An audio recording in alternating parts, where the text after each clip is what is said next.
The main character of this story, Rosianna Ebenheiter, cuts off a piece of steak and hears Marquis Schwarlen, her adoptive father, say that her little animal has not been eating lately. Schwarlen is sorry, but he hopes to tame him soon and see Rosianna off. The girl smiles sweetly at her father, saying that she is not worried about it, but notes that she behaved well. Rosianna asks Schwarlen if she can visit her pet today. Smiling affectionately, the Marquis gives the girl his consent. As evening falls, Rosianna heads to the tower, where her father keeps what he considers to be his daughter's pet. Our heroine took a basket of food with her, and approaching the cage, opened the heavy iron door with a key. At that very moment, a fiery light flashed in the darkness, emanating from the opened eyes of the creature living in the cage. Rosianna guesses that Schwarlen has added something to the food again, noticing it scattered across the floor. The girl greets Kadim Gartia, a slave from Kanten, who is chained in the corner of the cage. Rosianna mentally scolds the servants who bring Kadim food, because she has already told them many times that the drugs will not work. Our heroine hands the boy a basket of food, saying that this food is clean and can be eaten. Despite the girl's assurances, Kadim looks at the treats offered by Rosianna with distrust. Wanting to prove the truth of her words, Rosianna herself tries the food she brought. The girl shows Kadim that food must be put in the mouth. Kadim eats with great appetite, and seeing this, Rosianna asks him not to hurry so much. But the boy has been hungry for a very long time, and now he can't control himself. Marquis Schwarlen bought Kadim at auction to protect Rosianna, as he is a mixture of the blood of the Cantina tribe and savages. Rosianna knows that Kadim Gartia is one of the main heroes of this world. Opening the jar of ointment, the girl thinks that it would have been good if she had known about this earlier. She was reborn as one of the heroines of a book called The Miracle of the Rising Sun, and very soon she realized it. She became Rosianna, whose magical gift manifested itself as soon as she entered the academy. She will become a witch who has succeeded in mastering and using magic, but at the same time, she will be a puppet in the hands of Schwarlen, the main antagonist. And this is one of the biggest obstacles that hinders the happiness of the heroine of the novel. Subsequently, Kadim becomes Rosianna's faithful companion and accompanies her everywhere. The Kantine tribe had great vitality and the ability to drink dragon blood. And since Kadim is a member of this tribe, it is not easy to brainwash him. However, the night of the full moon is coming soon, and so Schwarlen is on the lookout for components that will change Kadim's brain. Our heroine carefully smears the wounds on the boy's face with healing ointment. Even though the wounds heal on him like on a dog, she asks Kadim to be patient for a little while. Rosianna's gaze falls on the boy's collar, and she remembers that she herself was sold at auction. Under different circumstances, Rosianna and Kadim could have become good friends. However, the heroine of the novel did not let him go, although she had a chance to do so. But the thirst for freedom forced Kadim to resist Rosianna's desire. At the same time, not only the young man's mind tried to resist, but also his heart. Despite Kadim's desire to be with Belle, the novel's protagonist, Rosianna made her suffer by manipulating the young man, and only regretted it at the moment of her death. Returning to reality, the girl warns Kadim that the full moon will soon rise, and on the day the Marquis leaves, he must escape. Rosianna returns to the estate and, while climbing the stairs, notices one of the Marquis's maids. The girl tells our heroine that Schwarlen is resting in his chambers after the experiments and ordered that no one be allowed to see him. The girl smiles politely, saying that in that case she will greet the Marquis tomorrow morning. As Rosianna heads to her room, she casts a thoughtful glance at the maid. After all, there are no people in this mansion who have memories. Schwarlen Ebenheiter is a former paladin and one of the Empire's war heroes, but at the same time, he is a madman and the main antagonist of this novel. He has control over divine power and incredible magic that combines the forces of light and darkness. As a paladin, Schwarlen was used to following his desires. He studied several forbidden books related to poisons, curses, and oblivion, and to hide this fact, he took away the memories of all the servants. Of course, he did the same with Rosianna, but in the end, he was unable to deprive the girl of her memory, and our heroine does not understand why he continues to care about her. Rosianna can't help but remember the most terrible dark magic that Schwarlen ever touched. One night, our heroine noticed a bright red glow coming from the Marquis's room. The door was ajar, and Rosiana, unable to resist her curiosity, decided to cautiously look inside. The glow was so bright that at first she didn't understand what was happening there. However, the next moment the girl felt that she had stepped on something, and lowering her eyes, she saw someone's hand. Horrified, Rosiana immediately jumped back, screaming piercingly. Sitting on the floor, our heroine finally saw what filled almost the entire room of the marquise. The floor was covered in blood, with many hands lying in it, and hundreds of disgusting insects crawling over them. Rosiana wanted to step back, but desperate fear gripped her body, not allowing her to move a finger. At that moment, our heroine heard a familiar voice calling her name. The marquise calmly asked why Rosiana was not sleeping, and the girl noticed that the pupils in his eyes had doubled and turned red, and one eye had turned completely black. Schwerlin's tone remained as calm as he was, as he gently chided his daughter for not entering someone else's room without knocking. Rosiana could not utter a word, watching the marquise's eyes with horror. Our heroine guessed that Schwerlin was experimenting with the spirit of death, placing souls into the corpses of people and monsters. But this method of gaining immortality was considered forbidden. The Marquis asked Rosiana if she was afraid of him after what she had seen here. Gathering her strength, our heroine smiled and said that she was not afraid, because he was still the same Marquis as before. Schwarlen looked at Rosiana carefully, wanting to understand her true feelings. The girl lied to him, because later she would not be able to recover so easily from what she saw. The very next day, Rosiana developed a fever, and the girl kept falling into restless sleep. In these dreams, she saw fragments and memories from her past life. They looked like separate pictures, reflected in shards of glass. Finally, Rosiana woke up and, sitting up abruptly in bed, could not come to her senses for a long time. After that day, Schwerlin no longer tried to hide his hobbies from the girl. In his room, our heroine also saw numerous stuffed animals, and the remains of all sorts of monsters and people that the Marquis used for experiments.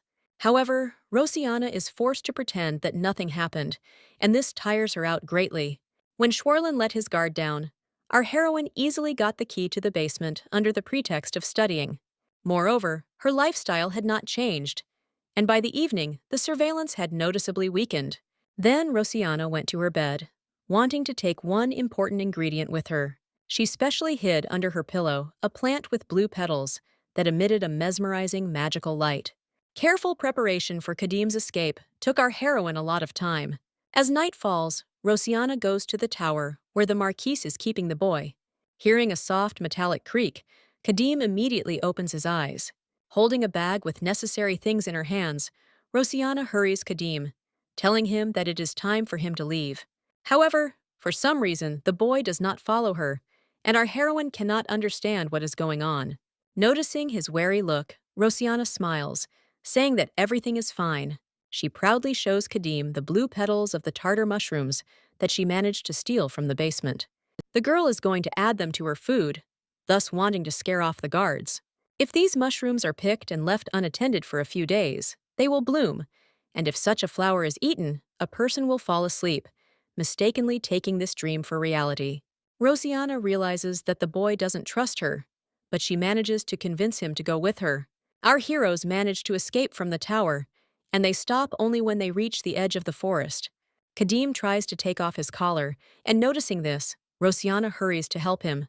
However, having freed himself from the shackles, the boy still does not leave, which greatly surprises our heroine, because he himself tried to escape several times. Rosiana guesses that Kadim is staying here, wanting to tell her something. The girl gives him food and a map of the empire, saying that he will have to go to the place marked on it and ask for help there. Kadim takes the card in his hands and timidly asks if Rosiana will go with him.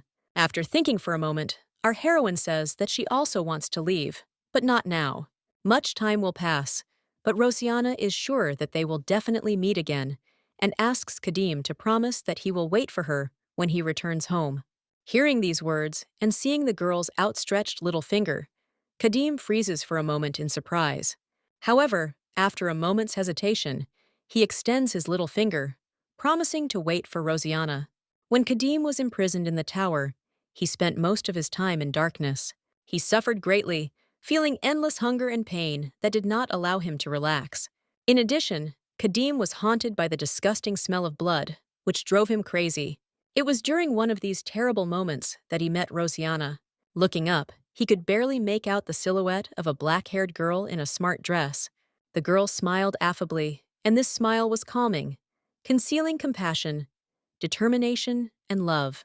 Looking into Rosianna's eyes, Kadim realized that he could trust this child. Our heroine watches the fleeing Kadim with a worried look. When he is out of sight, the girl sighs with relief, thinking that the Marquise will return at dawn. Rosianna has a plan, so now all she has to do is buy time. Schwarlen returns home at the appointed hour, but our heroine managed to carry out her plan. The servant informs the Marquis that something happened to his daughter while he was away.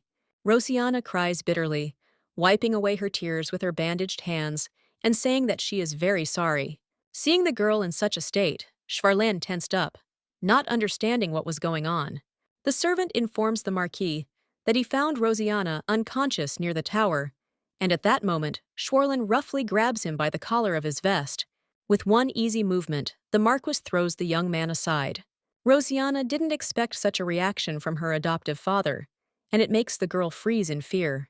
The next moment, Schwarlen grabs our heroine's hand with force. He looks at Rosianna with concern, asking her to tell him who hurt his daughter. The girl bashfully lowers her eyes, saying that in fact she wanted to make a gift for her dad. The boy told her that he knew about flowers, and she opened the door of the cage because she wanted to gather them together. But he escaped. After apologizing, Rosianna hands the Marquise a small bouquet she had collected for him. Schwarlen consoles the girl, saying that nothing terrible happened, but he is sorry that Rosianna was hurt. However, instead of taking the bouquet, the Marquis seems to suck the life force out of it. For a moment, Rosianna thinks that Schwarlen's regret is sincere, but she can't trust him, knowing what he does. Waking up the next morning, our heroine looks closely at her hands. They don't hurt at all, and all the wounds she inflicted on herself with the thorny bush have healed. But this is not surprising, because Schwarler treated her with expensive medicines and holy water. Rosianna involuntarily recalls the expression on the Marquise's face at the moment when he was treating her hands. It makes her feel uneasy, but she can't shake the feeling that Schwarler looked like he wanted to get rid of the scratches on the toy. However, she is glad that her adoptive father is obsessed with her and is not looking for Kadim. After getting dressed, Rosianna wants to leave the room, but for some reason, the doors won't open. The next moment, a maid enters the girl's room, informing her that it is not yet time for the meal. The girl wants to go for a walk, but the maid does not let her go, saying that the Marquis is still working, and he wanted Rosianna to wait for him here. After that night, Schwarlen forbade his daughter to walk even inside the mansion, and our heroine can only leave her room in his presence. Looking out the window, Rosianna remembers that, according to the events of the novel, Schwarlen must soon leave the house, but she does not know whether she will be allowed to leave her room then. Despite our heroine's fears, the Marquise put her in a cage and only took her out of the mansion occasionally. After 7 years, Rosianna celebrated her 12th birthday. The maid called our heroine to eat, but the girl was thinking that she would like to go for a walk. Having placed dishes of food in front of Rosianna, the maid asks her if she likes today's dishes. The girl eats with obvious reluctance, because she has completely lost her appetite due to the fact that she cannot go outside. Suddenly, Rosianna realizes that the maids have never asked her such questions before. She asks the girl what caused such interest, and the maid says that she only wanted to know if Rosianna liked the food. This question made the girl confused, but our heroine understands that if someone else hears a similar question, he will immediately understand that oblivion has fallen. Rosianna doesn't understand why oblivion started to disappear, but she finds it strange. These thoughts do not give her peace, and the girl abruptly gets up from the table, forgetting about the remaining food. Suddenly, Schwarlen began taking Rosianna out for walks more and more often, and at some point, he disappeared altogether. After a few months, the Marquise's absence was noticed by his cousins, and rumors of Schwarlen's death spread very quickly. The Marquise's funeral was held without a corpse, and Rosianna had to attend this strange ceremony. Upon seeing the girl, the invited guests recognized her as the very child to whom the Marquise was very attached. However, contrary to their expectations, Rosianna turned out to be completely different from Schwarlen. Our heroine hears perfectly well how these people discuss her, but does not show it. However, in the opinion of adults, the role of head of the family cannot be entrusted to an illegitimate child. Rosiana was indeed an orphan, and the orphanage where she grew up was a place where quality products were produced. Once a year, the director of this institution handed over strong and healthy children to slave traders. Rosiana was sold at auction when she was 5 years old, and it was Schwarlin who bought her. In any case, our heroine had no intention of fighting for the role of head of the family, because in fact the Marquise is not even dead. However, Rosiana managed to get very far with almost no effort. The girl looks around hopefully, hoping to spot one special guest in the crowd. Suddenly, our heroine hears someone's low voice addressing her. This man expresses regret over the death of her father, and Rosiana recognizes in him her lucky chance to escape. The girl greets the Duke of Cartel Blancourt with a graceful bow. His Highness was her father's best friend, but he notices that Rosiana is not at all like the Marquise. He was also lonely as a child, and according to the cartel, after Schwarlin's death, greedy hyenas claiming the inheritance will not be long in coming. Sighing sadly and lowering her eyes, our heroine admits that the Duke is right. Understanding the girl's feelings, Cartel asks if there is anything he can do to help her. This question makes Rosiana think, because in fact, the cartel can actually help her. After a moment of confusion, our heroine makes up her mind and asks the Duke to take her to his mansion. This is her chance, because in the original story, His Highness saved Rosiana from the cruel treatment of her cousins.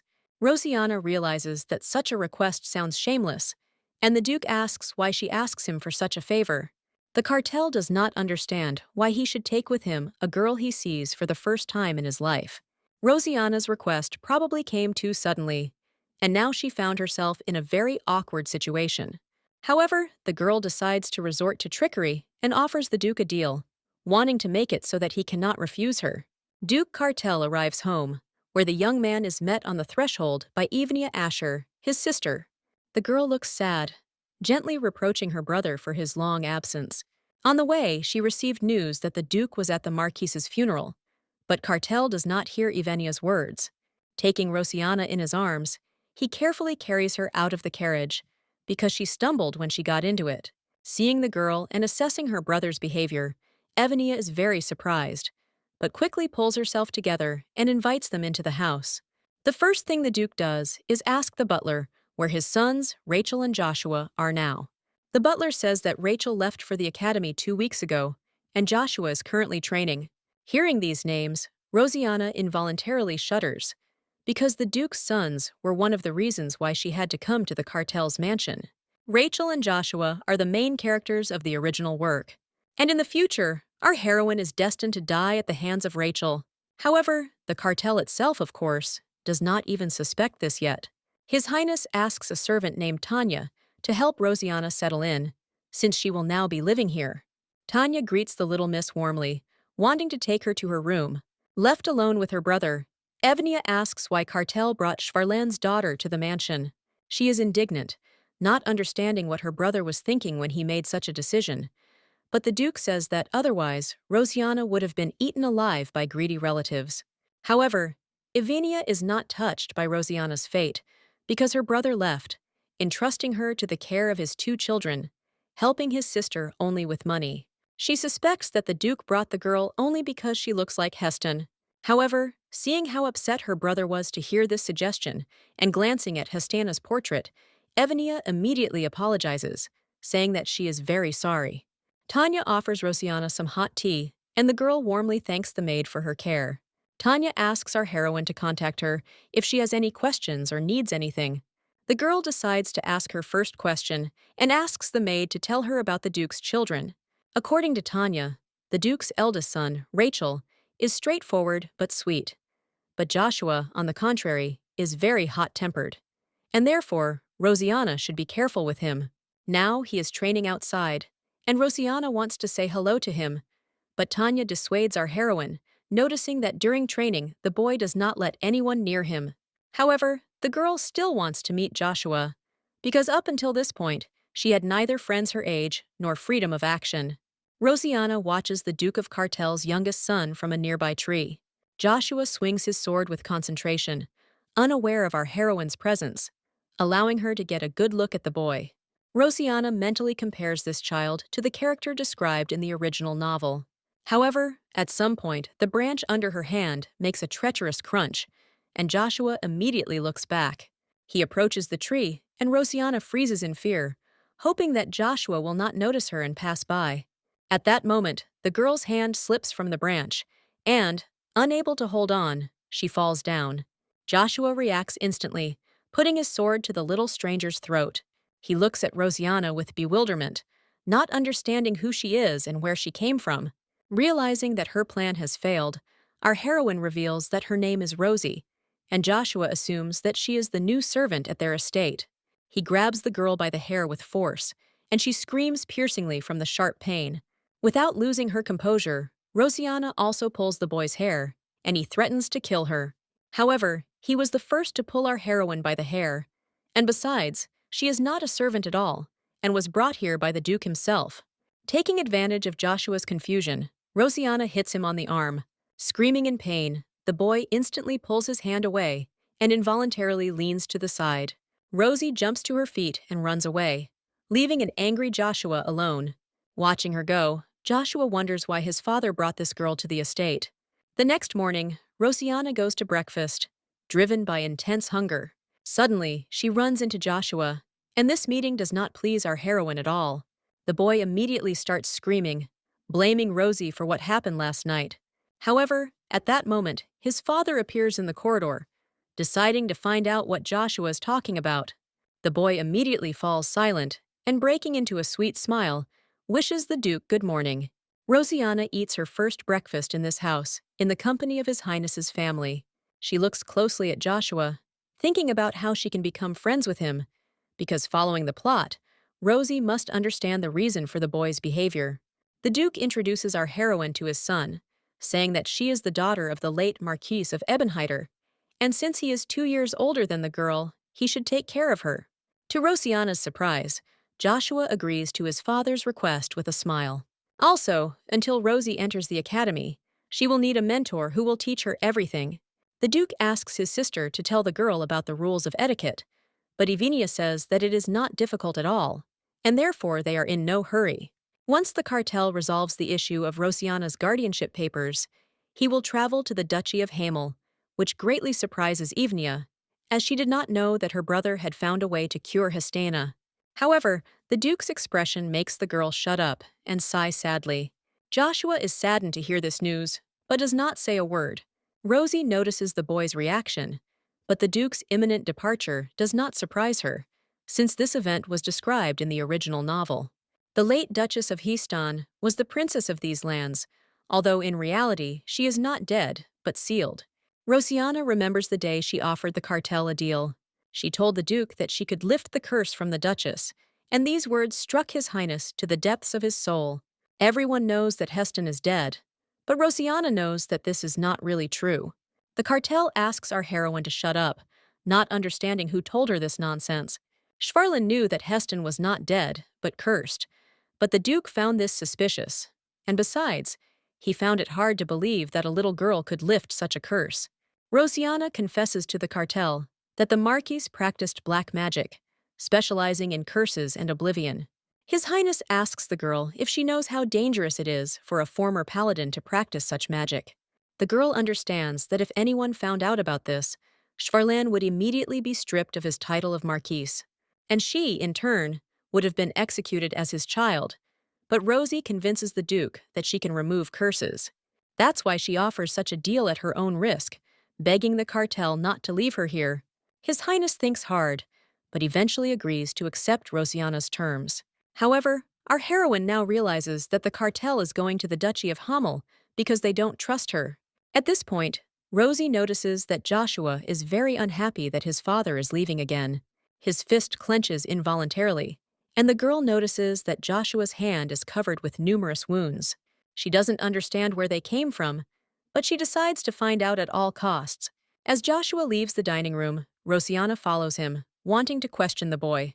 She hadn't noticed the wounds on his hands before, and, strangely, they didn't look like ordinary scratches at all. However, Joshua forbids Rosie from touching him, quickly pulling his hand away. He doesn't consider Rosiana a member of his family, And when her father leaves for Hamel, no one will care about her. And if our heroine values her life, she should stay away from Joshua. Rosianna is kept awake by the worrying thoughts of Joshua's anger. However, at that moment, the expression on his face looked like he was about to cry. In the original novel, Joshua Blanchard was a unique idiot and asshole who had nothing aristocratic about him. He was always in the shadow of his brother, and later went completely mad after touching a holy relic and killing his father, as well as Viscount Portman. Rosianna asks Tanya if she can attend classes with Joshua. The maid promises to find out about this, noting that now the Confucianism lessons are taught by Viscount Portman, whom the boy loves very much. Our heroine realizes that something must have happened to Viscount Portman. When all the flowers are in bloom, there will be a birthday party for the first prince and a banquet in honor of the second. But it will be a long time before Rosie can influence the plot and meet the main characters.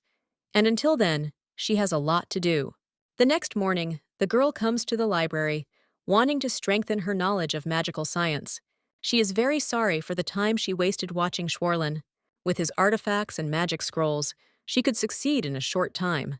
After all, even in order to break the seal, you need to be able to freely use magic. While walking down the hallway with her books and thinking about her skills, Rosie suddenly hears someone's voices. She recognizes the voice of Joshua, who is talking to a man who reproaches him for not being at all like Rachel. It turns out to be Viscount Portman, convincing the boy that Joshua can only compare to Rachel in heart, and therefore he is able to cope with this problem. However, the mentor says he is very disappointed in his student. The next moment, the Viscount hits Joshua hard on the hand with a wooden pointer. Seeing this, Rosie freezes in horror, because Joshua is still just a child.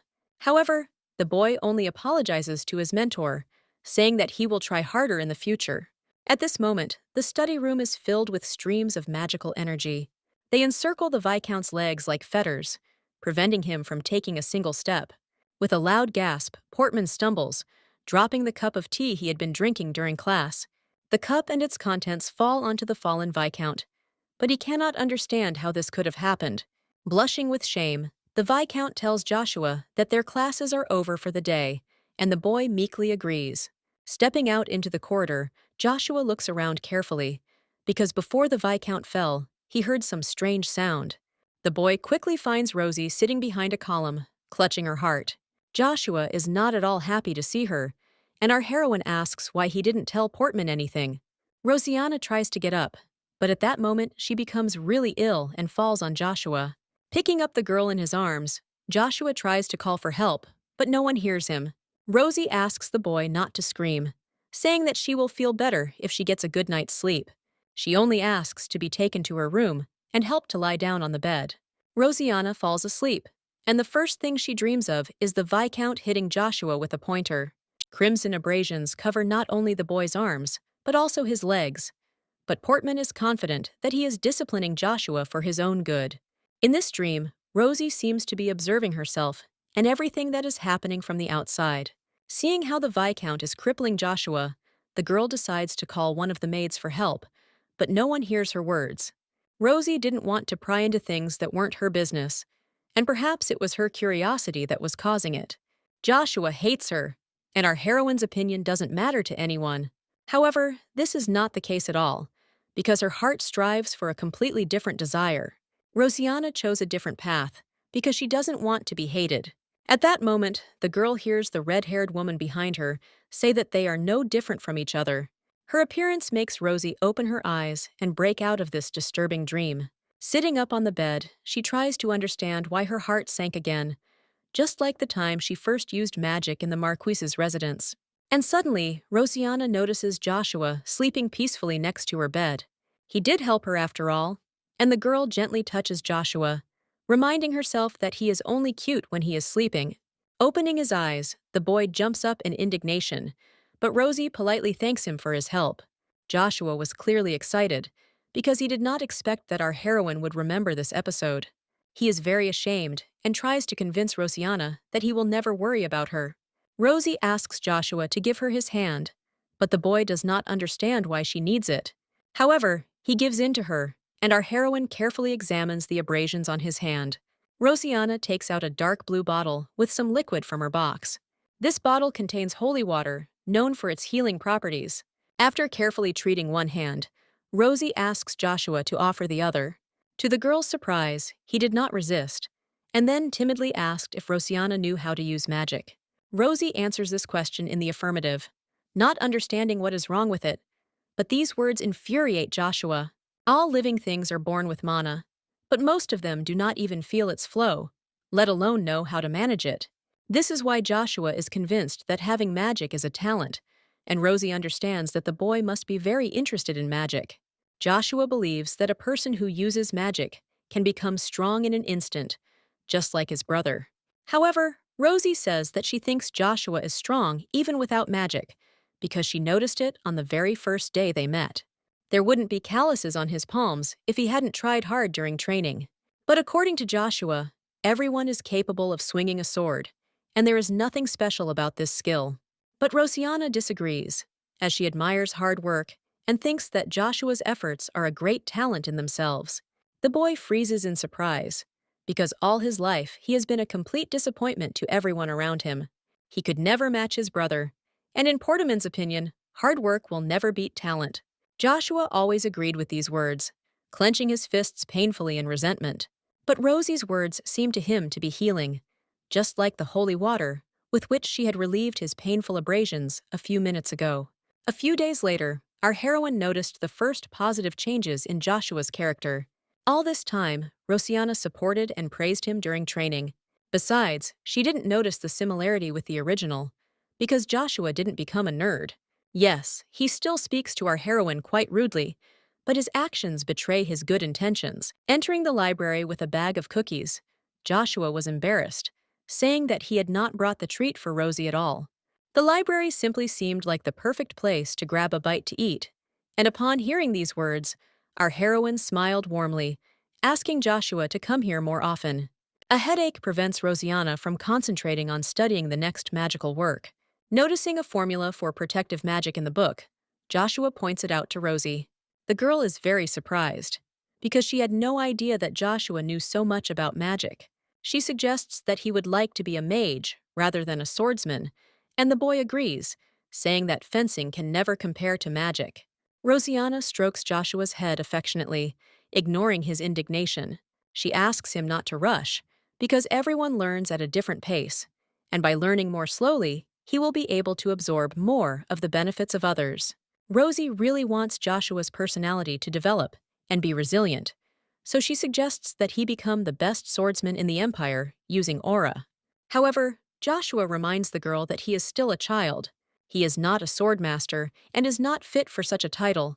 But Rosianna counters him by saying that it is the effort that matters, not the winning or losing, and no one has the right to laugh at other people's efforts. These words confuse Joshua, and, wanting to distract Rosianna, he puts a cookie in her mouth. Joshua furtively wipes away his tears, and our heroine realizes that he is just a child with a tender heart who was hurt by simple words, and therefore he constantly belittles himself. Rosie wants to go with Joshua to the Viscount's next lesson, and he says he doesn't care, thereby expressing his consent. From the very beginning, the Viscount compared him to his older brother and always scolded him. Joshua believes this is because he is not living up to expectations. Only Portman can guide him on the right path. But Rosianna notices that the boy says these words as if he is hypnotized. She calls out loudly for Joshua, and when she finally gets his attention, the boy can't remember what he just said. To the Viscount's surprise, his student comes to the next lesson in the company of Rosie. After introducing herself, the girl politely greets Portam, noting that she has heard that he is a very good teacher, and therefore she also wants to take lessons from him. These words flattered the Viscount, and, clearing his throat, he was about to begin his lesson. In this lesson, Portman tells his students that their empire is stronger than any other country because it is a blessed land, beloved by the god La Mierda. However, outside the empire, people worship beasts or mythical dragons, forgetting about the existence of the main god. And sometimes they even worship monsters whose danger is hard to imagine. The Viscount asks Joshua what he would do if these people dared to set foot on their lands. After thinking for a moment, the boy says that if they come to the lands of the Empire, they will have to pay for it with their lives. Portman claps his hands happily, praising his student for learning the lesson so well. Rosie can't help but feel indignant as she realizes that the Viscount is teaching Joshua complete nonsense. Meanwhile, Portman says that a good teacher will never skimp on praise, and as a reward for the correct answer, he gives Joshua 3 strange candies. When the lesson ends, Rosianna asks the boy what kind of candy it is. However, Joshua says that these are not just sweets, but a special prize, because they taste sweeter than any fruit in the world. Rosie looks closely at the candies, which greatly embarrasses Joshua. He blushes, not realizing that our heroine is interested in these candies not at all because of their taste. However, Joshua shares one candy with the girl, and during the next lesson, she manages to steal 2 more. Rosie hopes that these are just regular caramels, but decides to check them out anyway. A mixture of mana stone powder and holy water removes dark magic, and if the candies glow during this test, they are enchanted. Rosianna begins the experiment and is eager to see the results as soon as possible.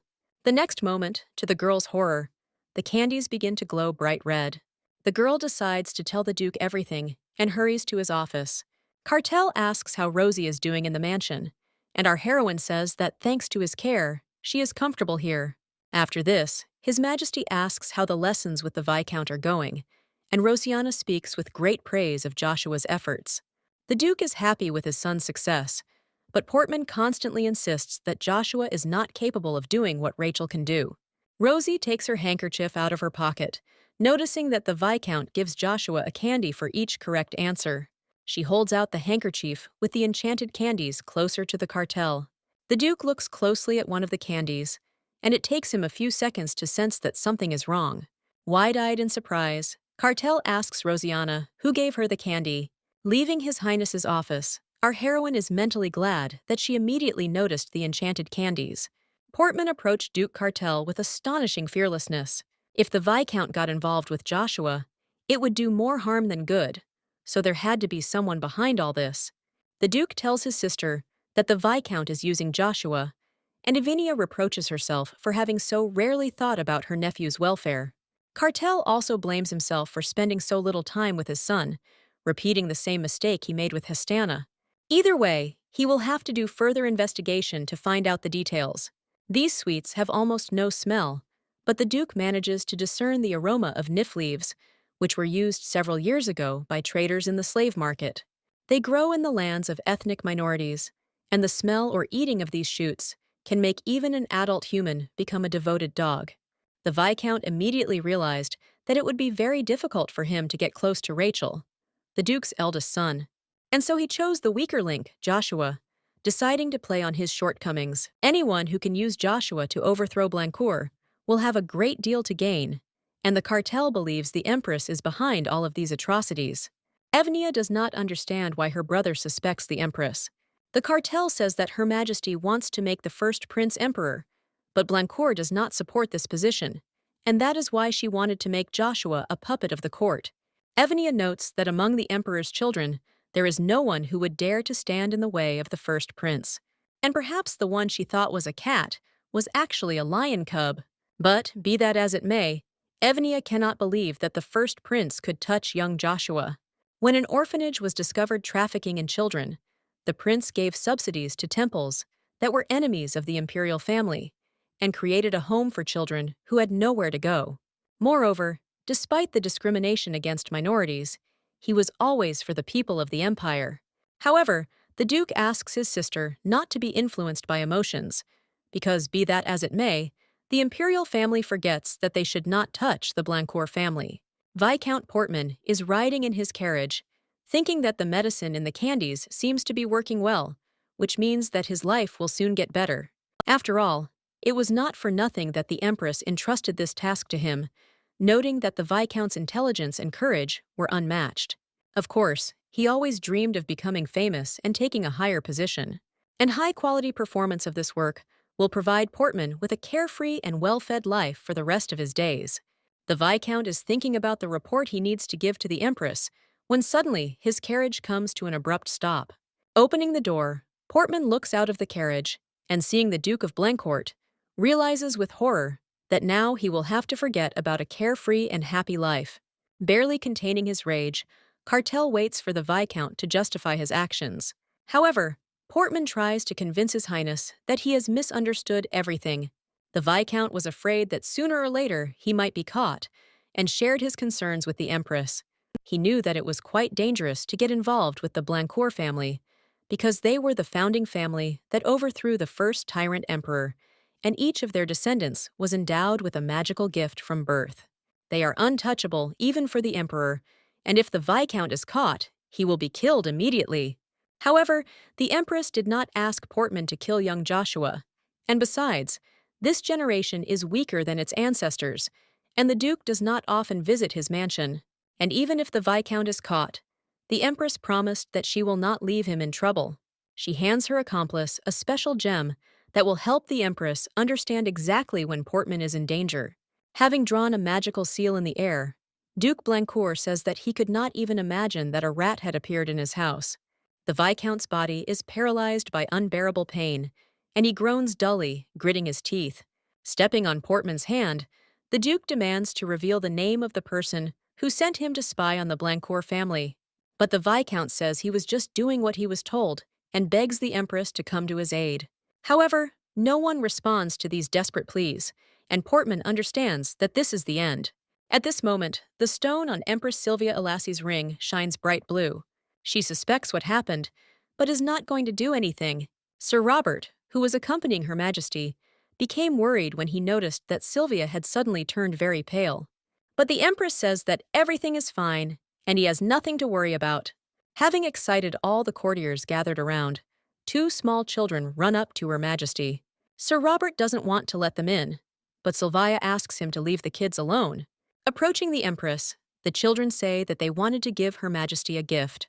Mother said that everything they have is thanks to the Empress, and therefore they want the path of their ruler to be forever illuminated by the sunlight. Smiling warmly, Sylvia accepts the bouquets and thanks the children. A little later, when the Empress and Sir Robert are riding in a carriage, Her Majesty is amazed at the childish innocence.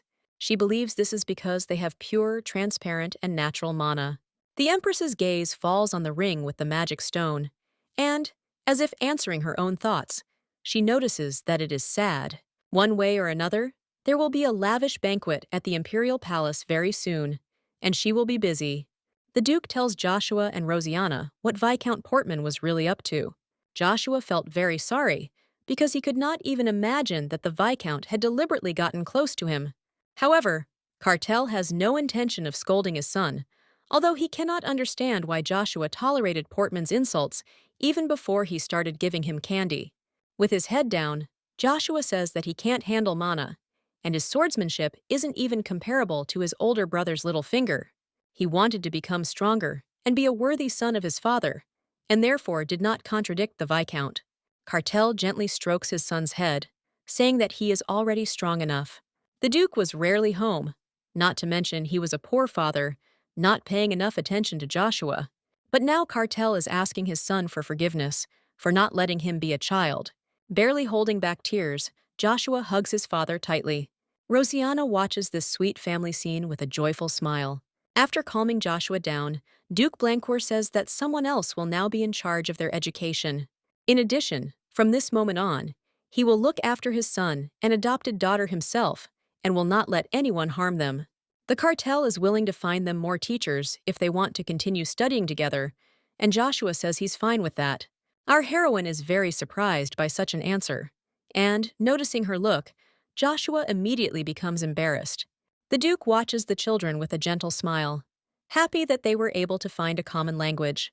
At this point, Rosianna asks if she can learn magic, but the Duke didn't know that she could handle mana. Joshua wants to tell his father about Rosie using mana the other day, but our heroine quickly shuts him up, saying that she would like to improve her skills. After thinking for a moment, the Duke promises to help Rosianna, but not right now. After all, in 10 days, he will have to attend a banquet at the Imperial Palace. On the eve of the banquet, Rosianna opens her special suitcase with magical potions. In the original, all the serious stuff starts after she enters the academy, but the banquet is also a key event in the story. This is where the main characters will meet, and our heroine must manage to do something. This is the only chance to slow down the growing corruption in the Second Prince, and so Rosiana must prepare a gift for him. Having opened the elegant bottle with the potion, our heroine turns from a sweet little girl into a beautiful young woman. Using the scroll of movement, Rosiana teleports outside the Blancourt estate. Now she just needs to get to one secret place where she can bring her idea to life. Pressed against the stone wall, the girl closes her eyes from fatigue. She didn't think she would be able to use the movement scroll inside the Duke's mansion, and on top of that, she was scolded for hanging around near the front door. However, the growth potion only lasts for 3 hours, so Rosiana must hurry. Having reached the central city square, our heroine winds through narrow alleys and finally reaches her goal. A girl enters a restaurant that popular rumor has dubbed a haven for travelers. Having sat down at the table, Rosiana casts an attentive glance at both the shabby interior of the establishment and the obliging waiter who is groveling before her. After looking at the menu, the girl says that it is rather mediocre, and today she wants something special. To the waiter's surprise, Rosie declares that she would be quite satisfied with the elf's tears. With a polite nod and a smile, the young man notes that such a dish is not on their menu, but he asks the guest to wait a little. The Traveler's Haven is a resting place for weary travelers, and also a secret guild place, as well as a repository of quality goods and information. According to the plot, it was here that the main character got into serious trouble. Suddenly, Rosiana hears someone's rough, low voice calling her name. A couple of unprepossessing representatives of the local contingent want to keep such a beauty company. One of the robbers suddenly grabs Rosie's hand. Noticing that such thin and delicate hands are more suitable for an aristocrat than a sorceress, our heroine asks to leave her alone, but the drunkards only burst into loud laughter. However, the next moment, one of the guys feels someone hit him hard on the head. Rubbing the bruised area, he blames his own friend for it. But a second later, invisible punishment overtakes the second guy. The robbers begin to quarrel, blaming each other and forgetting about Rosiana's existence. Our heroine foresaw something like this, and therefore prepared protective artifacts for this sortie in advance. The girl's guardian ghost does not look very attractive, but it is very effective in action. The ghost is made of transparent teratoma mucus and is visible only to the owner of the artifact. However, Rosie notices that the waiter who appears also seems to see her keeper. Smiling affably, the young man says that the restaurant's chef would like to see Rosiana. Our heroine follows the waiter down the stairs, and he asks the girl who told her about this place. A little embarrassed, Rosie says that she learned about it from her close friend. However, this seems rather strange to the waiter, because the emperor himself still does not know the new password, which means that there has been an information leak. Rosiana notes that the large number of visitors must be to their advantage, but the young man objects to her, saying that they are valued precisely for their secrecy and awareness. Our heroine enters a spacious and richly decorated office, where she is greeted by the Supreme Teneb. Rosie wants to get straight to the point, and her interlocutor is only glad about this, because the emperor stands above them all, but he is not a ruler or a god, but a simple client. Rosiana understands that this is a lie, because unfair deals are never made here. She knows this very well because Li Jia is one of the main characters who helps to defile the prince. In addition, Jaliet Liego is the successor of Marquis Liego, an 8th Circle Archmage and a Mage Lord, for whom working with clients has always been a simple hobby. According to the plot, Princess Freya turns to him for help, but he offers it to Jaliet in return. However, Jaliet himself does not think so, realizing that the princess clearly underestimates him. The fallen princess can repay him in full, although she herself does not know it yet. Jaliet takes the princess's trembling hand, presses it to her lips, and squeezes her hand with her fingers. He already knows the method by which she can melt the heart of the icy Blancourt. The prince of the empire also wants to get his hands on the princess, and therefore she is worth much more than she thinks, and Jaliet himself wants her to give him her heart. As a result, the fallen princess, driven by curiosity, drove herself into a dead end. Back to reality, Rosiana says that there are only 2 things she would like from Li Jia. First of all, she needs the crystals growing around the hermetic tree in Hamel. Rubbing his chin, Jaliet says that it won't be easy, but our heroine is confident in his abilities. Then you will need to create 2 protective artifacts from these stones, and it does not matter what they look like. Secondly, Rosiana asks Jaliet to find out if the Empress and Viscount Portman ever met. After some thought, Li Jia agrees to fulfill Rosiana's requests. However, he is very interested in what she is willing to pay for their implementation. The girl hands him a package containing a hypnotic flower that can subjugate monsters with corrupted mana to the will of their master. Jaliet admits that the flower is quite valuable, but it alone will not be enough. Rosiana then lays out the jewels on Li Jia's table, asking him to choose what he likes, but not all at once. Hearing these words, the waiter rolls over, with barely restrained laughter. However, our heroine considers her payment quite worthy, because very few people know about the hypnotic flower. Jaliet rises from the table and kisses Rosiana's hand, saying that she is charming in her own way, and he makes a deal with her. But he doesn't immediately let go of her hand, and the girl realizes that Li Jia is memorizing her mana. Freeing her hand, Rosie asks Jaliet to focus on her request, rather than on her personally. In addition, our heroine is worried by the fact that quite a lot of time has passed since taking the potion. Mana is like a fingerprint, and since Li Jia is sensitive to it, he can distinguish Rosiana from hundreds of people, even in the form of a child. But fortunately, the likelihood that they will collide on the street is extremely low. Jaliet promises to fulfill her client's request, but before leaving, the waiter gives our heroine a small gift. He places a ring on her finger, which allows Rosie to contact them anytime, anywhere. Smiling charmingly, the waiter asks our heroine to come here more often. A clone of Noah, Li Jia's waiter and servant, sees Rosiana off and returns to his master. Jaliet is surprised that Noah did not follow the girl, but the young man says that he has everything under control, and he and Li Jia already know everything. Noah touches his master, and at that moment, his body is enveloped in a black magical haze. Developing and flowing, it falls to the feet of the young man, and Noah notices that more complex riddles are much more interesting than simple ones. The magical haze transforms the young man's appearance, and smiling, he says that he does not need easy ways. Our heroine teleports home, happy that she finally managed to do everything she wanted before the growth potion wore off. Suddenly, the girl feels someone's strong hands grab her. Rosiana's eyes widen, and she sees Duke Cartel, who seemed to have been waiting for her there. The Duke notices that it is getting late and asks Rosie what she is doing there. Confused, the girl says that she just wanted to get some fresh air, but she herself finds it difficult to believe her own lie. However, the cartel does not ask her anything else, and Rosie returns to the mansion with him. Our heroine glances furtively at the Duke, languishing with awkwardness. The cartel believes that Rosiana actually wanted to escape from him. She is too smart for a little girl, and he finds it suspicious. A simple child would not have been able to leave the estate without being noticed by the guards.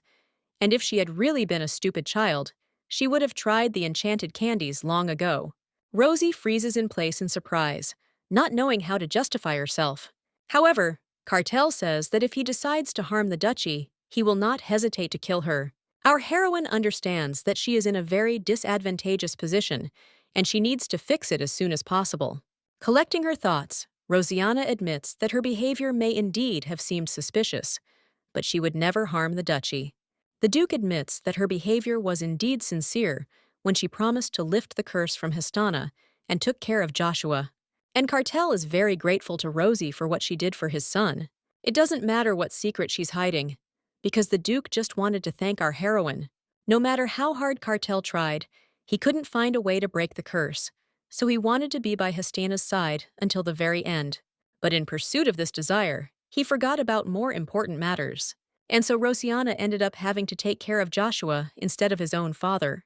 The Duke recognizes Rosie as part of the Blancourt family, and moreover, as the protector and head of this family, Cartel will trust and protect our heroine. He extends his hand to Rosiana, and the girl understands that the promise of absolute trust is stronger than any order, because it cannot be broken. She met many adults who behaved like children and did not admit their mistakes.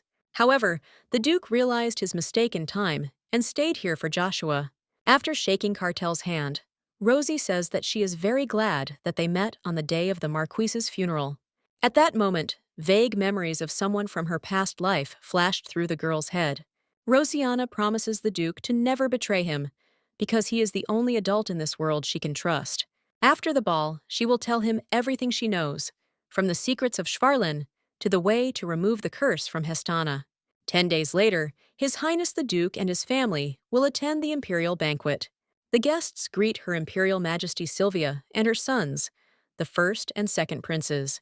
Noticing Duke Blancourt in the crowd of aristocrats, the Empress smiles at him affectionately. However, Cartel does not react to this smile, remaining cold and unperturbed.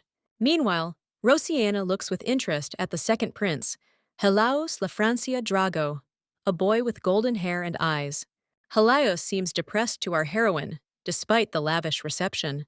The Empress greets the guests of the ball warmly, expressing gratitude for their visit and on behalf of His Imperial Majesty. Today, they celebrate the birthday of the first prince and the appointment of the second to the monster fighting squad.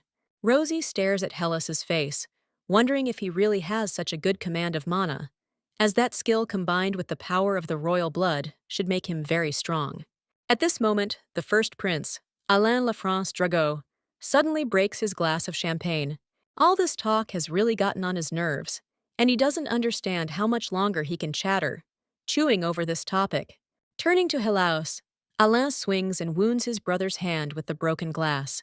Sharp shards of glass easily cut through the thin fabric of a shirt and rip open delicate skin. Alain grins maliciously, not understanding what kind of mana mastery everyone is talking about if Helaos is not able to heal even a small scratch. The prince believes that if his brother is not eaten by monsters, it will be a miracle, and Rosie becomes increasingly convinced that Alain has gone mad.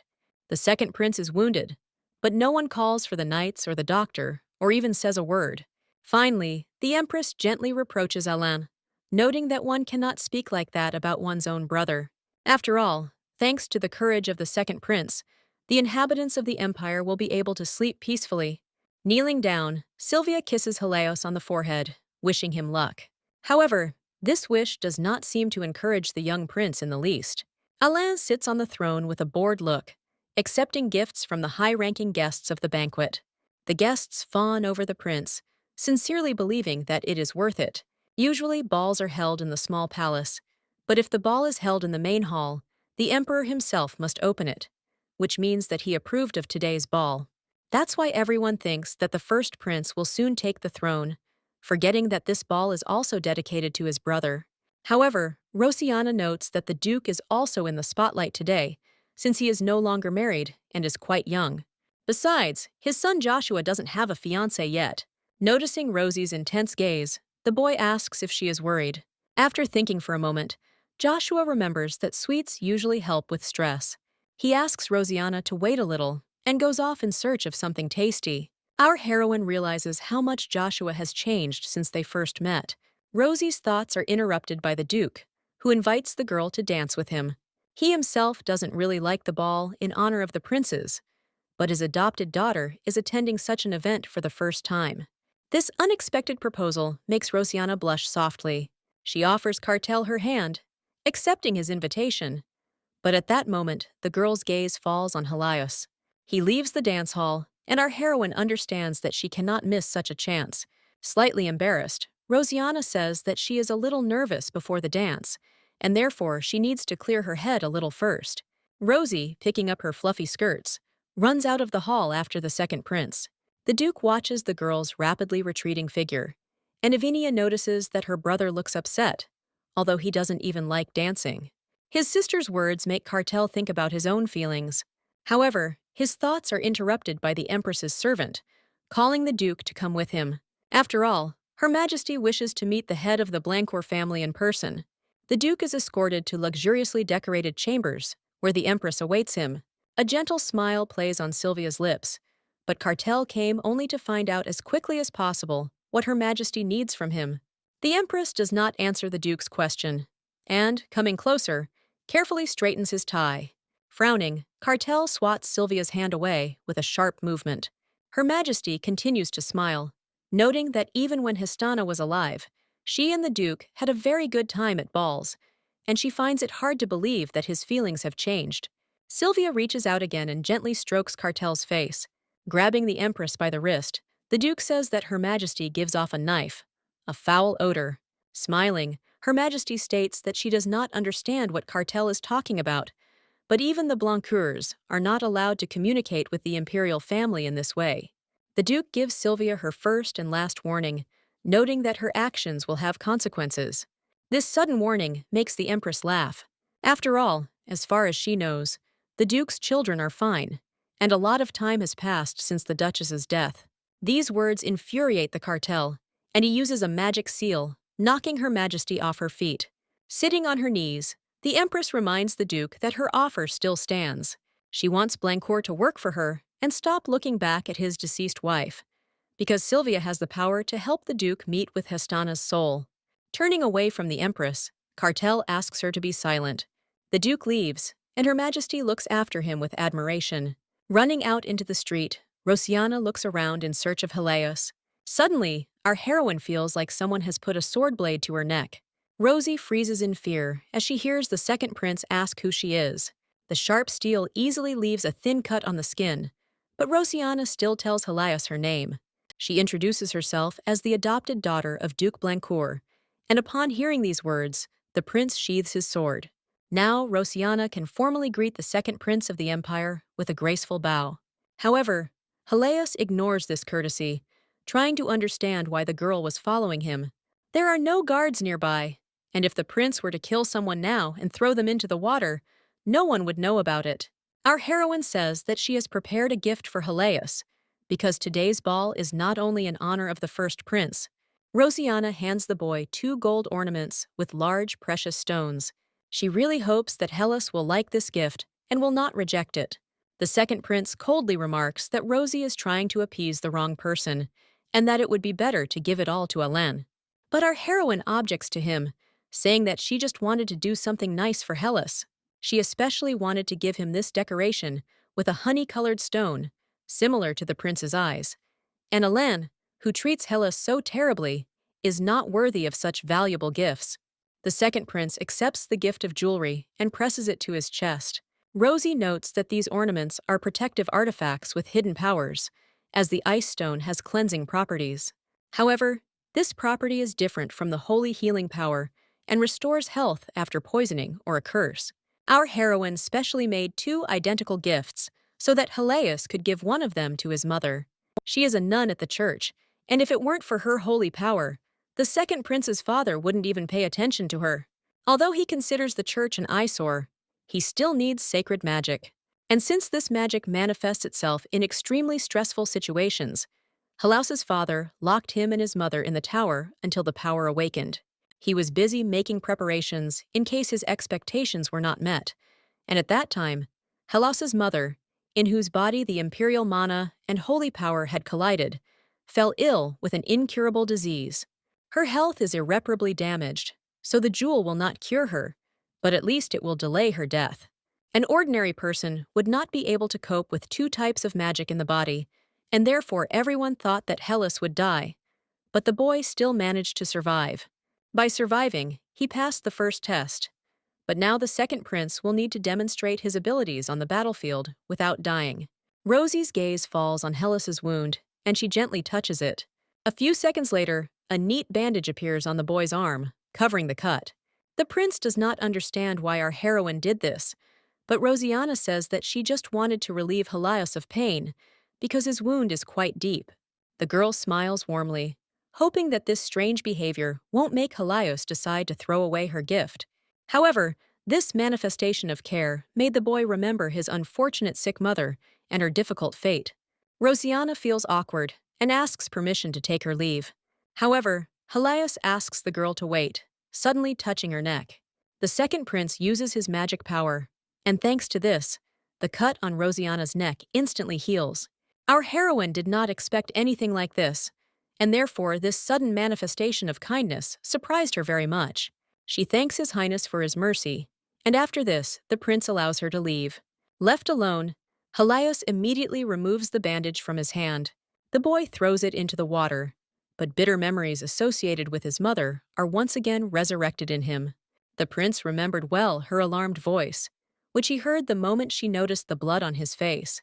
At that time, he still lived with his mother in the tower, but he could do nothing about the feelings that tormented his heart.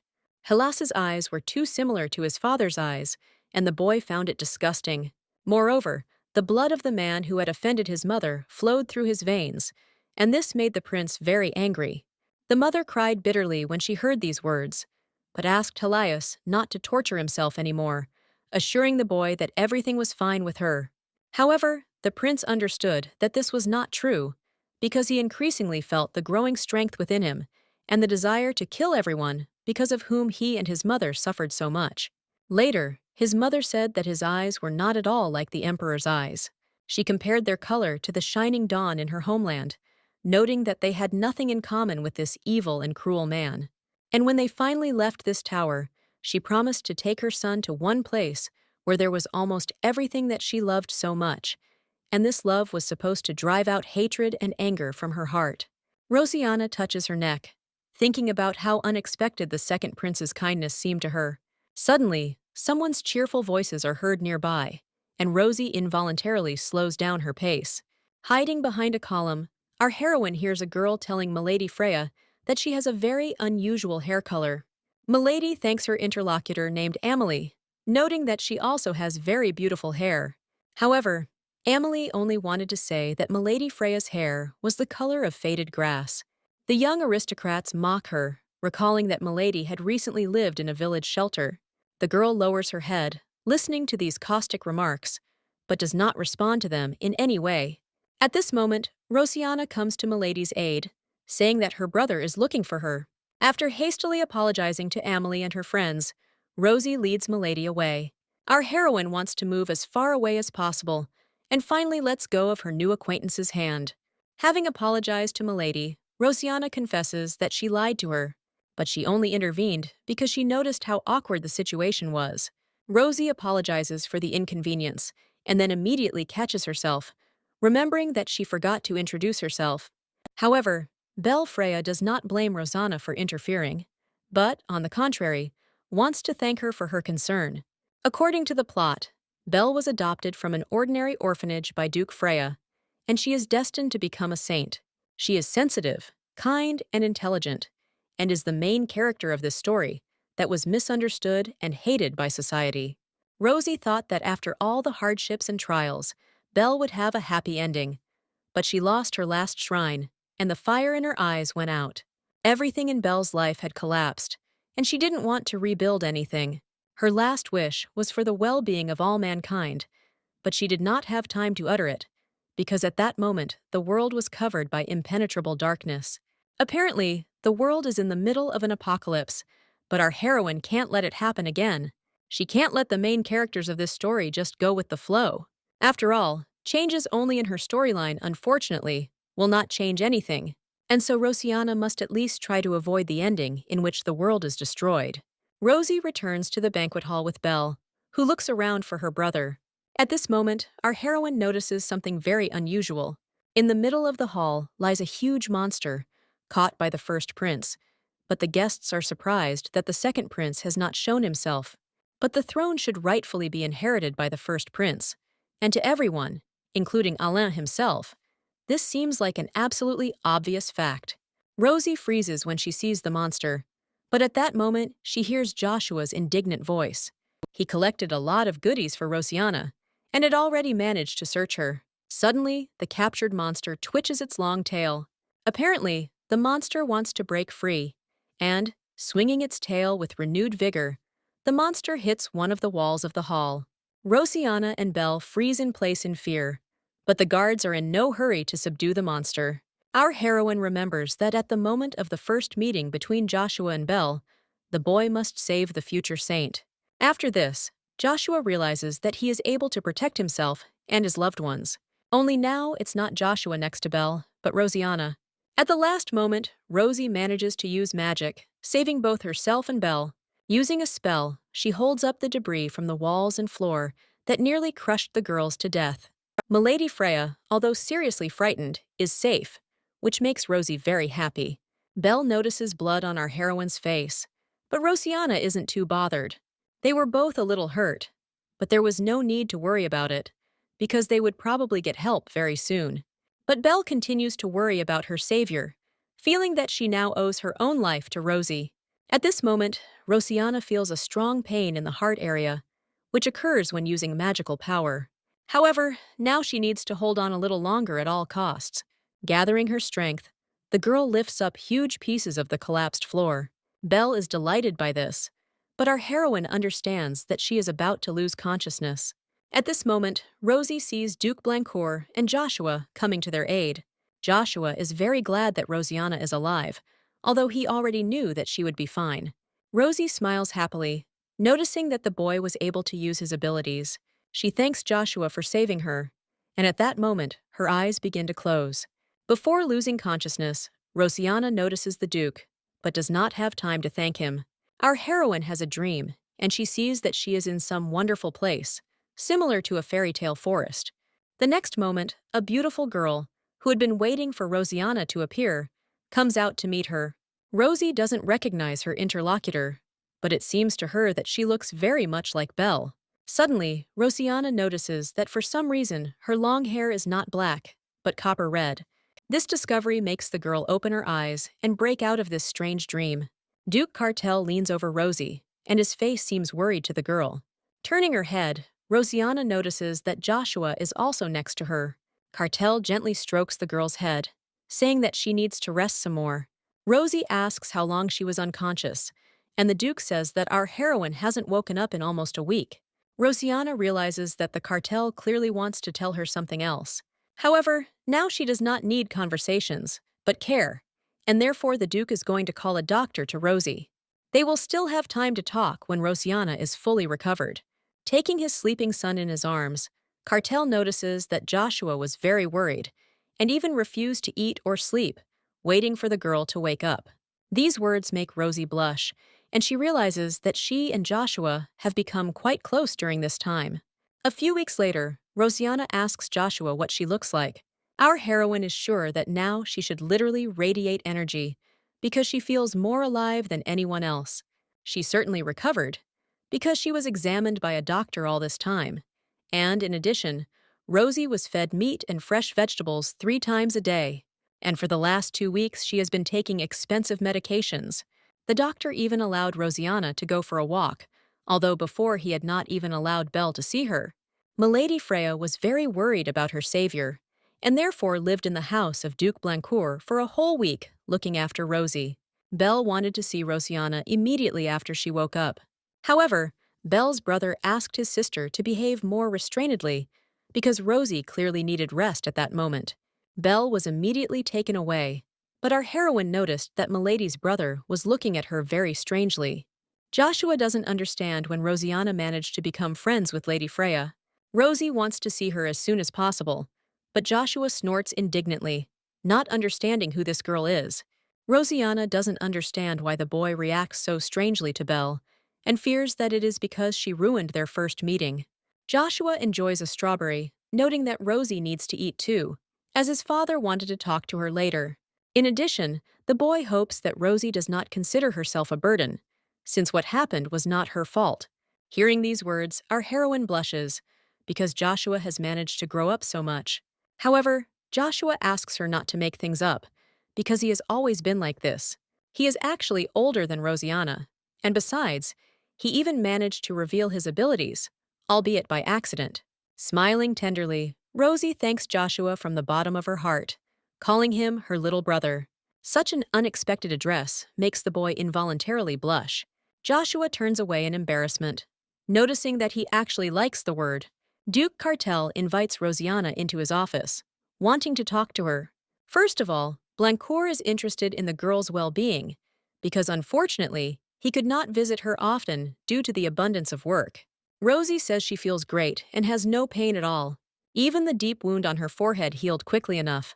But the Duke is worried about the fact that Rosianna could not wake up for a whole week. He guesses that our heroine herself knows the reason.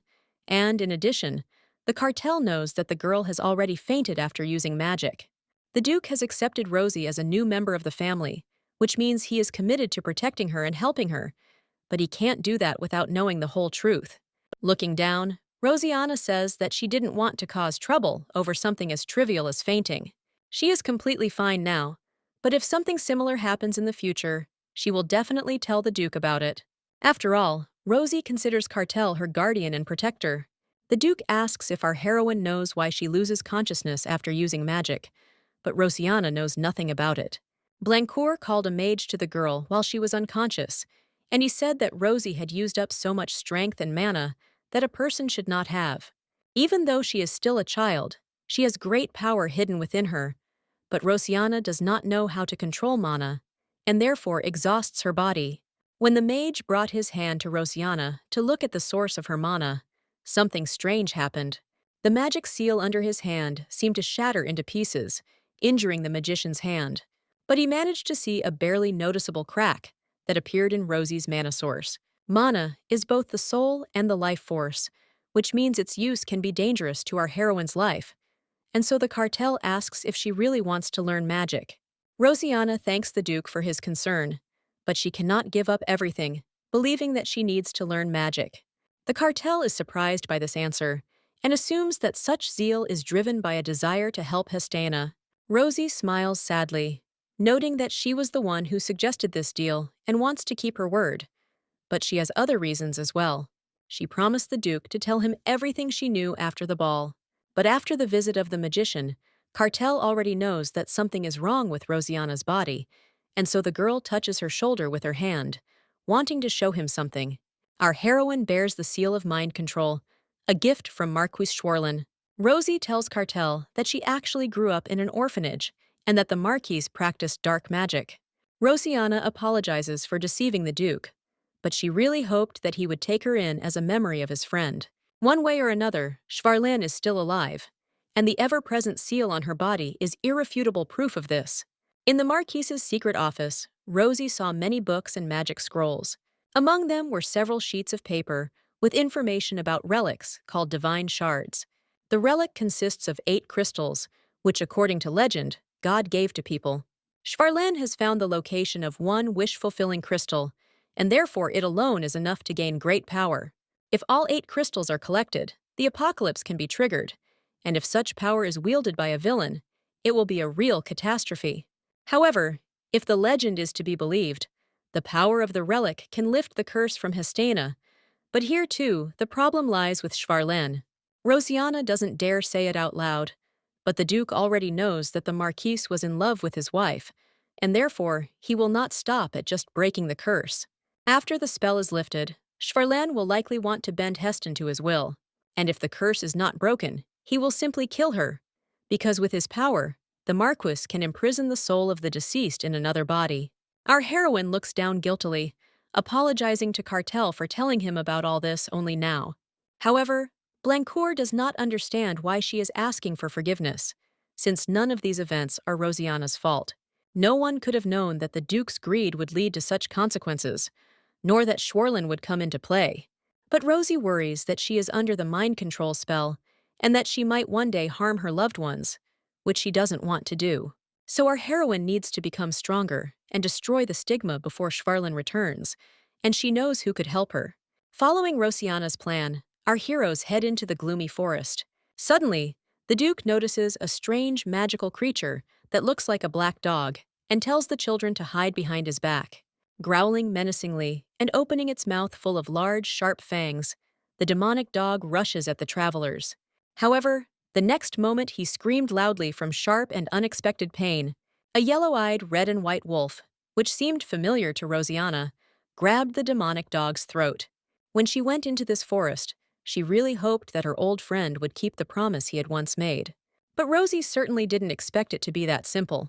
Slowly approaching the wolf, Rosiana extends her hand towards him, intending to pet him.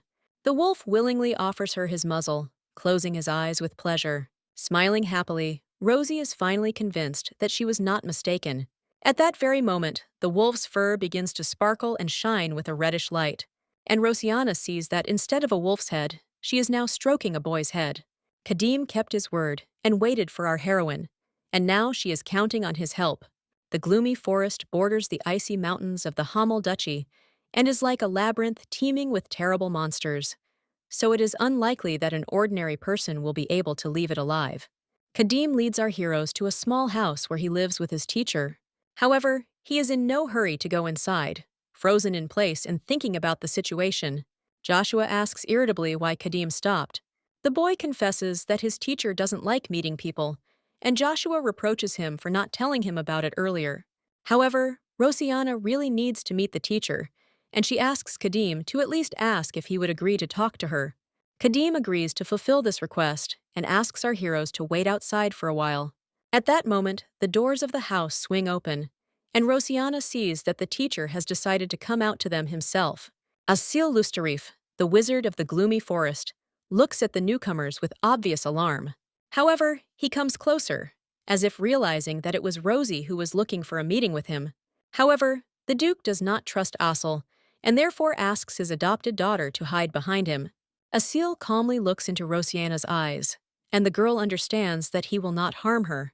After thinking for a bit, the magician invites our heroine to come into the house with him. The Duke and Joshua are waiting for Rosie in the living room, and Kadim decides to treat them to some hot tea. However, Joshua looks at Kadim with obvious hostility, jealous of his little sister. He asks his father if Rosie will be safe alone with that man. But Cartel is in no hurry to answer this question, although he really wants to believe that everything will be okay with Rosianna. From the very beginning, he didn't want to let our heroine go to such a dangerous place as the gloomy forest.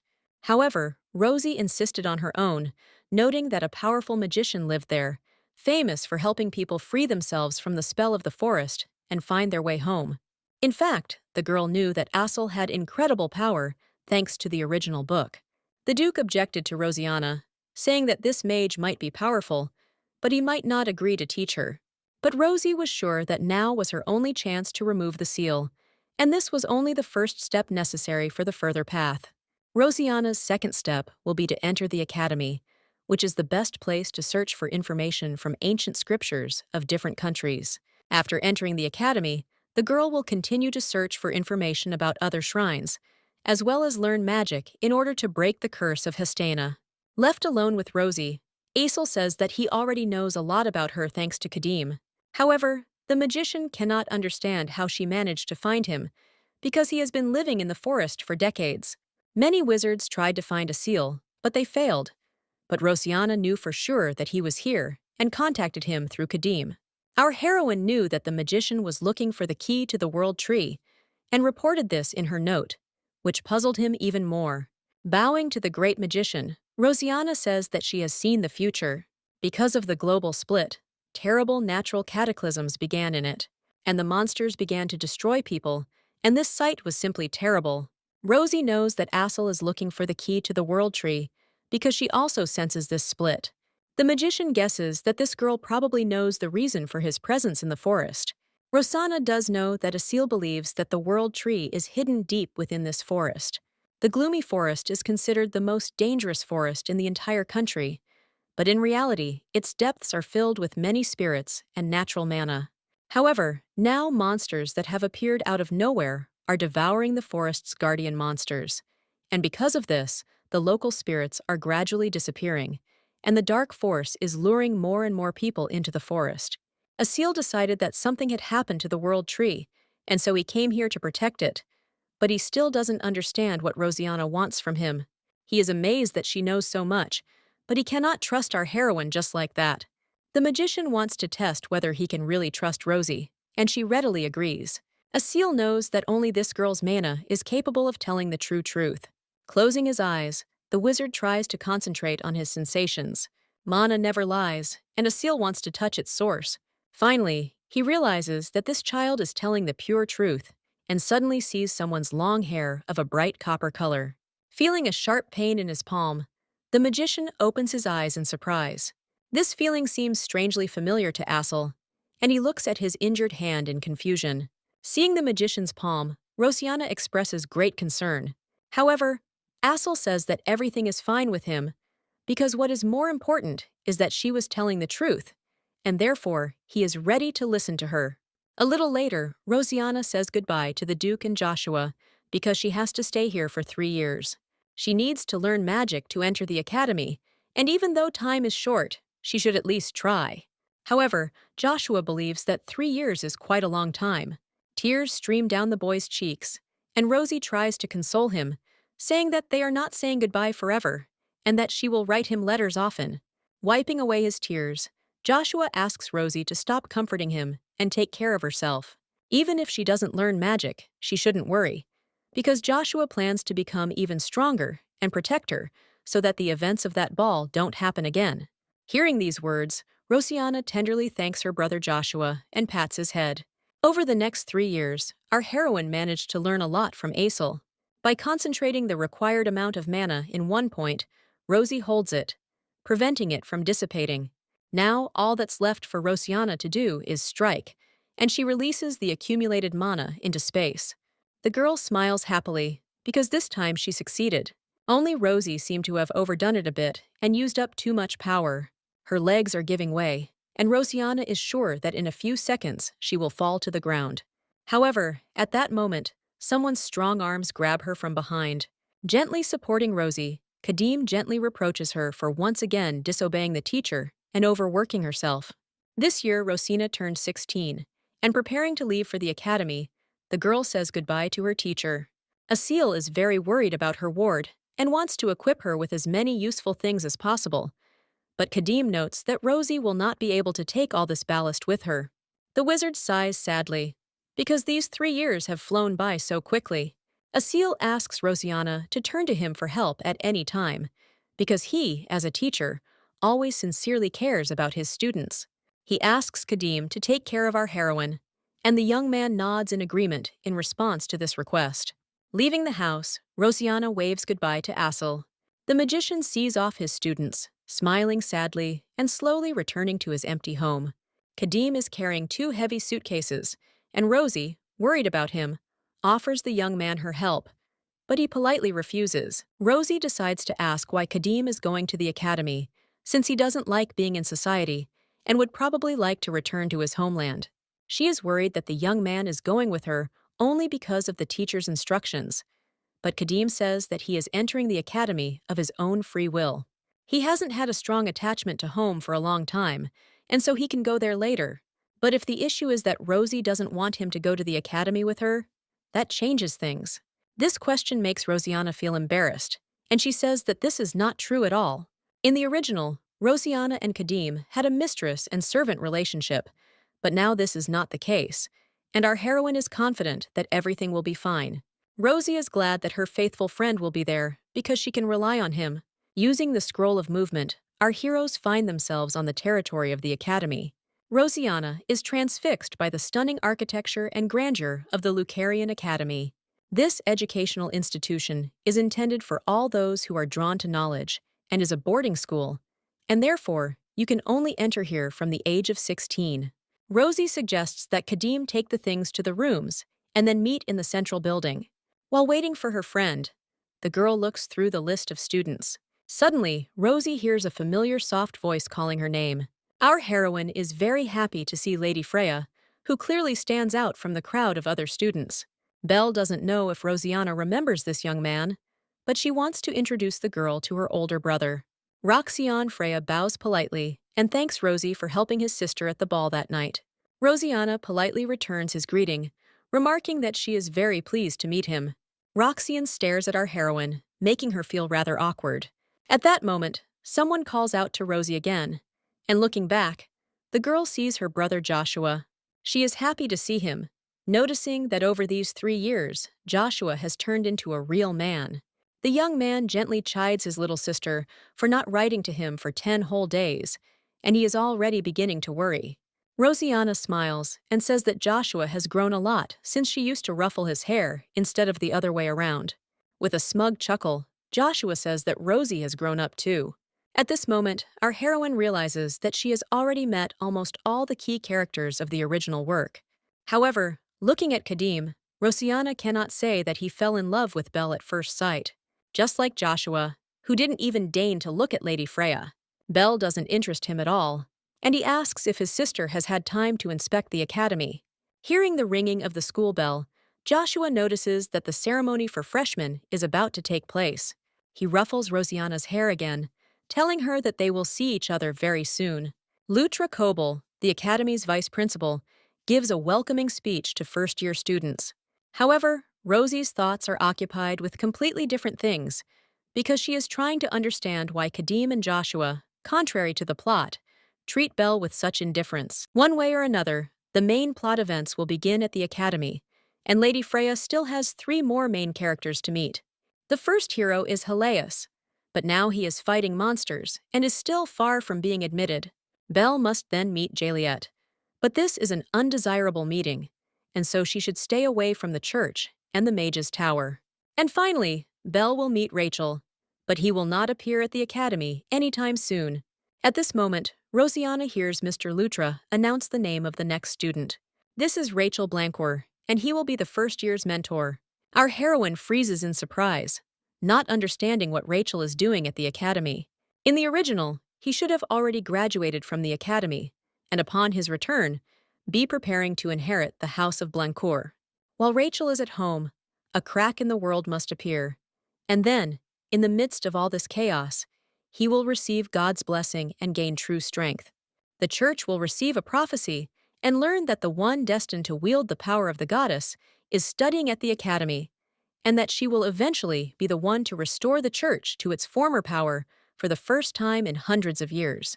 However, anyone who does not teach or study at the academy cannot set foot inside the educational institution, but the emperor will try to get to the chosen one first. At this time, the first Prince Alain will be struggling with a serious illness, and the second Prince Helios will successfully fight against hordes of monsters.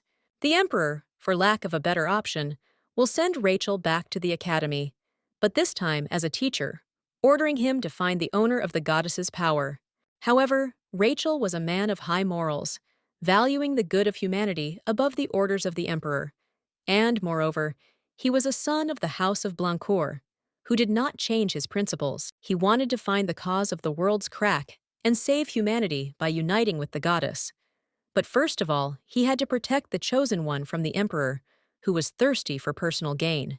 Rosianna realizes that Rachel's appearance at this moment clearly contradicts the original plot of the novel. He is probably here because the Duke did not go to Hamel a few years ago, but stayed with Joshua. Rachel's love was the healthiest compared to the other main characters, and in the end, Belle gave her heart to him, but he hurt her in a completely different way. Rachel sacrificed himself to protect Belle from a monster she could have defeated on her own. At that moment, the goddess realized that the only one who was ready to shield her in a moment of danger was in fact mortally tired. It was a real suicide, because he gave in first, although only Rachel constantly reminded Belle of the importance of hope and love. Thus, the goddess lost the most important person in her life. Everyone thought of Rachel as cold and calculating, but in reality, he was the kindest and most wonderful person of all. In order to find peace, Rachel stained his sword with the blood of many people, including his younger brother Joshua. If you divide the characters into black and white, then Rachel was absolutely good, but her relationship with Rosianna was, to put it mildly, difficult. Our heroine was so deep in thought that she didn't hear Belle calling her for a long time. Lady Freya noticed that her friend had become very gloomy while they were still in the main hall. Rosie apologizes to Belle, saying that she was just lost in thought, and asks her to remind her what they talked about.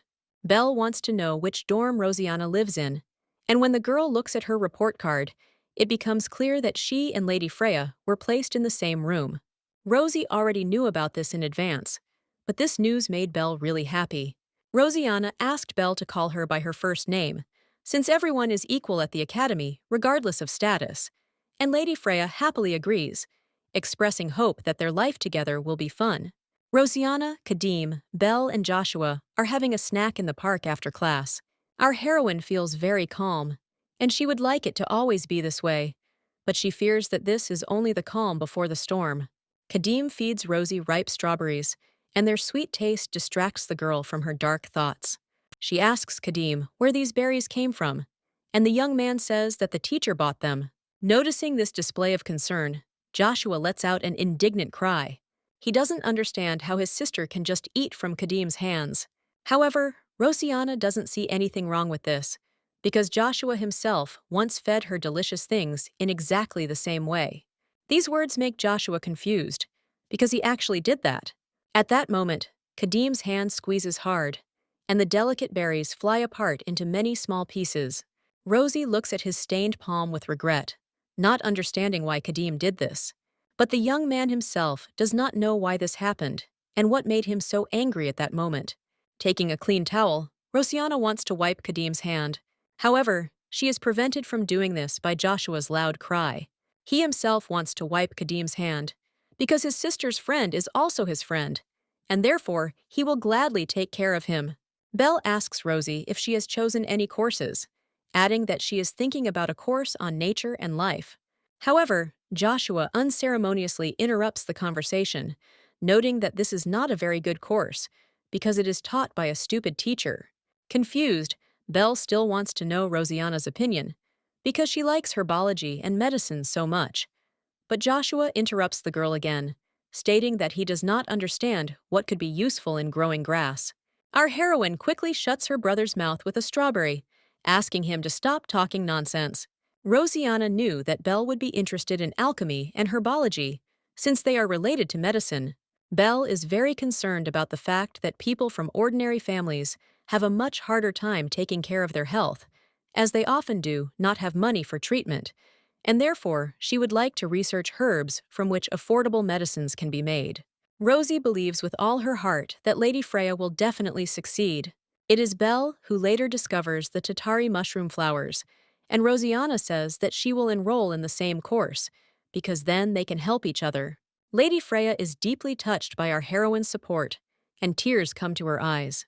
At that moment, Joshua hears someone calling his name and looks back to see his older brother. Rachel had not seen Joshua for a long time, but upon noticing Rosianna, the young man's face changed. Joshua smiles happily, remembering that his brother has never met Rosie before. Rosianna feels extremely awkward, and Kadim, sensing her state, abruptly gets up from his seat and puts out his hand, blocking the girl from Rachel. Our heroine did not expect such a reaction from him, because now this situation became even more awkward. Rachel stands there in bewilderment, not understanding why Kadim is behaving so strangely, and Rosianna suddenly remembers that she urgently needs to return to her room because she forgot her list of courses there. Rosie grabs her textbooks and promises to return soon, while the boys can chat with each other without her. Joshua and Kadim try to stop the girl, but she quickly runs away to the dorm. The next day, Rosianna and Belle attend a lecture on the theory of magic. Lady Freya looks at her friend with concern, worried about her condition. Last night, Belle asked Rosie why she ran away from them as soon as Rachel showed up. But Rosianna just apologized for making Belle worry and said that she just suddenly felt unwell.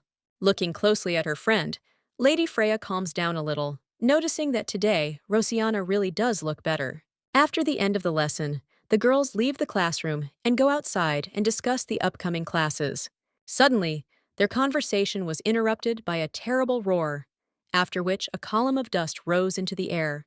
Rosie and Belle notice a crowd of girls nearby, surrounding the first-year swordsman's training area. Seeing several young people lying unconscious on the ground, Rosianna tries to understand what happened here. The next moment, she hears someone say Joshua's name, and finally notices him. Her brother was the only swordsman still standing. Turning her head to the side, Rosianna sees Kadim slammed hard into a stone wall. The impact was so strong that large cracks appeared in the stonework. However, Kadim is not going to give up so easily, and, rising to his feet, he slowly walks towards Joshua. Rosianna doesn't understand how her brother could bring Kadim to this state, but she is glad that Joshua has become stronger over the years. However, this is no reason to bully freshmen, and our heroine immediately begins to scold the bully. However, Joshua only fights them because they asked him to. Kadim confirms these words, saying that they wanted to test their strength with an experienced swordsman. Rosie gently strokes the boy's swollen cheek, noticing that he needs to be more careful.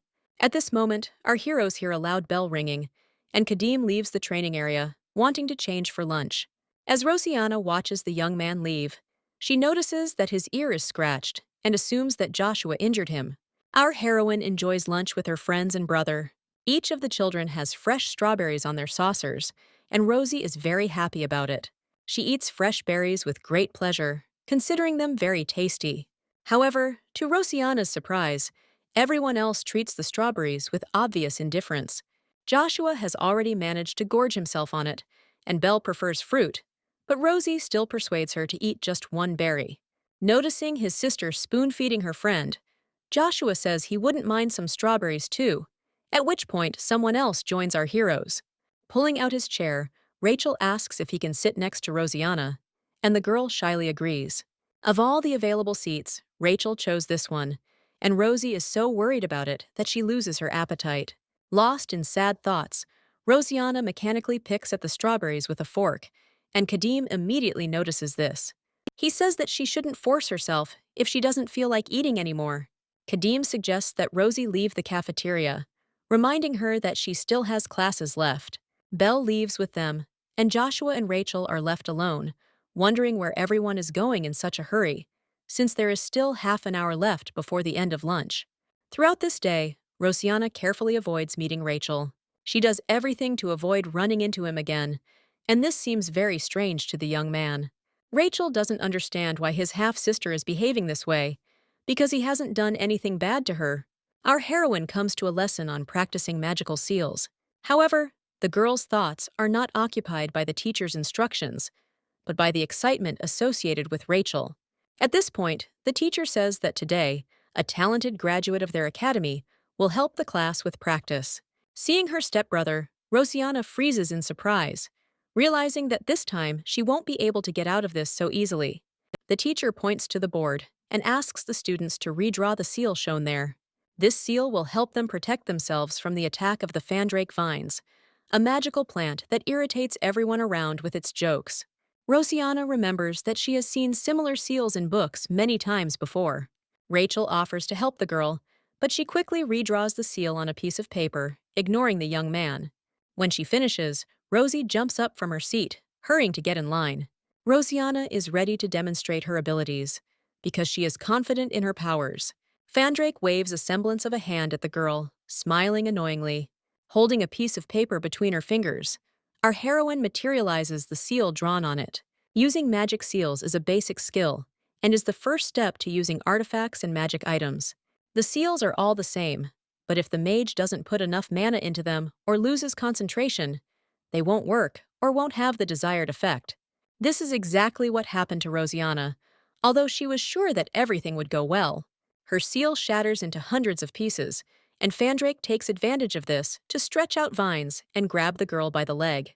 Rosie falls on her stomach, but at that moment, Rachel comes to her aid, deftly cutting through the clinging vines. The teacher comments that Rosianna's seal was excellent, but she seemed to lose concentration while drawing it. Rachel notices that our heroine has injured her knee and wants to take her to a doctor.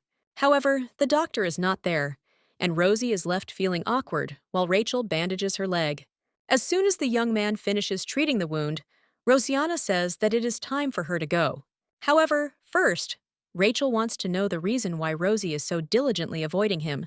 Even Joshua scolded him, as he decided that his brother had somehow offended Rosianna, and this was the first time Rachel had seen him like this. Everything was so obvious that it was noticeable even to those around him, and it was strange to think that Rachel himself would not pay attention to it. Rachel insists on an answer, and Rosianna says that it is not at all a matter of the young man offending her in any way. Looking down, our heroine sadly thinks that in the original story, all of Rachel's problems arose precisely because of Rosianna. It is he who is destined to kill Rosie at a certain moment. He pierces her with his sword, but Rosianna does not remember what happened before or after her death, but she clearly feels this pain even now. Rosianna should have been killed because she was driven by her delusions, but that does not justify the crime she committed. After all, she constantly pressed on Rachel's sense of guilt, reminding him that he had killed his own brother. Thinking about this, our heroine sighs heavily. After putting the medicines back in their places, Rachel notices that her father told him a lot about Rosianna. He hadn't seen such a warm and gentle smile on the Duke's face for a long time, and even Joshua becomes happier when he talks about his little sister. Rosie's arrival in their family changed a lot, because otherwise Joshua would have gone crazy because of his teacher, and the cartel would have been in Hamel all the time. Rachel is very grateful to Rosianna, and moreover, he returned to the academy to protect and help his half-sister. Rosie appreciates Rachel's kindness and apologizes to him for avoiding him. She shouldn't be afraid of something that hasn't happened yet, because she decided to change her destiny, and she will succeed if Rachel doesn't kill her, and she doesn't let him die, like in the original. Rosie says she was afraid that Rachel would be uncomfortable around her, since she is an adopted daughter and not his biological sister. Rachel is very surprised by this confession because he has heard a lot about Rosianna and does not feel bad about her at all. Moreover, he is very grateful to Rosie and hopes that she will also feel comfortable around him. Of course, Rachel is surprised by the sudden appearance of his younger sister, but at the same time, he is very happy to meet her. The young man extends his hand to our heroine as a sign of affection, and our heroine happily shakes it. By evening, heavy thunderclouds gather over the academy, foreshadowing an imminent deterioration in the weather. At this moment, Rosianna is in the library, wanting to grab a couple of books and return to the dorm. She wants to find a book about strength and the names of rare breeds, but it is not on the shelf, and Rosie decides to look for the textbook in the reading room. However, there the girl notices Roxion, Belle's brother, sleeping peacefully on the couch. It's going to start raining soon, so Rosianna decides to wake him up by lightly touching the young man's shoulder. A light touch frightens the young man, and he immediately hits our heroine on the hand. Sitting down on the couch, Roxion asks what Rosie wants from him. Rosianna sheepishly apologizes to the young man and reminds him that the curfew in the dorm will begin very soon. Without listening to Rosie to the end, Roxion quickly leaves the library, leaving the bewildered girl alone. Rosianna finds the textbook she needs and heads to her room with the books. Roxion watches her timidly from around the corner, and at that moment, his heart is filled with rather conflicting feelings. He remembers Rosianna's touch and cannot understand what it was. Now, for some reason, he feels very upset, but he cannot understand the reason for this disorder. Next to the young man sits a small black cat, diligently licking its paw. Raising her sapphire eyes to the boy, the cat asks what happened to him, but Roxion says it doesn't matter. The young man picks up the cat, and she notices that his temperature has risen again and that he should continue taking his medication. Returning to her room, Roxion falls asleep and dreams of a crowd of angry peasants accusing a mother and her young son of witchcraft. At that moment, Mom hugged Roxion tightly, asking him not to be afraid, because everything would be fine with them. However, the peasants set fire to their house and do not hear the screams of the woman, who assures them that she has nothing to do with witchcraft. But she manages to finish speaking, because one of them kills a woman in front of her little son. The peasants want to kill Roxion too, believing that he is not a man, but a monster. The boy watches in fear as the blade of the sword whistles through the air. He doesn't understand why they hate him and his mother so much, because they didn't do anything bad to these people. At this moment, Roxion's gaze falls on his mother's lifeless body. This sight drives him crazy, and the boy's heart is filled with burning rage. Tears flow from his darkened eyes, and at this moment he thirsts only for righteous revenge. An unknown force that took possession of Roxion at that moment grinds the peasants into dust. That day, it snowed, covering with a white sheet both the bodies of the people who considered them monsters and the body of Roxion's mother. The boy walked without stopping, completely alone, and not understanding where he was going, but his heart was tormented by an unceasing anger. After a few hours, Roxion decided to rest a little, finding a secluded place among the roots of a huge tree. However, at that moment, he heard someone's voice, noting that these lands had an owner.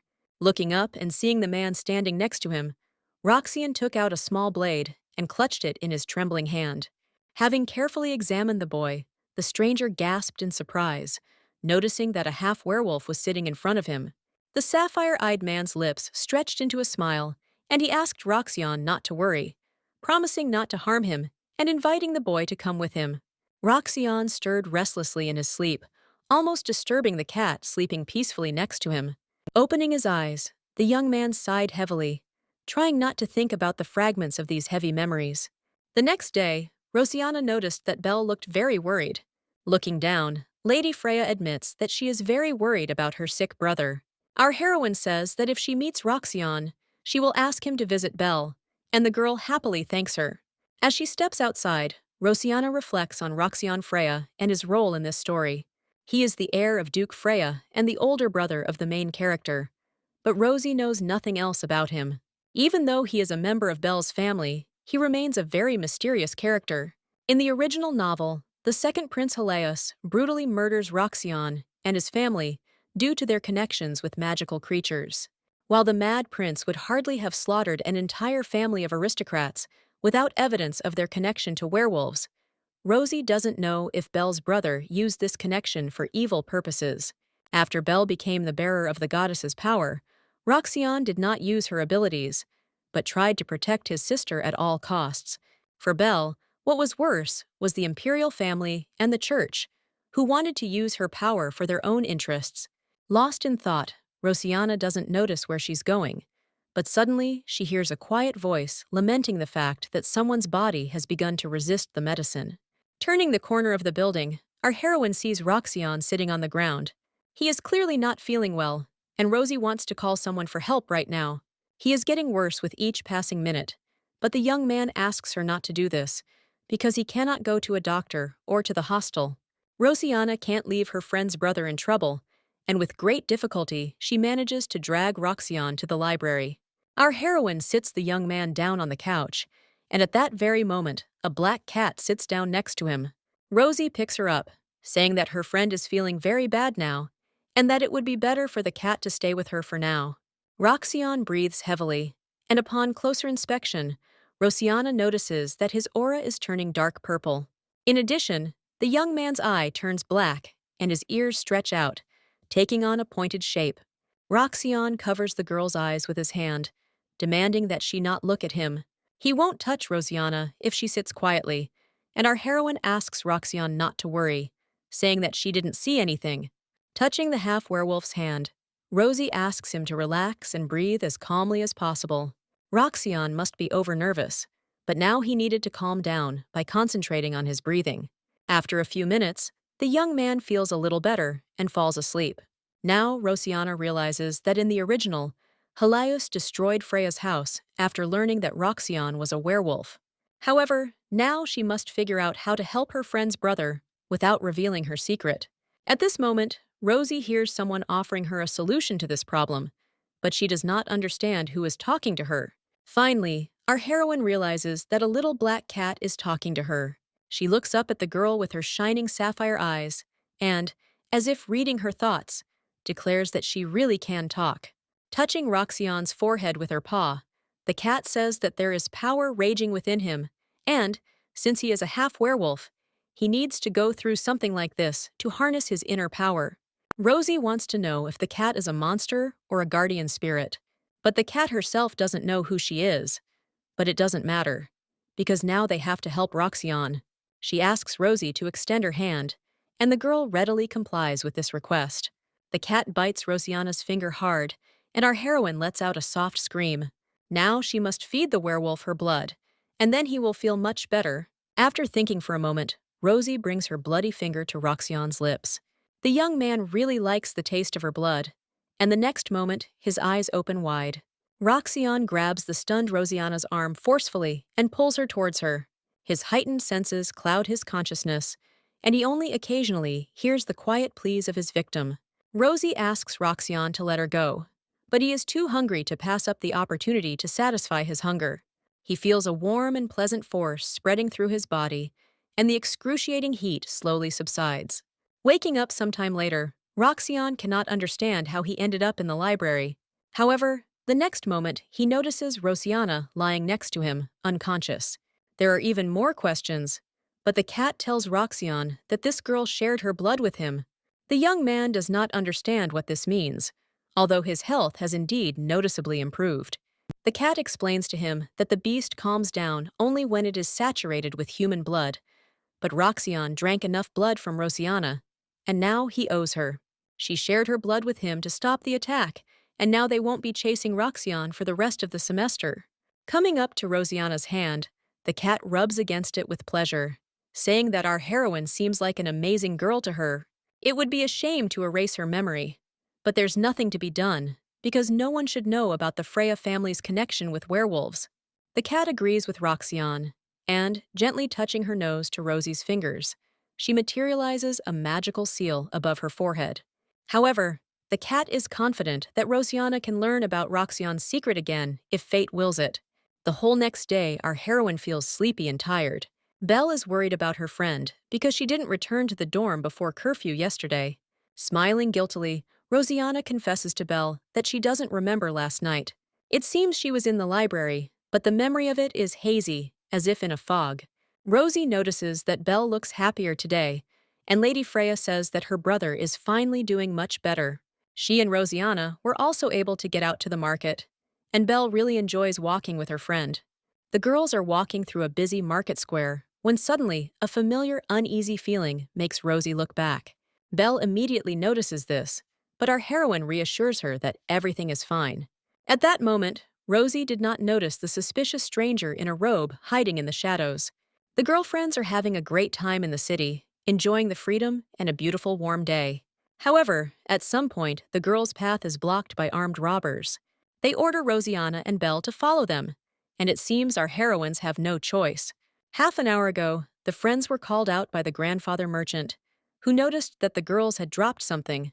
It turns out to be Belle's pass, and Lady Freya is about to thank the merchant when someone kicks him hard in the back. Belle immediately sat down next to her grandfather, wanting to help him, and Rosianna's attention was immediately drawn to the merchant's offenders. One of the robbers said that they couldn't trade wherever they wanted, but they were willing to spare the grandfather if he paid them only 3 gold coins. The grandfather said that he didn't have that kind of money, and then the bandits demanded that he cover the debt with goods. At this point, Belle decided to call the guards for help, but the robber only laughed at her, noting that no one would allow them to reach the guards. Wanting to resolve this situation as quickly as possible, Rosianna offers the bandits 2 gold coins and a precious brooch. As a student at the academy, our heroine cannot use her power against the townspeople, and this forces her to accept the bandits' terms. However, she and Belle have a self-defense spell on them, so Rosie wants to give the gold to the bandits and then call the guards. Turning the brooch over in his hands, the robber remains pleased with our heroine's compliance. The bandits leave, and the grandfather thanks his saviors with all his heart. Rosie suggests that Belle go to the guards and return to the academy immediately. However, the grandfather asks them to stay a little longer, because he is ashamed to let them go without even thanking them. He invites Rosie and Belle to have a cup of tea with him, but Rosianna politely refuses the merchant, saying that they really need to hurry. Grandfather understands everything, but tears come to his eyes when he remembers that he had a granddaughter who looked very much like one of his saviors. Noticing this, kind-hearted Belle can no longer leave her grandfather alone, and so Rosie finally agrees to a cup of tea. The merchant takes the girls to his home, located on the outskirts of the city. Rosie and Belle look around anxiously, but Grandpa says that they will be there very soon.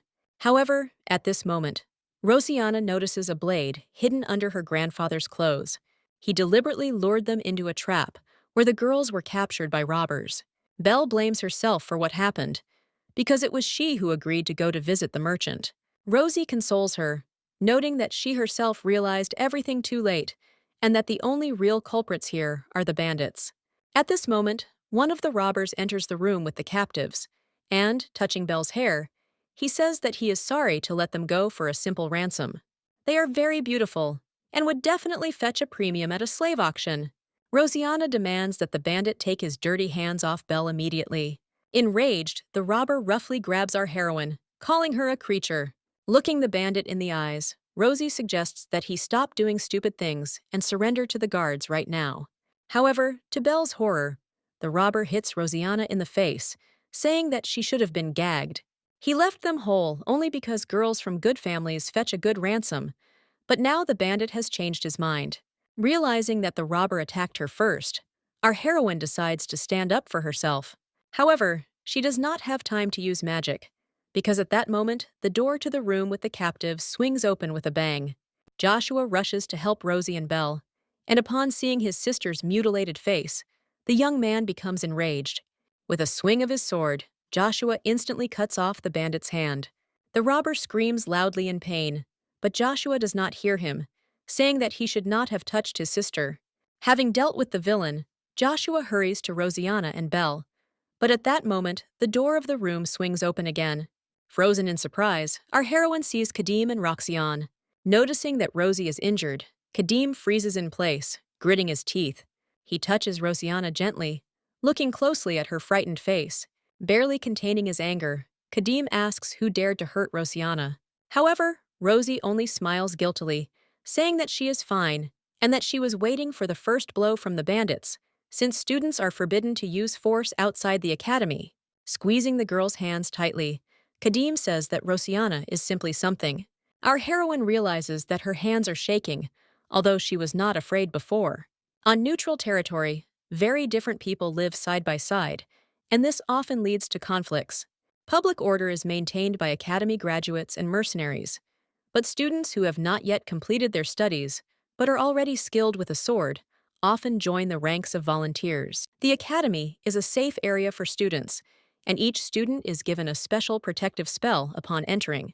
If someone attacked a student in the area where normal people lived, a magical signal would immediately be sent to the knight, so Rosiana wasn't too worried about being kidnapped. Joshua gently chides his sister for her carelessness, noting that he was very worried about her. At this moment, Rosiana's gaze falls on Roxane, and she cannot hide her surprise. He was probably there because he was worried about his sister, but luckily Belle wasn't hurt. However, Roxane was worried about more than just Belle, although Rosie doesn't know it now. The young man stares at Rosiana's swollen cheek, and his heart is once again filled with strangely contradictory feelings. Joshua treats the wound and puts a bandage on his sister's cheek. Looking at the tied-up robbers, the young man says that they will still get what they deserve, because of them, Rosie couldn't even walk around the city in peace. There is a good pastry shop not far from here, and Joshua suggests that the girls go there if they want. Following a long-standing habit, Kadim carefully feeds Rosiana a strawberry dessert. Joshua is irritated by this, and, unable to control himself, he knocks another piece of dessert off his fork. However, now Rosie is not worried about her brother's childish antics, but about Belle's condition. The girl looks upset, and our heroine suggests that she return to the academy. Belle says that she is fine, and that she likes the bakery, but she is very sorry that Rosiana got hurt because of her.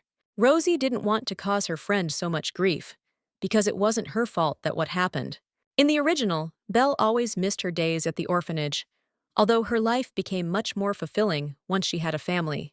However, due to her status, Belle couldn't freely go outside the house, and after the awakening of the power, everything became really bad.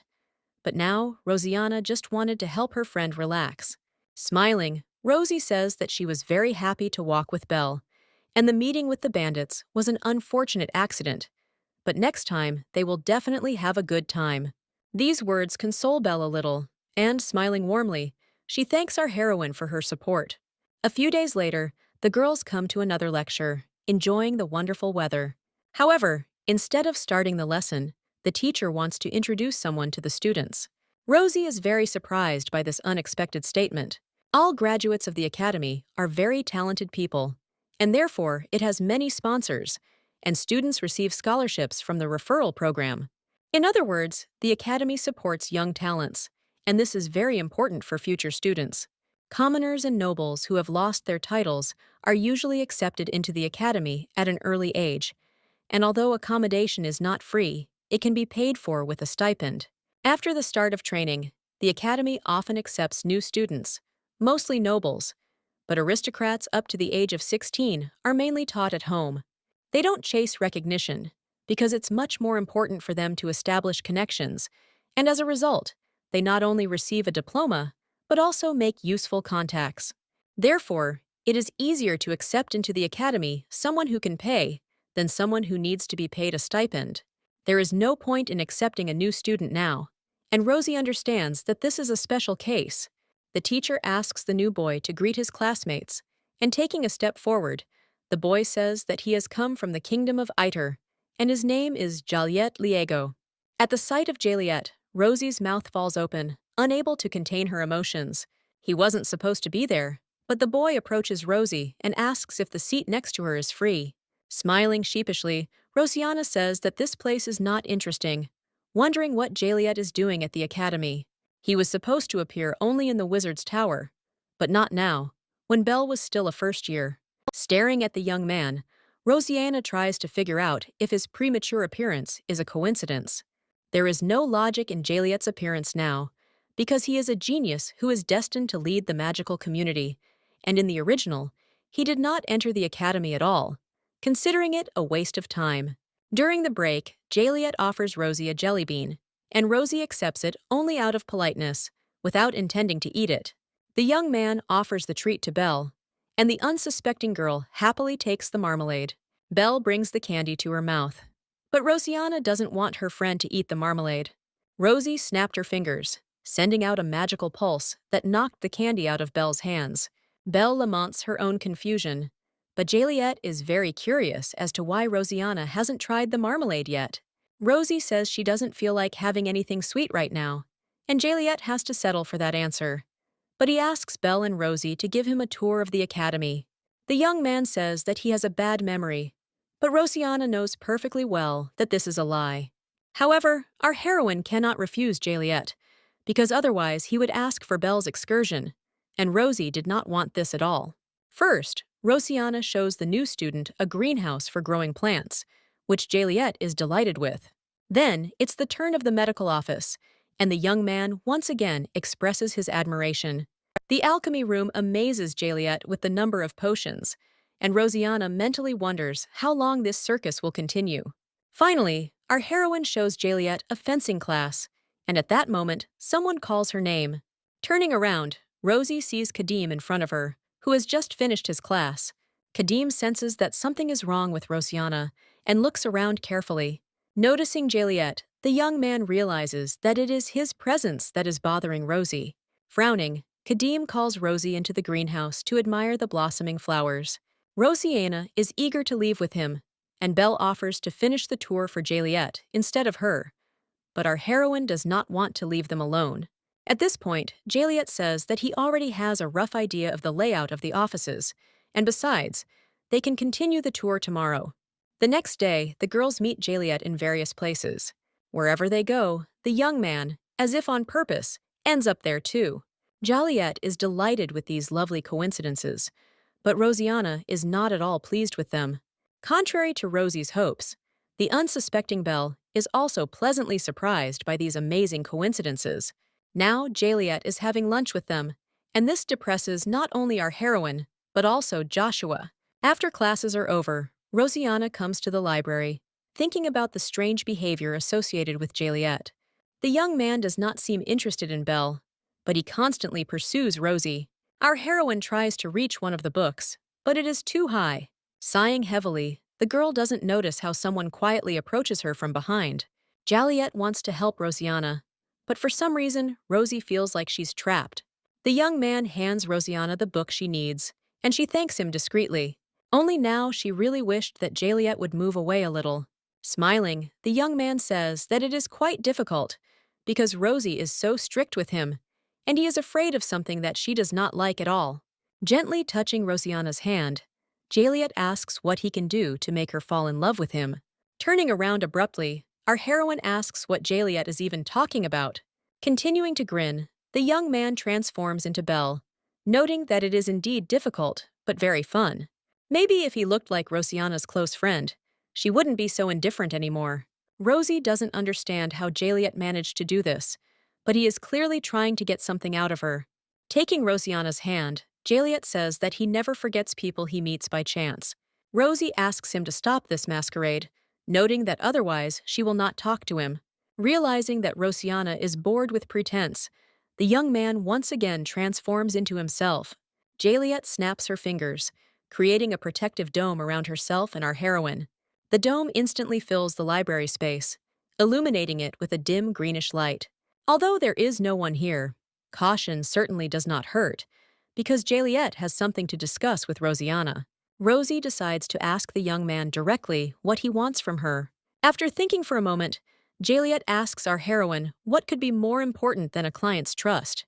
He was still keeping an eye on those Rosie had asked for, and her second request, concerning the Empress and Viscount Portman, seemed rather odd to him. Rosianna reminds Juliet that he had already obtained this information for her, and now she knows that the Viscount and the Empress had met many times, and that their acquaintance took place at an auction when Sylvia bought flowers from Elasia, which cost a fortune, but immediately withered. The Elasia clan used to live on the border of the country, and the Empress is from there. But in the past, the clan's lands were destroyed by wars, and now this family is considered extinct. The Elasian flower is the clan's symbol, and does not fade even in winter, but it can only grow on the soil of Alassian lands. If it was put up for auction, it must have been planted on clan land, but Jaliet can't figure out why the temperature-resistant flower still wilted. Rosiana guesses that by asking this question, Jaliet wants to test her. She only asked for information about the meetings between the Empress and the Viscount, but he himself decided to tell her more. There is no further information about the deal between Sylvia and Portman. There is also no information about the auction items that are related to the Empress's hobby, but Rosie still finds Jaliet's report useful, as it cleared up her doubts. She believes that the precious flowers withered in an instant because the soil they grew in was used for something else. Rosie thinks it was used to grow knife leaves, which grow in any soil. However, it is on the soil of the Alassia clan that the tips of these leaves turn red. Knife leaves are an excellent material for subduing slaves, but due to their rarity, they were only used on special occasions. The auction house used leaves to tame Kadim, but it didn't work. In addition, Nif leaves only work on those who have not yet awakened magic. However, if the child is strong from birth, the leaves will be useless. While training under Viscount Portman, Joshua ate candies made from Nif leaves, and if Rosie hadn't realized this, Jaliet would have been disappointed. Because having received information about the Empress, she was able to put together the missing pieces. These words make the young man laugh merrily. Looking up at Rosiana, Jaliet admits that she really is the best client he has ever had. He wouldn't have been disappointed in her anyway, because Rosie is valuable in herself. But now Jaliet wants to give our heroine a gift for making him laugh. After his first meeting with Rosiana, Jaliet learned that she was the adopted daughter of Duke Blancourt. The Empress has a good reputation. She is nice to everyone, despite her origin, and therefore the people love her. But her meeting with an insignificant Viscount looks interesting. That's why Jaliet decided to find out as much as possible. But soon the Viscount, who was Joshua's mentor, disappeared without a trace. His father suddenly returns home, and soon he has an adopted daughter, with whose arrival some people began to act differently. Many are convinced that the Empress really does grow nymph leaves. In addition, after the Viscount's disappearance, a fire broke out in the Empress's greenhouse, destroying all possible evidence. But even if the leaves had remained, it would have been difficult to blame the Empress, since many do not know about their effects, and the people idolize her. The Empress was born in Elasia, and many people like her clan bowed their heads to the Empire for survival. But she will not be loyal to an emperor who made her people suffer. But people adore her and will not believe that she could commit evil deeds. However, at some point, Sylvia set her sights on Joshua, wanting to conquer him. At first, she kept the second prince in check, and Rosiana believed that the Empress was doing this to strengthen Prince Alan's position. But Sylvia should have known that the leaves would not work on a person with a strong aura, because their effect would disappear immediately after awakening. In the original, the Empress dies at the hands of Helios, who didn't care much about what people thought of him. However, Rosiana's behavior differs from the books, and Jaliet, contrary to the plot, also ended up at the academy. In that case, the Empress's death is also not a fact, and having failed with Joshua, she may well be plotting something else. Jaliet picks up the book that fell to the floor, saying that Rosiana is the only one who can understand his thoughts, and the only true gift is a possible future. Jaliet reminds our heroine of the time when a magician visited her after she fainted. Rosie remembers this, but this magician was sent to her by the Empress herself. Rosiana does not understand how this could happen, because after the death of the Viscount, the estate's security system was strengthened, and a magician with evil intentions would not be able to enter the house. If an enemy tried to penetrate from the outside, he would activate the suppression mode, neutralizing any sounds, and no one would hear his screams. Smiling, Jaliet notes that the mage didn't even know that he was under the Empress's control. However, in the end, it was not the sent magician who arrived at the estate, but Jaliet himself. Rosie freezes in surprise, not understanding how this could have happened, because in that case, the Duke should have noticed the magical trace left by Jaliet. The young man says that he was simply worried about Rosiana and decided to visit her, despite the increased security. Transforming into a bird, Jaliet followed the court magician as he headed to the Duke's house. And it was at that moment that the young man felt that something strange was happening to the magician. Jaliet asks Rosie if she understands the difference between regular black magic and witchcraft. Black magic, unlike witchcraft, pollutes the mana of the one who uses it. Witchcraft, on the other hand, taints the mana of the person the spell is cast upon, but this taint is shed after the spell is completed, like a snake's skin. Rosiana understands that Jaliet asked this question for a reason, and guesses that the magician sent by the Empress was convicted of witchcraft. This guess turns out to be correct, and Jaliet says that he wants to give our heroine another gift. Few can use witchcraft, and at the moment, many talented sorcerers belong to the Empress's clan. However, only the leader and his closest relatives had the right to perform magic. In addition, practicing witchcraft requires offerings and the purest mana. But even witchcraft has a weak side, because when the spell wears off, the identity of the sorcerer can be established. Jaliet began to dig further and found out that it was the Empress who cast the spell on the magician. Smiling modestly, Jaliet notes that he is an excellent magician, but very few people know about it.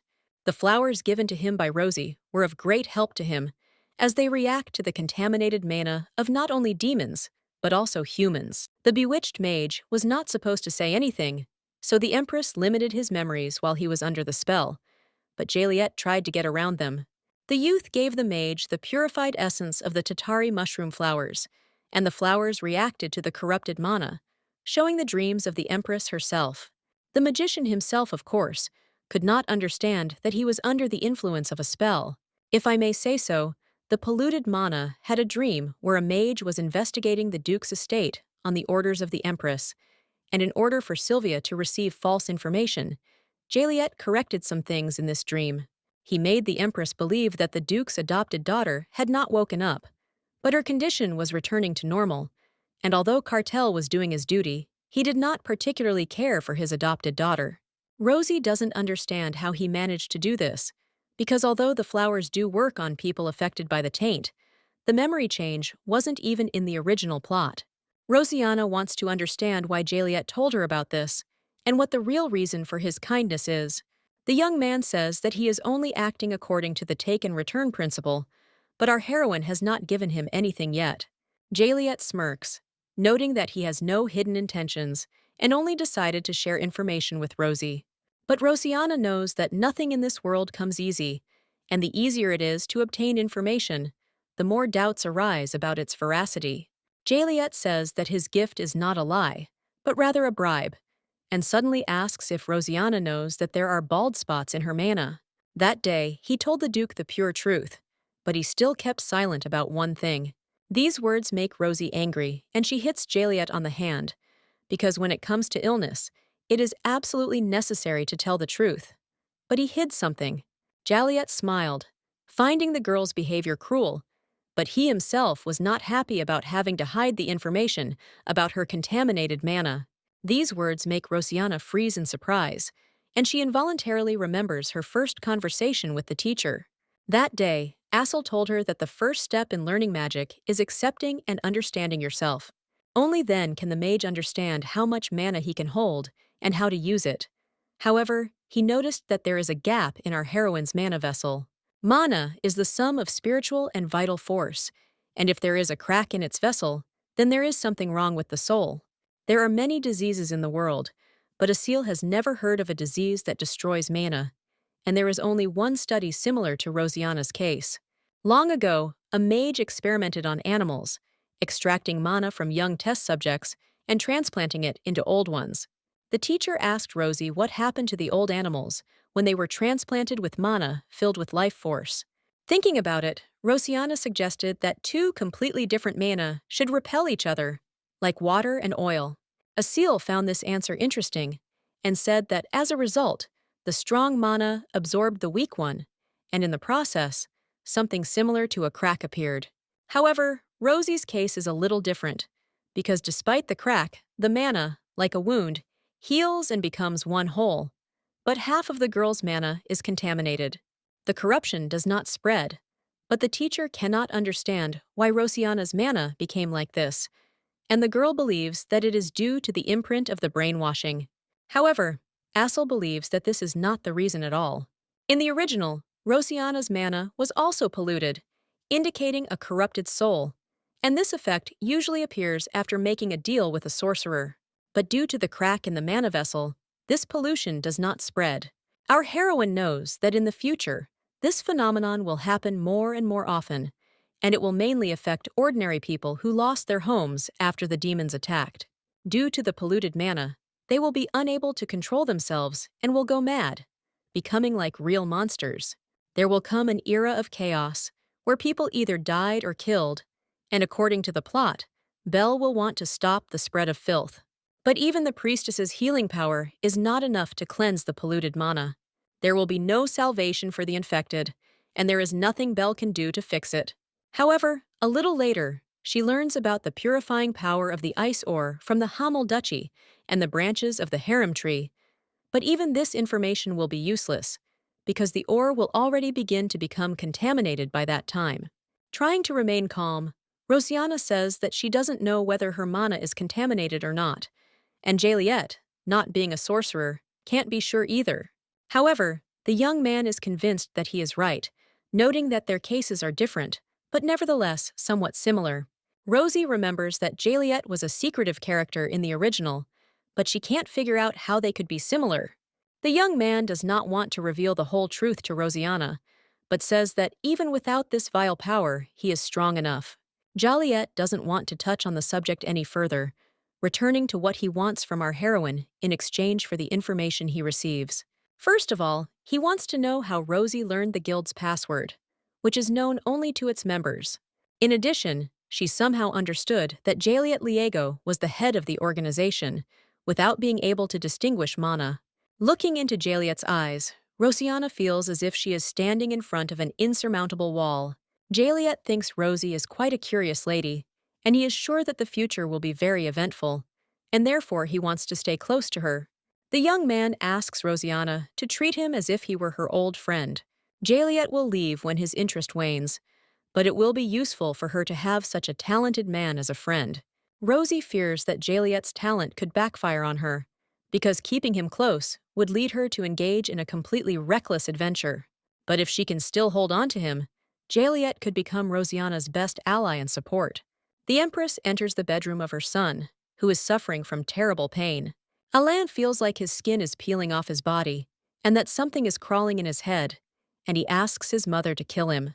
However, Sylvia cannot get rid of her worthless son, because he himself said that he wants to become stronger, and now all he does is cry, without bringing an ounce of benefit. Unlike the useless crybaby Alain, his brother Helaos was born with incredible power, and now does incredible things, but it is the first prince who must be blessed. But if this continues, Alain will not become the crown prince, and will die at the hands of his brother, and the Empress will not take the place that is rightfully hers. Sylvia's eyes glow red, and touching Alain's face, he asks him to accept this power. He must get the throne for his mother, no matter what it takes. Leaving her son's bedroom, the Empress wonders if what she gave him is enough, because the energy is gathering faster and faster. But it is still impossible to collect enough without desecration, and to feed Alain, even more despair and filth is needed. At this moment, the Empress notices one of her maids and orders her to speak. The girl in the bloody dress tells Sylvia that the second prince has returned to the palace. However, Helaos noticed her when she was taking the medicine from the mage tower, and now the prince plans to meet with His Majesty the Emperor. Sylvia thanks the maid for her help, but after Helaos noticed her, she became useless to the Empress.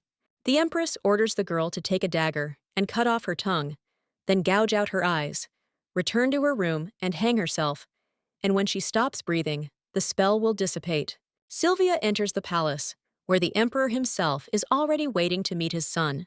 Tereus Lafrance Drago notices that the Empress is in a great hurry to see the second prince. Sylvia is thrilled about the Empire Star's imminent return, saying that as a mother, she can't help but be eager to see her son. The Empress congratulates Helaos on his return, but he does not return the warm greeting. The Emperor pats his son on the shoulder, saying that he was confident of Helaos's success. However, the young man squeezes Tereus's hand tightly, making it clear that he is not craving praise at all, but the reward he has earned by fighting hordes of monsters. Tereus's face falls in surprise, but he quickly pulls himself together. He is glad that his son grew up to be straightforward, and despite his arrogance, Halaus truly deserves the award. The emperor is ready to fulfill any wish of the young man, but asks to voice it a little later, because now both he and the empress need to rest. Halaus follows Sylvia, noticing that the man she thought should have died has returned alive, which is simply miraculous. The empress pretends not to understand what the second prince is telling her. Then, Halaus asks her directly what happened to the man who pointed the poisoned dagger at him, and besides, before that, she poisoned his mother. Sylvia smiles calmly, stating that she does not understand why the prince says such outrageous things to her. He returned from the battlefield safe and sound, and as a mother, she is very happy about it. Hearing these words, Hellas calls the empress crazy. After all, she tricked the emperor into locking him and his mother in the tower. And when Hellas turned 13, Sylvia decided to poison his mother and simply cripple the boy. Apparently, the empress did not think that the second prince could find out the truth, but he remembers all this pain and will make her suffer many times more. Having wished Sylvia good night, the young man leaves, leaving the empress alone with her own bitter thoughts. Life at the academy gradually entered into a familiar rhythm for Rosiana. Unlike the original novel, the Blancourt brothers became good friends. Belle's daily routine is also quite calm and carefree, and even her friendship with Juliet doesn't seem to have any negative impact on her. Rosiana didn't interfere much with the plot, but the behavior of all the characters in the novel changed significantly. Our heroine would be happy if it were just a romantic story, because then, being a secondary character, she would simply watch the love of the main characters. At this moment, Rosie's pleasant thoughts are interrupted by an obsessive cough. Kadim immediately notices this and asks if everything is okay with Rosiana. The young man looks intently at our heroine, trying to understand her condition. Kadim's appearance makes Rosie think that he, too, is not behaving like in the original, and she herself is not obsessed with him, as in the book. However, their connection was still not broken, because Kadim voluntarily remains close to Rosiana and protects her. Rosie doesn't know what's on his mind, but she has one dream connected with him and Belle. If he falls in love with her friend, Rosiana will support him, because she hopes that this time he will be truly happy. Gently touching our heroine's forehead, Kadim notices that she has a fever and needs to go to the medical center. A little later, Rosie, Kadim, Belle, and Juliet are walking down the alley discussing the lectures. Suddenly, our heroine hears someone's pitiful cry, begging for help. Looking around the corner, Rosiana sees two young men, one of whom is begging the other for mercy. However, the blonde-haired boy pins the second one against the wall, noting that he has no other choice. It was to him that the traitor owed his life, and having become a spy, he must bear responsibility for his choice.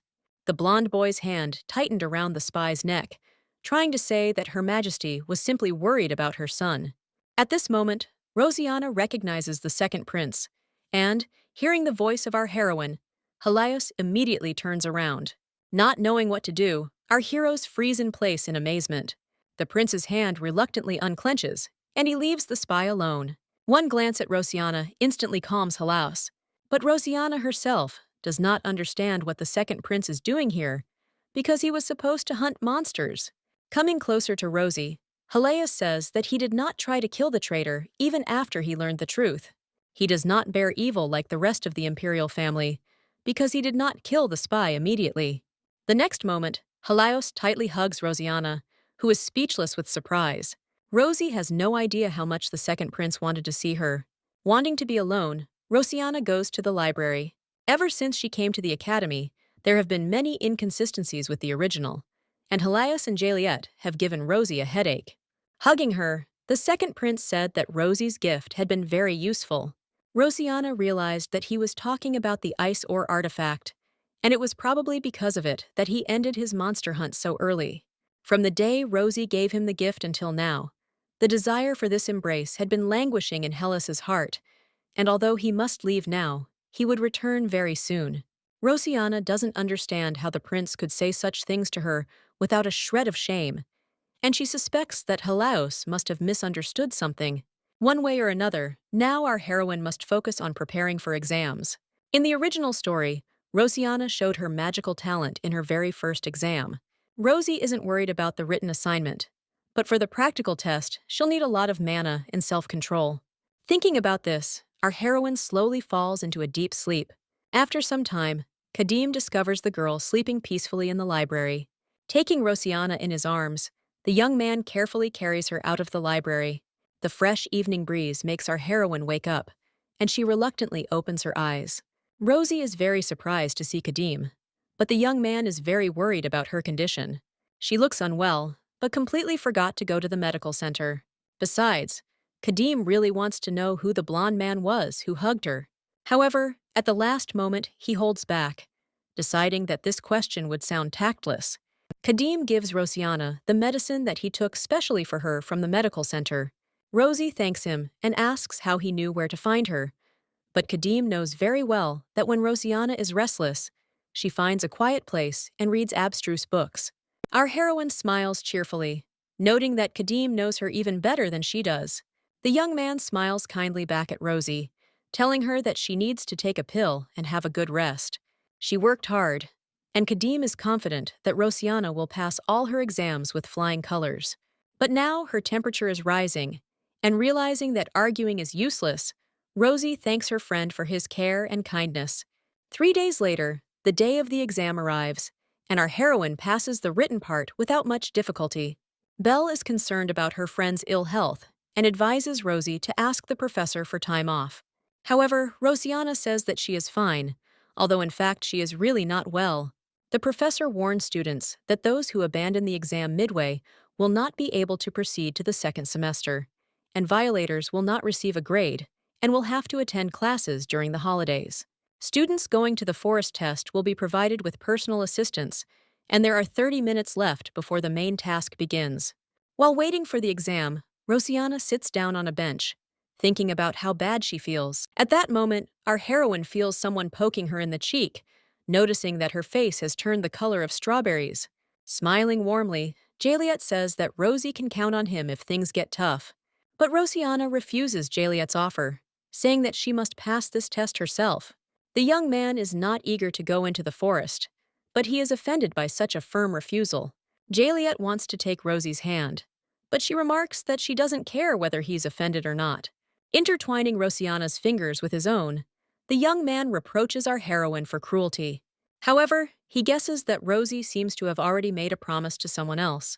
At this moment, Rosiana hears Kadim's voice, standing a few meters away from her. He immediately notices that Juliet is holding Rosie's hand, and his teeth clench in anger.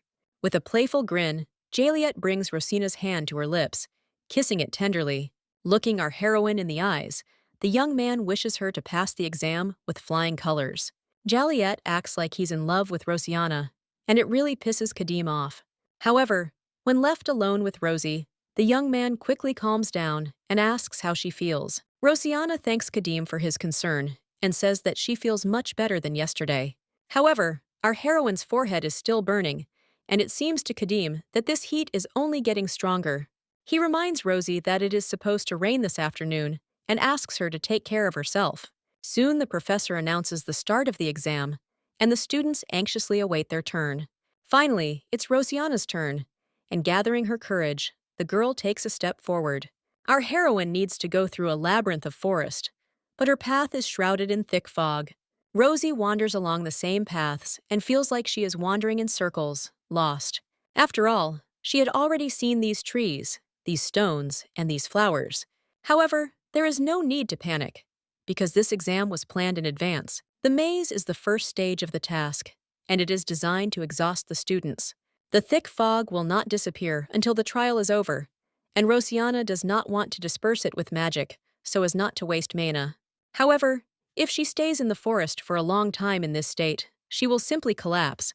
In the original, Rosiana was able to find the end of the maze by simply going straight ahead, but this is not a complete test, so she should be on her guard. Our heroine tries to cheer herself up, but the feeling of oppressive loneliness makes her tremble slightly. Suddenly, Rosie hears a suspicious sound, like someone crying.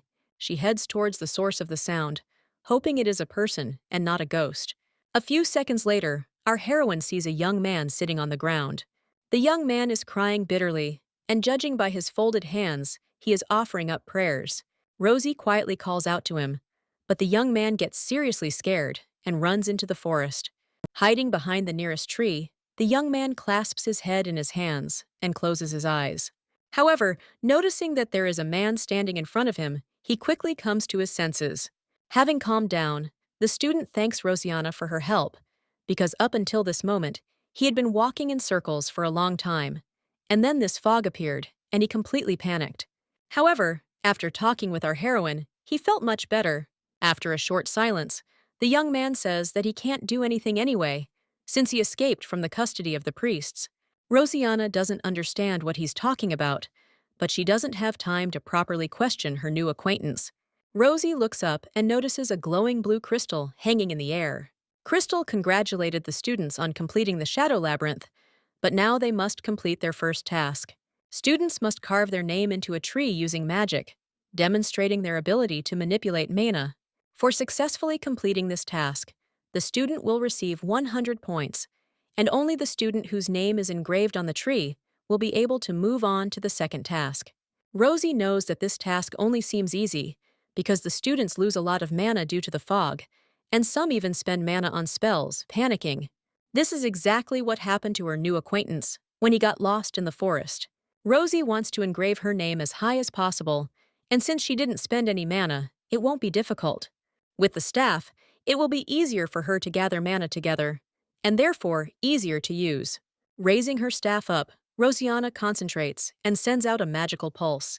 Within seconds, her name is emblazoned on a wooden trunk above all the others. This delights Rosie's new friend, and he cannot hide his admiration. Once again thanking his savior, the young man says that he would never have managed without her help. Suddenly, he asks Rosianna to give him her hand, and after thinking a little, our heroine decides to do it. She touches the young man's palm with her fingers, not understanding what he wants to do. Closing his eyes and squeezing Rosianna's hand tightly, the young man activates his magic staff. After a few seconds, Rosie is surprised to notice that the headache that had been bothering her all this time has finally subsided. However, the young man seemed to have used up the last of his strength for this. However, he is glad that he was able to help Rosianna, because she was in really bad shape. Rosie knows that only magicians who wield the power of light have the gift of healing, and she realizes that this young man must have mentioned priests for a reason. Our heroine thanks the young man from the bottom of her heart, admitting that this headache greatly interfered with her concentration. These words make the young man smile happily, and he suggests that Rosianna move on to the next stage of the exam. Rosie comes to the fork in the road for the second task and meets one of the students there. The girl breathes heavily, saying that this is her third attempt to guess the riddle. Her strength is clearly running out, and with a sigh, the student enters the portal located between the two paths, wanting to return to the beginning of the exam. In completing a task called the loop, the student must choose one of two paths, the first of which leads to the solution of the riddle, and the second to another fork. The path must be chosen very carefully, and Rosianna closes her eyes, realizing that she needs to concentrate properly. One of the paths seems to have been created specifically for the task, while the second, on the contrary, is distinguished by some kind of heterogeneity. After thinking for a moment, Rosie chooses the left path and takes a few cautious steps forward. She finds herself in a foggy forest again, but for some reason, our heroine's path is blocked by a huge rock. The next moment, the rock begins to fall apart with a roar, and in the resulting free space, Rosianna sees an elegant white door.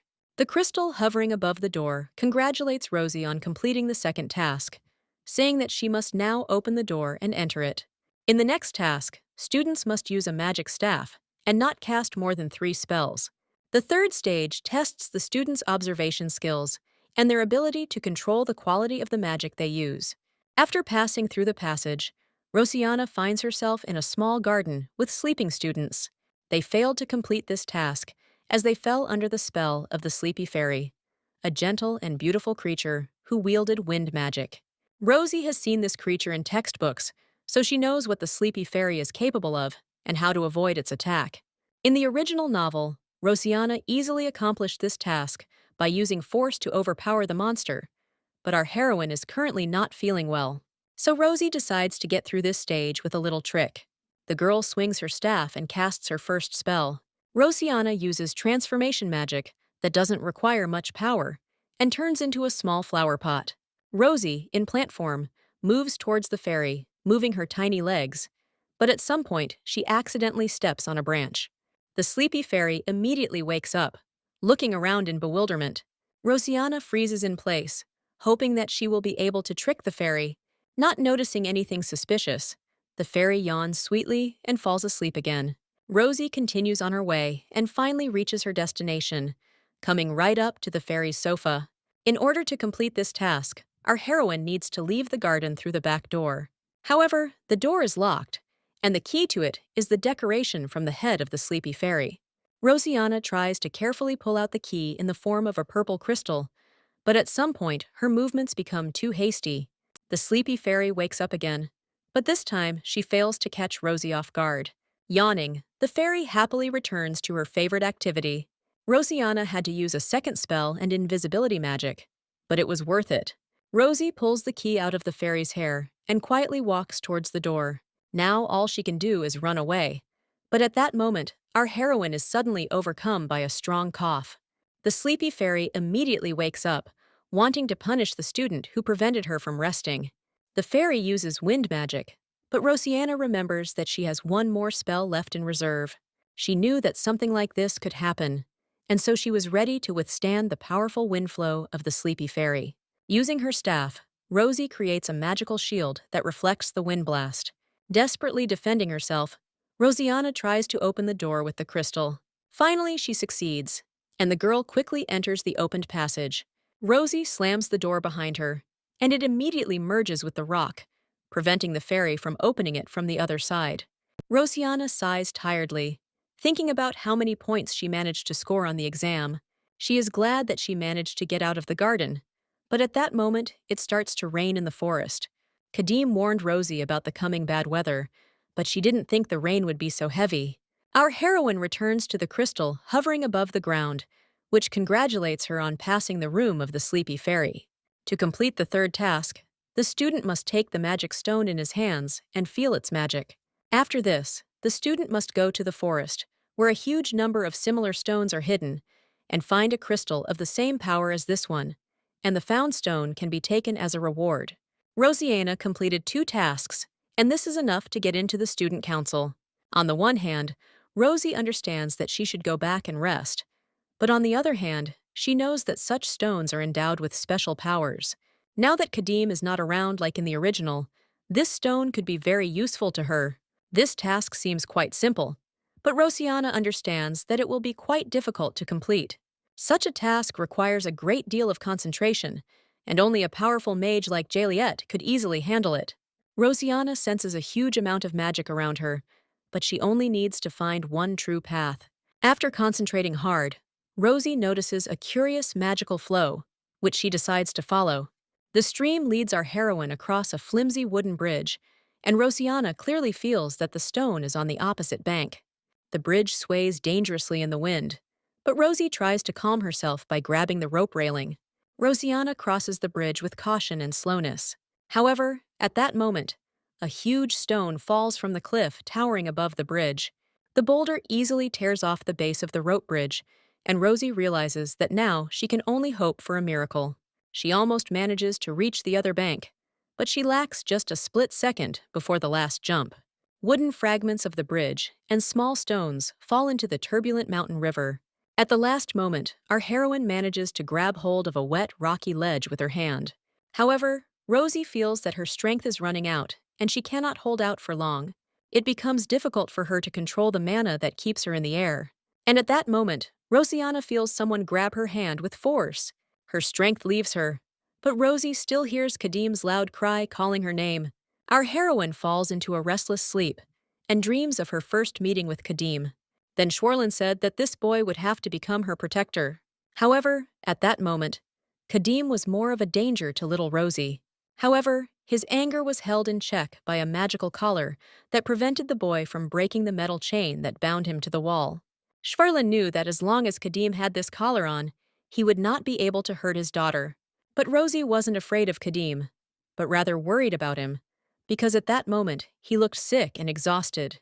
Moreover, our heroine guessed that the boy was very scared. Rosie was eager to make Kadim's life less painful, so she started bringing him food.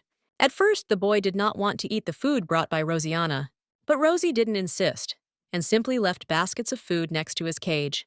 Hunger proved stronger than pride, and eventually, Kadim began to accept treats. Rosianna began to come to the tower more often, trying to talk to the boy each time. Of course, Kadim did not immediately trust Rosie, but our heroine did not give up. And after some time, the boy began to approach his well-wisher closer and closer. Their meeting happened spontaneously, but Rosianna immediately understood that in the future she would give Kadim the right to choose. He had to choose his own path and decide whether to leave or stay with Rosie. Our heroine was ready to let Kadim go when the time came, but she didn't have to do it. Thinking about Kadim's fate, Rosianna cries in her sleep without realizing it. But at some point, she feels someone's warm fingers wiping away her tears.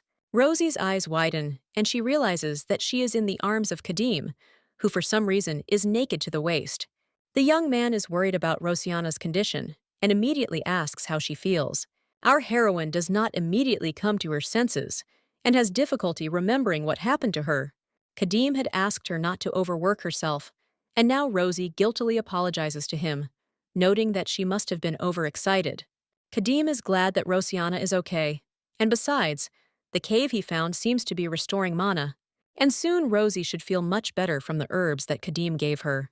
At this point, Rosianna feels a strange taste in her mouth, similar to the chuchuri herb, but, following Kadim's insistence, she obediently swallows the medicine. Now our heroine decides to ask one question that has been bothering her from the very beginning. She asks Kadim why he is naked, and this question takes the young man by surprise. After apologizing to Rosie, he reminds her that her clothes were soaking wet, so he changed her into his. Kadim asks Rosianna not to worry, noticing that he changed her clothes with his eyes closed, and these words make Rosie involuntarily blush.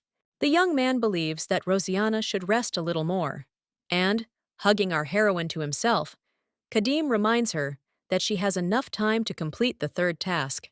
Rosie feels very comfortable and warm next to Kadim, and enjoying his embrace, she becomes completely calm. The young man clearly enjoys being her hot water bottle, and the thought makes Rosie laugh. Rosianna closes her eyes and wonders how Kadim managed to find her and come to her aid at the very moment she needed it. Rosie compares the young man to a knight from a fairy tale, because whenever she gets into trouble, he always appears next to her, like a guardian angel.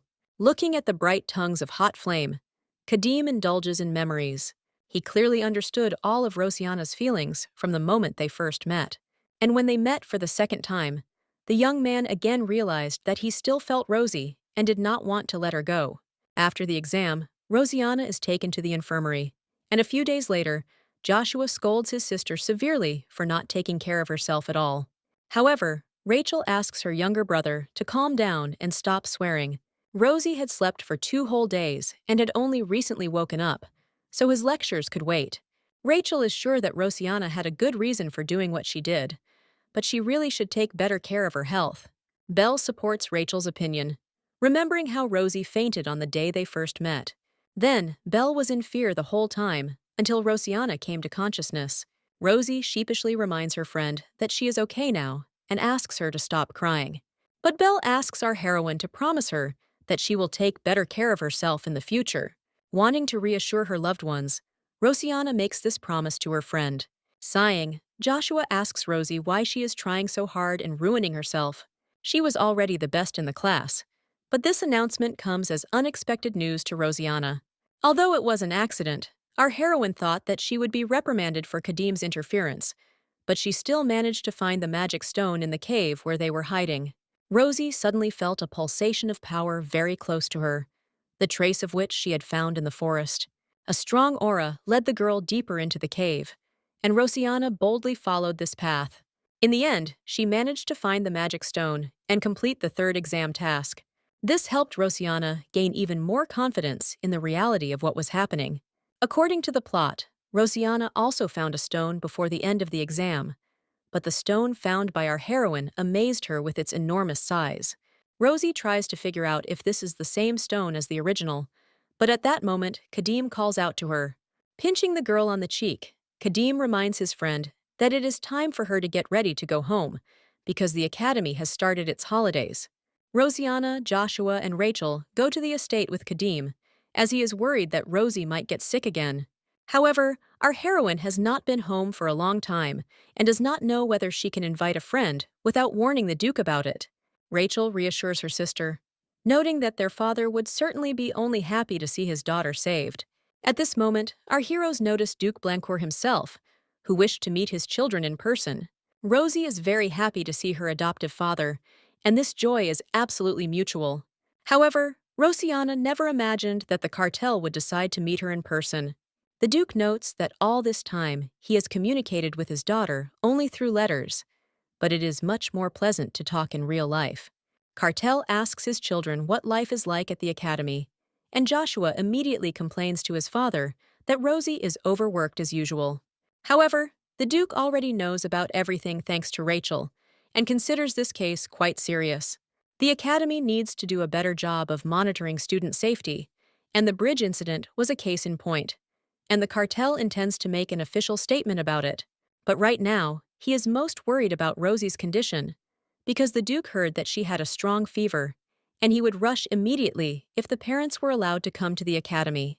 Rosianna smiles sheepishly, realizing who her brother Joshua takes after. The cartel notes that Rosie shouldn't be shy about asking for a reward for Kadim, since he saved his daughter.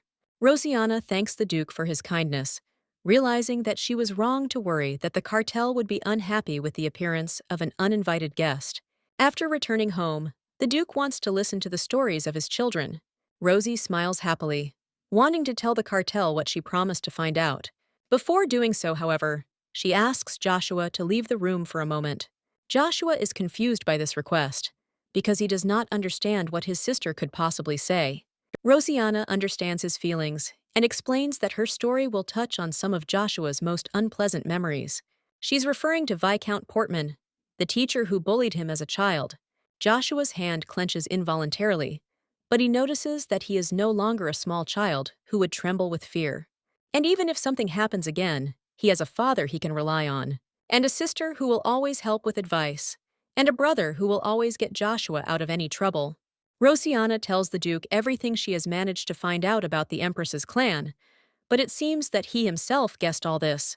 Rosianna was certain that the Empress was behind the story with Joshua, but she could not understand her intentions, and therefore did not share her thoughts with the cartel. The Duke thanks his daughter for her story and says that he has something to tell too. In fact, the Empress had always had a strange attraction to the Blancourt family, and that was probably why she decided to torment Joshua. Hearing these words, Rosie believes that in this case, Hestan's curse may also be connected to the Empress. Usually, such curses are cast through black magic or witchcraft, and such power is only within the power of the Empress's clan. Our heroine asks the Duke to tell her about the state Heston was in before the curse was placed on her. This question makes Cartel remember the last days spent next to his beloved wife. Hestana gently touched his face, begging her husband not to look at her like that. It was time for him to leave, but he could not part with his beloved wife. He couldn't leave her alone, especially knowing the situation she was in.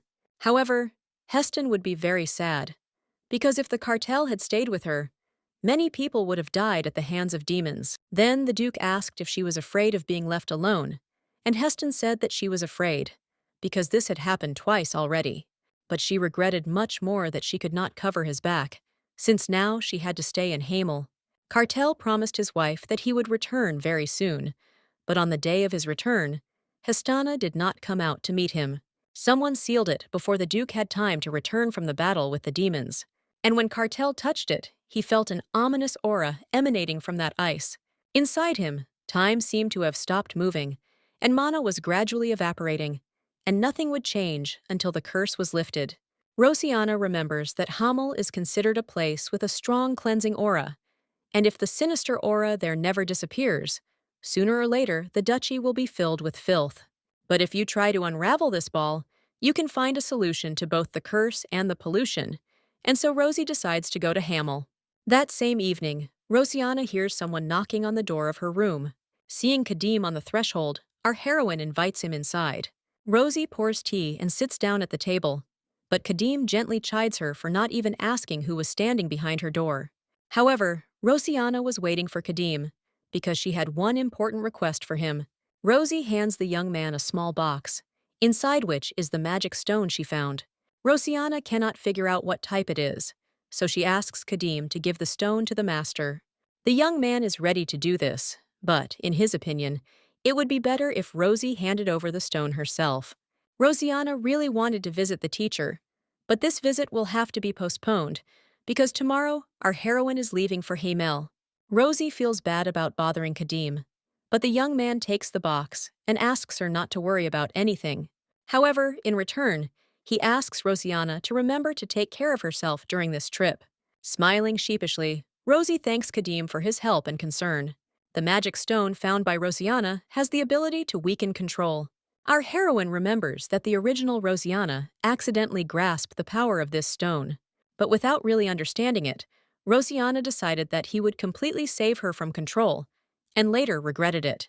As long as Kadim and Schwarlan are alive, there's a chance they'll be brainwashed like in the original, so Rosie is going to study this stone up and down. No matter how hard Rosianna tried to break her connection with Kadim, she remained, and therefore she will try to protect him at all costs. Duke Blancourt's carriage enters the territory of the Duchy of Hamel. Opening the window, Rosianna looks with delight at the wild lands covered with sparkling snow. When the carriage stops, Rosie hurries outside and admires the huge castle in which she and her family are about to live. The Duke smiles as he looks at his daughter, but notes that she should have dressed warmer, as it is very cold here. At this moment, Rosie notices an elderly man coming out to meet them, whom the Duke greets as Raymond. He is the current Duke of Hamel, and therefore hopes that his guests will feel at home here. Raymond's castle seems very beautiful to our heroine, and she can't wait to see it from the inside. Rosianna looks out the window thoughtfully, thinking about the place she finds herself in. In the second half of the novel, it is here that Joshua kills his father, and Rachel goes mad after killing her younger brother. At the same time, a holy relic falls into his hands, and the end of the world comes. But because the novel focuses more on Belle, it's impossible to know exactly what was happening in those moments. Rosie hears someone knocking on the door of her room and rushes to find out who has come to see her. Joshua and Rachel wanted to visit their sister because she seemed quite worried all this time. Taking a closer look at Rosianna, Joshua is convinced that she is indeed excited. Rachel asks her brother not to scold our heroine, but Joshua already understands perfectly well that Rosie has a lot of worries and problems. But he doesn't want her to carry this burden alone, because Rosianna has a family she can ask for help at any time. Rachel smiles kindly at Rosie, saying that Hamel is a very calm and serene place, and she should like it there. Wanting to cheer up and distract our heroine a little, the brothers invite her for a walk in the city. The town square, decorated with small lanterns, looks truly magical. Admiring the mesmerizing play of light, Rosianna herself does not notice how she forgets about all her worries and anxieties. The first thing Joshua does is treat his sister to some local delicacies. And then he takes her to a jewelry store, where Rosianna decides to buy gifts for Joshua and Rachel. For the youngest of the brothers, Rosie chooses a small protective amulet in the form of an earring. As our heroes leave the store, Joshua calls out Rosianna's name. Taking out an elegant silver hairpin with lilac stones from his pocket, the young man attaches it to Rosianna's hair. He bought it just like that, but he really hopes that his sister will like the hairpin. Smiling tenderly, Rosie thanks Joshua for the wonderful gift and asks him to extend his hand. Joshua does as Rosianna asks and freezes in place in amazement. The young man finds a neat gift package in his hands, which he hurries to open. At first, Joshua doesn't understand what it is, but after Rosie explains, the young man immediately tries on the gift. Rosianna made the right choice, because the earring suits her brother very well. At this point, Joshua notices that one of the nearby shops is selling huge dolls and asks Rosie to wait a bit. At this moment, Rachel comes up to our heroine and hands her a glass of hot tea, which will help Rosianna warm up. His sister no longer looks sad, and Rachel is very happy about this, although he regrets that he could not help Rosie with the investigation related to the Empress. The young man worries about Rosianna because he understands that the more difficult it is to access information, the higher its price. The entire Blancourt family considers Rosie a good person, and so Rachel, Joshua, and the Duke want to help her share this burden a little. These words make Rosianna think, because maybe she is not a good person after all. In both her past and present lives, she has always tried to avoid the worst. And maybe she was just a selfish person, just wanting to survive. Now, Rosie is lucky because she knows the plot of the novel and tries to avoid tragedies. But good intentions do not make her confident in her own choice. However, due to her intervention, the Blancourt family was able to avoid tragedy. Rosiana still doesn't know if she made the right choice, and therefore believes that she cannot be called a truly good person. But she hopes that people who think well of her will be happy in the future, and so she wants to try even harder. Rosie thanks her brother for his kind words, noting that they mean a lot to her. A little embarrassed, Rachel says that he heard Rosiana call Joshua brother, and if she doesn't mind, he would be happy to be treated the same way. Of course, the young man does not expect this right now, realizing that Rosie must be ready for this. At this moment, Rosiana remembers that she wanted to give something to Rachel. She thanks the young man for today and hands him a gift package.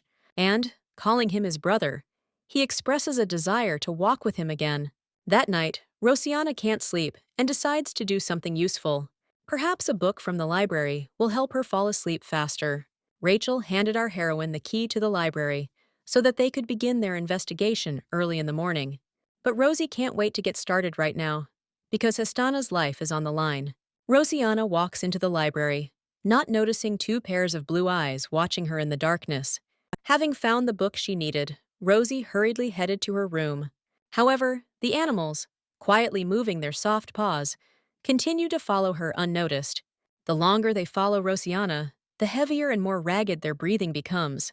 Hearing strange sounds behind her, our heroine looks around in fear. Rosie closes her eyes in fear, and when she opens them, she realizes that there are two large white foxes lying on her. These animals are considered monsters, but the foxes cuddle up to Rosie like they are tame. Soon one of them starts licking Rosiana's face, and the girl can't help but laugh. At this moment, our heroine hears a menacing voice ordering the foxes to leave the guest alone. Rosiana freezes in surprise, because she was sure that all the inhabitants of the castle had long been asleep. Looking up, she sees Duke Raymond standing before her, looking down at her from his height. The Duke guesses that Rosiana was in the library despite the late hour, and since she has already found the right book, Raymond invites the girl to take a little walk with him. The Duke and Rosiana emerge into the snowy garden, accompanied by white foxes. Rosie knew that Hamel was in perpetual winter, but despite the cold, the flowers here did not wither. Suddenly, one of the foxes gently touches Rosiana with its paw, wanting to get her attention. She brings Rosie a beautiful flower in her teeth, and our heroine happily thanks the little animal. Raymond is very surprised to see that his guest is not at all afraid of foxes, although they are cute in appearance, but still monsters. Lou monsters are sensitive and cautious creatures that prefer solitude. And these foxes had suffered at the hands of people, and therefore, until this moment, they had not treated anyone with such tenderness except Hestana. Raymond asks if Rosie has had time to read the book she borrowed from the library. The key to the duchy's library, containing precious and rare books, is passed down from generation to generation, and the king also has one key. Rosiana is very surprised by these words, because she did not know that the library was so important. However, Raymond says that the key now belongs to Rachel, and if he trusts Rosiana, then he trusts her too. Rosie doesn't understand why her brother has the key, and the Duke explains it by the laws of Hamel, which states that the key passes from the current Duke to the successor if something happens to the Duke. But it's not that Raymond feels bad. He just realizes that he is not worthy of this title. The ruler, who truly loved Hamel, has long been sleeping deeply, dressed in white clothes. Rudrick Clotus, Raymond's older brother, saw only his son, but Heston never missed a single opportunity to prove herself, wanting to win her father's love. That is why the future ruler of Hamel decided to ask her uncle for help. She wished to become Raymond's apprentice, wanting to hone her fencing skills. However, Raymond did not consider himself someone who was capable of teaching anyone. Heston disagreed with him, as Raymond was one of the best swordsmen in history. Even though Rudrick and Raymond were twins, Raymond was much stronger than his brother. However, Raymond just shook his head, saying that these were all rumors, and he had not yet achieved such skill. But Heston still insisted on her own, because she really wanted to become strong and win recognition, and therefore she was ready to do everything in her power. When Heston was cursed, Duke Blancourt asked Raymond to stand guard over Hamel. He locked the gates of the duchy and kept it secure so that rumors of his wife's death would not spread beyond its borders. But one day, Cartel sent Raymond a very interesting letter. In it, the Duke mentioned his arrival in Hamel with his adopted daughter and asked Raymond to help her in everything. It was then that Raymond realized that the cartel had found a way to lift the curse, and Rosie confirmed this guess. Raymond is ready to tell Rosianna everything he knows, and even if the chances of success are small, he asks our heroine to try to save Hestana. The next morning, Rosianna is late for breakfast, which worries her brothers. Rosie smiles apologetically and says that she simply couldn't sleep, although in fact, she spent the whole night reading. Sitting down at the table, Rosianna notices that the Duke of Blancourt is skipping breakfast and suddenly realizes that she has not seen her adoptive father since yesterday. After breakfast, our heroes begin their investigation. Rosie opens the first book, which tells the history of the Duchy of Hamel. Hamel is a land of eternal ice, and this territory originally belonged to the imperial family. However, the emperor could not set foot on the territory of the duchy until a noble magician appeared, who became the master of Hamel and brought a blessing to these lands. Rosie wants to understand what exactly the magician's blessing was, but her brothers don't know the answer to this question. Rachel believes that this is just a legend and suggests asking their father about it. In the evening, Rosianna cannot sleep a wink, thinking that in the original, Rachel knew that Hamel's blessing was a special relic. Rosie believes that the taint began to spread across Hamel after the disappearance of this relic. And if we combine the stories of Duke Blancourt and Raymond, it becomes clear that Heston's curse and blessing may be interconnected. Falling asleep, Rosianna doesn't notice how her room is filled with rays of magical energy. Soon Rosie wakes up, and for some reason, her eyes take on a warm honey hue. Approaching the mirror, our heroine cannot understand why she woke up. However, she hears the call of some familiar aura and goes to the source of this call. Rosie can clearly feel the aura pulsating, and when her path is blocked by a wall, one of the cabinets suddenly slides aside. At this point, Rosianna feels like she is at her limit and can't control her own body. However, the golden color of the eyes gradually changes to purple. The next moment, Rosianna seems to wake up, not understanding how she ended up here. The girl is overcome by a strange feeling, and it seems to her that someone is following her. But at that moment, she hears the call of the aura again and decides to find its source. Rosie walks down the steps, knowing that this decision could be dangerous, but she wants to know the truth. Suddenly, our heroine is blinded by a bright white light, and for the first seconds, she cannot see anything. However, Rosianna soon sees Duke Blancourt standing in front of the cursed Hestana. Rosie quietly calls out to Cartel, but he doesn't immediately recognize his adopted daughter's voice. The Duke did not expect to meet Rosianna here, because she could not know how to get here. The passage leading to this room is a dummy, a magical illusion, and to open it, you need a special stone, without which it is simply impossible to enter this room. The cartel knows that Rosianna can't lie, but he is determined to find out what happened to the enchanted door. Rosie looks up and stares at Hestana's face as she is sealed in the block of ice. Now our heroine realized that the Duke had been here all this time, and that was why she could not find him. Concentrating, Rosie feels the ice emanate dark magic, but at the same time, Hestana herself seems to radiate warmth and light. Rosie wants to take a closer look at her and asks the Duke for permission to use detection magic.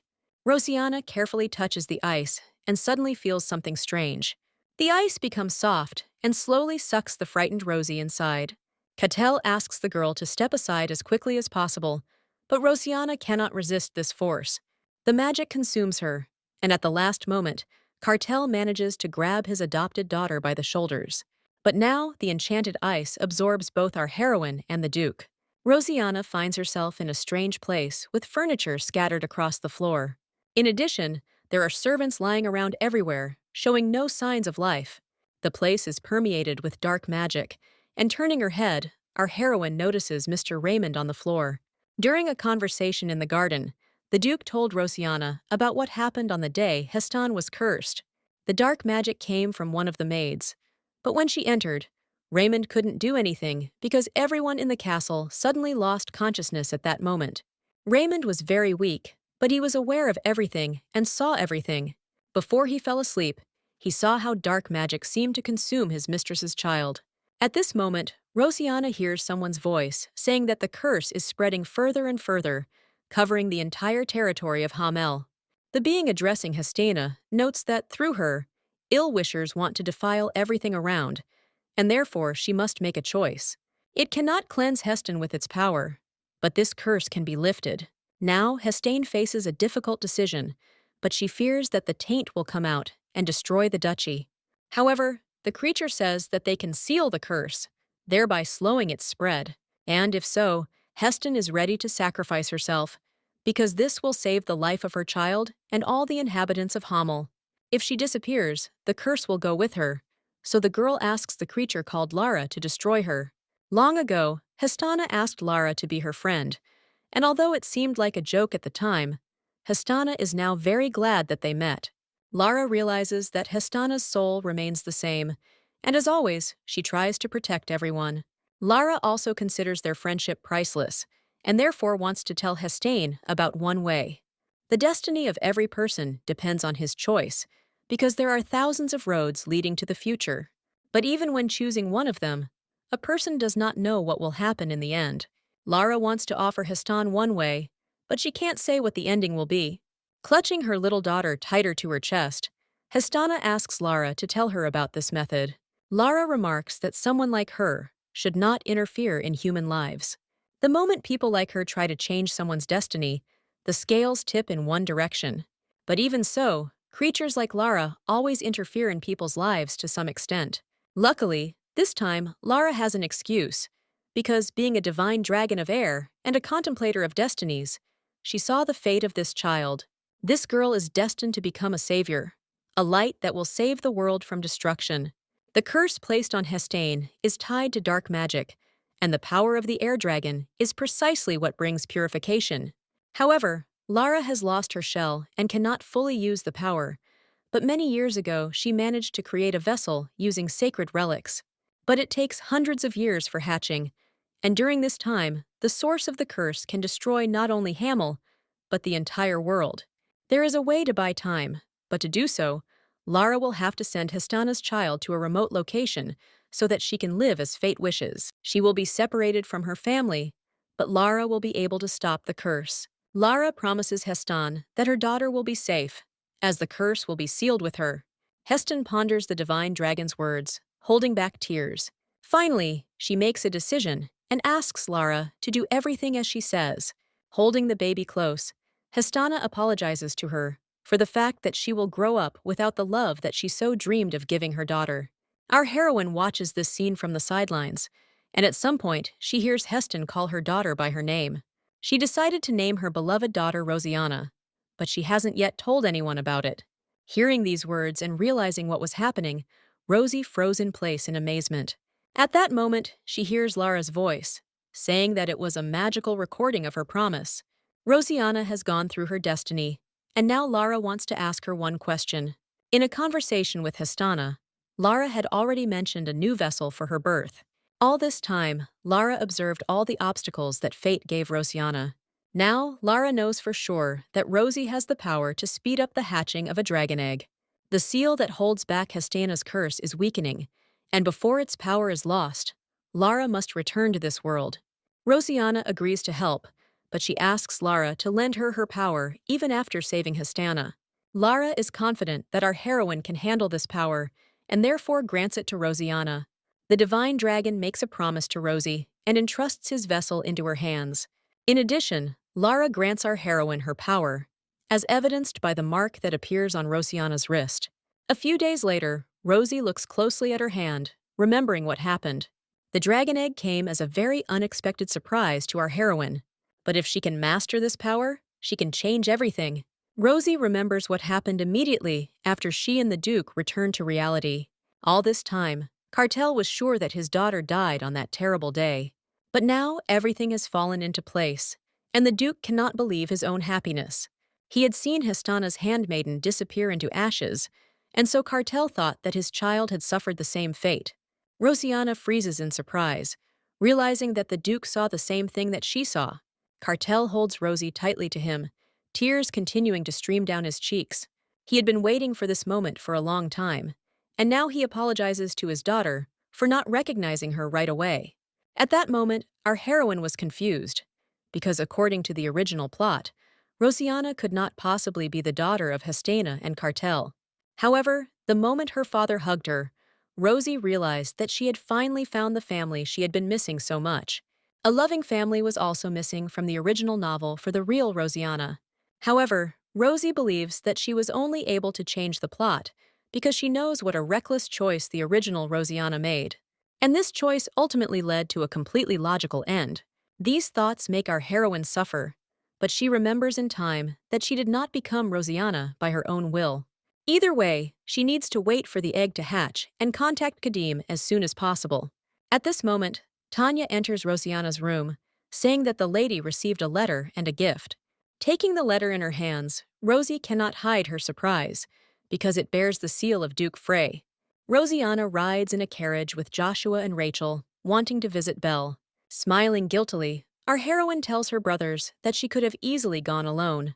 However, Joshua objects to her, saying that he and Rachel still have business in the city.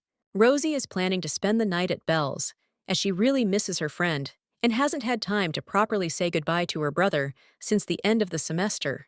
Rachel and Joshua have no problem with this decision, because the next day they will have just enough time to finish their business and meet Rosie after lunch.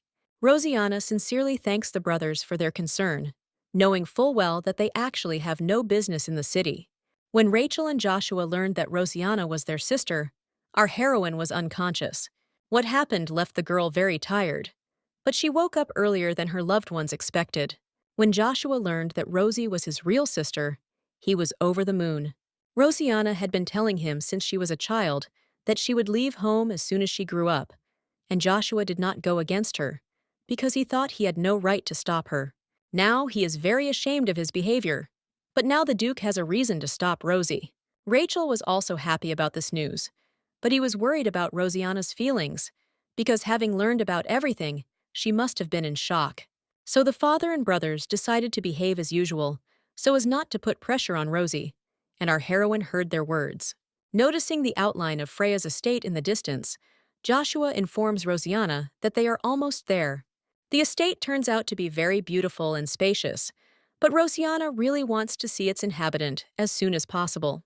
After getting out of the carriage, Rosie thanks Rachel and Joshua for giving her a ride and bids them farewell until the next day. Our heroine heads towards the front door and suddenly notices an animal that seems familiar to her. She had seen this little black cat somewhere before, carefully licking its paw.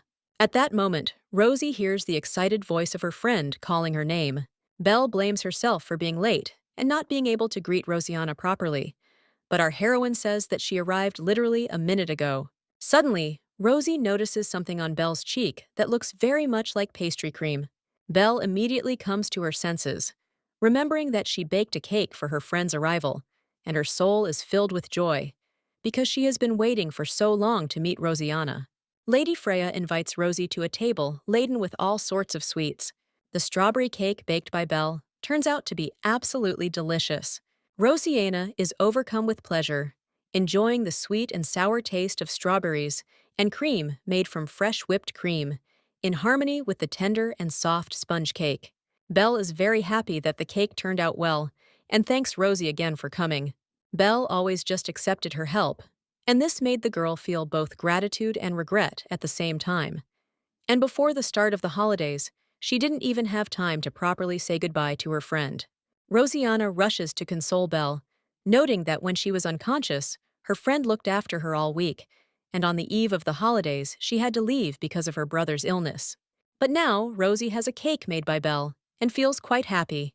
Remembering Roxian, our heroine inquires about his current health. Belle admits that she hasn't seen her brother since the holidays, but the Duke says that Roxian is much better now, and besides, it was the Duke who insisted on Rosie's arrival. The Duke himself takes care of his son during his illness, almost never leaving his room, and now Rosiana understands why she still has not seen either the Duke or Roxian. In the evening, Rosie and Belle spend time together, but Lady Freya very soon falls asleep on her friend's shoulder. Noticing this, Rosiana decides to put Belle to bed and not disturb her rest.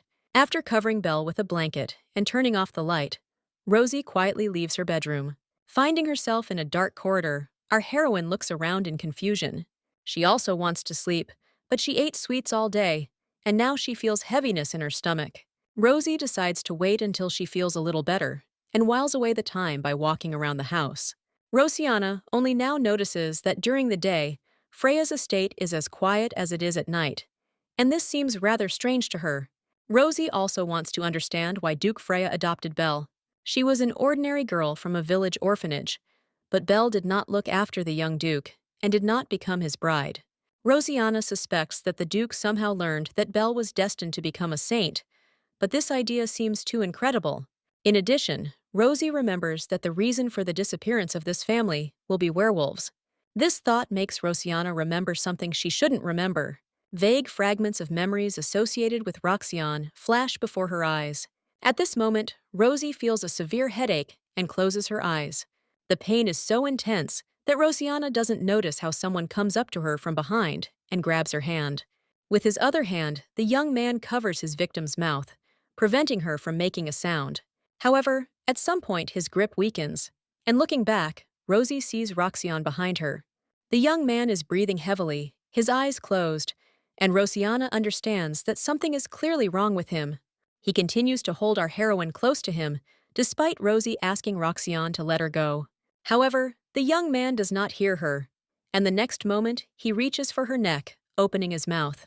Suddenly, someone's hand falls on Roxanne's head, and the young man immediately falls to the floor. Stepping aside, Rosiana turns her surprised gaze from the bewitched Roxanne to her mysterious savior. Suddenly, Rosie notices her friend's brother's pointy ears, and this stirs her memory. Rosiana feels a sharp headache again and closes her eyes, trying to stop the attack.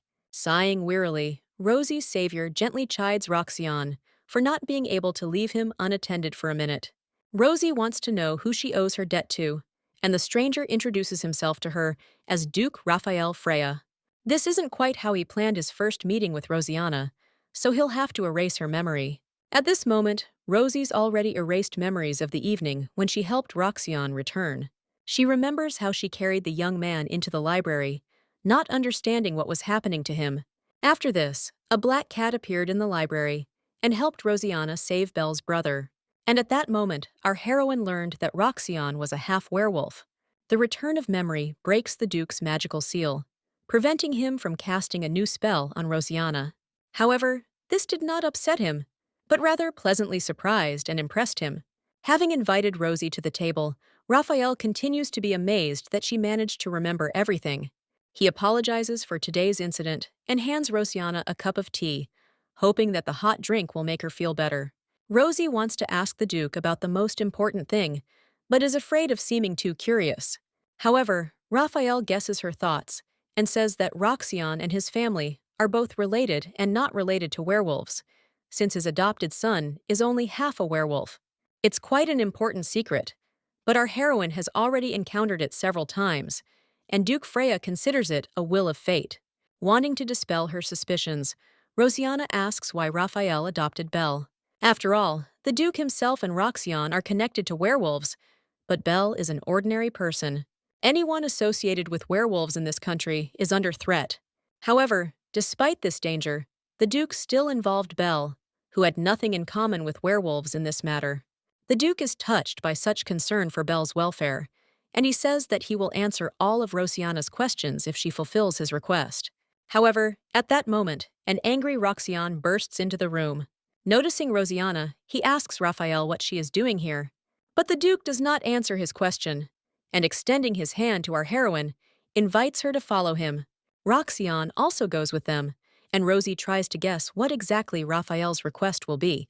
At this point, Roxanne directly asks the Duke what he was planning and why he didn't erase Rosiana's memory. Raphael remains silent, smiling mysteriously, and at that moment, the young man finally understands where they have come. Seeing the outline of a tall stone tower ahead, Roxanne becomes furious. He accuses Raphael of madness, not understanding how he could bring Rosie here. Grabbing the girl's hand, Roxanne asks her to return with him to the estate. However, at this moment, Raphael binds the young man with magical fetters. Smiling politely, the Duke remarks that they can now move on calmly. Rosiana follows Raphael and Roxane down the stairs, still confused about what's going on. However, she increasingly feels the ominous aura that fills this place. Turning around, the Duke says that Rosie can leave here at any moment. However, if she fulfills his request, she will learn not only the reason for Belle's adoption, but also one more important thing. Rosiana decides to trust Raphael and soon sees that they are in a room with an unusual door, from which a truly sinister force emanates. At this moment, the magical bonds that bind Roxane crumble and free the young man. Huge black wings suddenly appear on the young man's back. The surrounding space is filled with streams of energy, and Roxane finds herself at the epicenter of this magical storm. Rosiana looks at the trapped boy in horror, knowing that this energy is about to consume him. The Duke confirms this guess with an unperturbed look, noting that Roxane's body will dissolve very soon. Our heroine cannot understand what Raphael means. At that moment, Rosie hears a loud scream from Roxane, whose body was struck by unbearable pain. Rosiana is outraged to see that the Duke does not even intend to help his own son, calmly watching his suffering. Looking into Rosie's eyes, Raphael asks if she wants to help Roxane herself. Rosiana is surprised by this question, because she does not understand how one can remain on the sidelines while watching such torture. However, the Duke finds Rosie's concern strange, because werewolves are the purest product of evil, and if there is one less monster in the world, it will only benefit humanity. Raphael asks Rosiana again why she wants to help his son so much. The Duke's indifference infuriates our heroine, and, pushing Raphael away, she orders him to get out of the way. It makes no difference whether Roxane is a human or a werewolf, because now he is suffering greatly, and his life does not become less valuable. Having immobilized Raphael with magic, Rosiana hurries to Roxane, determined to help him at all costs. Rosie shields herself, but Roxane is blown away by the wind. Our heroine calls the young man by name, but it seems he doesn't hear her cries. Coming even closer, Rosie continues to call out to Roxane, but he only groans in pain. Rosiana realizes that the situation is becoming critical and tries to think of a way to help the young man. Suddenly, Rosie remembers how the black cat advised her to stop Roxane's transformation with blood. That's exactly what Rosiana did that evening, and it really worked. Kneeling down next to the young man, Rosiana asks him to accept her blood. Roxane feels like his body is burning alive, and he rushes to quench his frantic thirst. Each sip brings the werewolf incredible bliss, soothing his burning throat. Rosiana closes her eyes from the sharp pain, but still patiently waits for Roxane to be sated. Roxane feels better with every passing second, and at some point, Rosiana's pitiful requests break through his clouded consciousness. She is in great pain, and finally breaking away from her neck, Roxane peers into our heroine's face. Rosiana fainted, but she was willing to pay this price to save Roxane. Coming to, Rosie immediately grabs the place where the werewolf bit her. Roxane apologizes to our heroine, worrying about her well-being. However, the Duke notices that Rosiana looks quite good, and thanks to her efforts, the appropriation of magical power was successful. Rosie can't understand what kind of magical power Raphael is talking about. The Duke reminds Rosiana that Roxane is half human, half magical entity, and that is the only reason his body was able to withstand so much mana. At the final stage of conversion, mana reaches its maximum, and to prevent it from dissolving the body, blood is needed to calm the magical force. However, the blood of other people had no effect, and Raphael believes that Roxane imprinted on Rosiana after tasting her blood once. This means that now only the blood of our heroine can calm him down. Roxane now understands why the Duke invited Rosiana here, but he is outraged by the fact that she was exposed to such danger. However, Raphael only wanted to check something, noticing that Rosie was very worried about the werewolf. He wants to understand why she ran to Roxane in the center of the storm without the slightest hesitation, and tries to find out the truth by enchanting Rosiana. However, his magic has no effect on Rosie, and she reminds Raphael that he had initially promised to tell her about Belle's adoption. The Duke is once again amazed by Rosiana's abilities, noting that his real request is not to help Roxane. The next morning, Rosiana says goodbye to an unsuspecting Belle. At this moment, Raphael watches his adopted daughter and her friend say goodbye from the window with a smile. Roxion believes that they told Rosiana too much without considering that she might have ulterior motives. The Duke is amused by his son's words, because last night he was so worried about her. Either way, Rosiana is no longer affected by the memory-erasing magic. The magic of truth also did not work, which means that she is a very unusual and valuable girl, a meeting with whom has a fateful character. Once home, Rosie falls onto her bed, exhausted, and closes her eyes. Just yesterday, she couldn't even imagine that her guesses would turn out to be true, because Duke Freya really did know about Belle's holiness. Raphael told Rosiana that the doors in the tower open a portal to another world. The mana emanating from it has a calming effect on magical entities, but Roxion is half human, and therefore this mana is like poison to him. But the souls of magical entities are initially cursed. Rosiana's blood brought Roxion back to normal, but one day he will start to transform again, and so Raphael asked the girl for a favor. His request was that Rosie accept Roxion's imprint. This is the only way to stop him, because demons are born with already polluted mana, that is, with a cursed soul. Filthy mana destroys its owner, causing him to destroy everything in his path. In the demon world, there is no life or death, and if one cannot control this mana, it will easily consume a person. And those who manage to escape will either die before they completely lose their minds, or will live among people like a parasite, stealing their souls. Pointing to the door, Raphael says that this is the gate leading to the demon world. Rosiana has figured out that Duke Freya is actually a demon, but she can't figure out how he managed to hide it. Shrugging his shoulders, Raphael notes that he was simply lucky, because these lands are close to the demon world. The reason Freya was given the title is because there were many people on this earth who were born with divine abilities. They played the role of guardians, eliminating the dangers that came from the demon world. After the death of the previous duke, who was called the Holy Knight, Raphael never appeared in public, and therefore no one solved his secret. One way or another, Raphael remains in this world for only one reason. He wants to break the chain of curses, and this means that the prophecy is destined to come true. The Duke specifically put his consciousness into the body of a black cat because he himself cannot leave these lands. But Roxion, unlike him, is half human, and therefore can go anywhere. Raphael saw the prophecy, and it sounded quite clear. It ordered the Duke to go to the Golden Village in the 5th year after setting foot on human soil.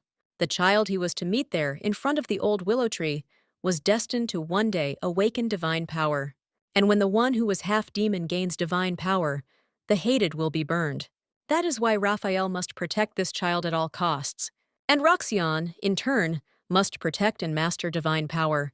Rosie remembers very well that, according to the plot of the novel, the first god was Ramir, and Belle was supposed to possess divine power. Raphael offers our heroine to perform the imprint ritual, noting that he would not dare steal or desecrate her soul. However, the promise must be made to the cat, because although he seems insignificant, he helps Roxion feel stable. Raphael tells Rosiana that the contract and the demon imprint are very different from each other. The imprint does not extort soul and blood, but allows you to find stability simply by being close to each other. In other words, Roxion will be able to get closer to other people by interacting with Rosiana, and Raphael believes that for now, simply holding hands will be enough for them. Our heroine understands that Raphael is taking a great risk by telling her about the prophecy. However, he doesn't want to harm people, so Rosie decided to help Roxion and Raphael. At this moment, Rosiana hears a soft knock from the balcony door. Stepping out onto the balcony, our heroine notices a small winged ball hovering in the air. The ball falls into the girl's hand, and Rosie guesses that it brings her a message from the teacher. Soon, Rosiana goes to Assel's house in the company of her father and brothers. The master looks at his student with silent reproach, and this greatly embarrasses our heroine. Kadim told Asil that Rosiana went to the exam feeling unwell, and this greatly upset the teacher. He reminds Rosie that she must take care of her health, at least for the sake of her goal. Rosiana asks Asil for forgiveness, because she didn't want to make him worry. With a sad sigh, the master says that he is already calm, having made sure that Rosie is safe. Taking the dragon egg brought by Rosiana in his hands, Assel realizes that much has changed during their separation. Deciding to take advantage of the favorable moment, our heroine asks the master if it is possible to somehow speed up the hatching of the egg. Assel is amazed by this question, because it seemed to him that his student would finally stop risking herself at every step. Frowning, the master says that he is only sure that the egg is strictly forbidden from being given more mana than it already has. One way or another, Rosianna is interested not only in the egg, but also in the magic stone that she sent with Kadim. It took Asil some effort to figure out what kind of stone it was. However, first he wants to go with our heroine to a special place. Rosianna follows the teacher for quite a long time through the gloomy forest. But at some point, she feels that there is an ominous aura in the air. Looking closer, Rosie notices a blurry clot of dark energy among the trees. She advises Aesel not to approach the clot, but the master asks Rosianna not to worry and to take a closer look at what is about to happen. At this moment, a strange creature, resembling a lump of greenish slime, crawls out of the forest. The clot instantly sucks the forest dweller inside. However, to the surprise of our heroine, the dark energy does not devour the creatures. Soon the clot spits the slug back out, turning it into a monster. The master tells Rosianna that they are standing in front of a rift that creates disasters and monsters. Suddenly, the monster created by the crack decides to attack Asil, and Rosie screams piercingly, trying to warn it. However, the monster's slimy body instantly shatters against an invisible magical barrier. As soon as Asil discovered the crack, he immediately set up a protective barrier around it, and thanks to this, the monsters no longer rampage in the forest, but the clot still grows. The master thought he could contain the crack by simply observing it, but now he decided to try to unleash the power of the stone to temporarily seal it. According to Asil, the stone found by Rosianna has a special power, and he wants to conduct one experiment. The master extends his hand and asks his student to pour some of her mana into the stone. After a few seconds, the stone changes shape, as if filled from within with a soft white light. Looking up at the teacher, Rosie freezes in amazement, because now a real angel stands in front of her. Leaning over the stone, Asil reads a spell over it in a language unknown to Rosian. The next moment, a magical ring appears on the ground around the teacher, shining with a bluish light. Asil stretches out her hand and seals the crack with a stream of symbols unknown to our heroine. Rosie feels the ominous energy begin to fade away. However, she does not remember seeing any mention of angels in the original story. After performing the magical ritual, the master turns back into himself, and his snow-white wings seem to dissolve into the air. When Asil comes to, Rosianna asks what kind of magic he used. The master says that it was an ancient sorcery based on the divine power that he managed to extract from this stone. Usually, divine power cannot be sealed into an object, and the teacher does not understand how someone could seal such power into a stone. He had never seen anything like it, but judging by the results of the experiment, it was definitely divine power. Having transformed the stone into a small pendant, Asil tells Rosie to always carry this valuable thing with her. Rosianna suggests that her teacher may indeed be an angel, but Asil says that he is an Elios. The Elios are the first creation of the god Ramie, and their specialty is that they are all born with divine power. The teacher was once one of them before his power was sealed, and it was for this reason that he immediately realized that Rosianna's magic stone was endowed with divine power. Rosie had encountered magical stones before, but she didn't feel any particular power in them. But this stone does not contain mana, but divine power that only a select few can use. Before Rosianna arrived, the master tried to use the power of the stone, but his attempts were in vain. But everything changed when Rosie poured some of her mana into it. The stone reacts to our heroine's mana, and therefore belongs to her. But Asil cannot understand how such an object could have ended up in the academy at all. But, one way or another, now Rosianna will have to deal with the stone herself and explore its power. After the holidays, the teacher decides to go to the academy with our heroine. Joshua doesn't understand why Asil is going with them, because it's too late for him to become a student. Feeling awkward, Rosie quickly pushes her brother towards the portal entrance, saying that the master will not be a new student, but a teacher of magic. Our heroine decides to use teleportation as one of the last, wanting to say goodbye to Duke Blancour. Overcoming her shyness, Rosianna says goodbye to Cartel, but for now, it's as if she were saying goodbye to a duke, not a father. Cartel smiles warmly at his daughter, telling her not to overdo it and to take care of her health. Smiling back at the Duke, Rosie promises to carry out his instructions. The teacher is the last to enter the portal, and Cartel asks him to take care of Rosianna, Rachel, and Joshua. Turning around, Assel asks the Duke not to worry, and promises to look after his children. At the ceremony marking the start of the new school year, Asil is introduced as a professor, and Rosie cannot understand how he managed to get such a high position.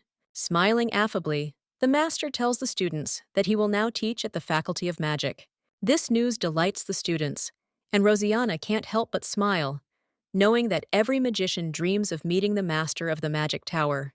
The chatter of the animated students is interrupted by another professor of the academy, reminding the students about the selective system that will begin this semester. Students will be able to receive assignments from A to E based on their grades from the previous semester. However, first-year students who have received excellent grades on the exam are eligible to choose an S-grade assignment. Hearing these words, Rosianna tenses up internally, because at this moment, the real events of the novel finally begin to come to life. After greeting the top students, Rachel hands them lists of criteria from the Student Council for the current semester. Each Student Council official must complete one S-rank task. Rachel asks students to review the list carefully and refer to it if they have questions. Our heroine knows that S-rank missions can be dangerous, but this increases the likelihood that Rosie might encounter something related to the Holy Relic along the way. At this moment, Rosianna feels like someone is literally burning her with their gaze. Rosie looks back and meets Roxion Freya's gaze. The young man immediately becomes embarrassed and, lowering his eyes, pretends to be carefully studying the list. Rosianna doesn't understand why Roxion decided to join the student council, since in the original, he didn't stand out at all. Looking at the young man, Rosie involuntarily recalls the night when she accepted Raphael's proposal. Then the black cat thanked the girl for her trust and said that they could begin performing the ritual. At that moment, Rosianna didn't think that this would happen right now, but it was too late to retreat. Taking the knife in his hands, Roxion made a small cut on his finger. Rosie could hardly comprehend what was happening, but when the young man approached her, she guessed what she would need to do. Raising his finger to Rosianna's lips, Roxion said that she needed to drink his blood. After hesitating for a few seconds, our heroine finally made up her mind. Taking Roxion's hand, Rosianna slowly pulled his finger to her mouth. She felt very awkward at that moment, but it was the only way she could help the werewolf. Roxion stood there, holding his breath, watching Rosianna's every move closely. When Rosie finished, the young man recited a spell in a language unknown to her and knelt down, kissing her hand. The imprinting ritual was successful, and Rosianna mentally rejoices that her friend's brother is not bothered by pain. That's probably why he was able to join the student council, but Rosie feels uneasy when she remembers the ritual. Trying to distract herself from these thoughts, Rosianna notices that Jaliet's chair is empty and hopes that he has taken an academic leave. Suddenly, Rosie's attention is drawn to Kadim, and his gaze seems worried to our heroine. Rosianna asks him what's wrong, but the young man says that everything is fine. As a result, our heroine chooses a task related to the magic tower. She is about to go to the opening of a magical festival, where an auction of new artifacts will be held.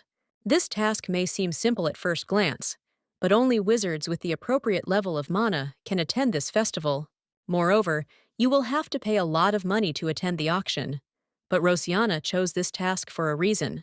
Our heroine hopes that she will be able to find one of the holy relics hidden in the magic tower.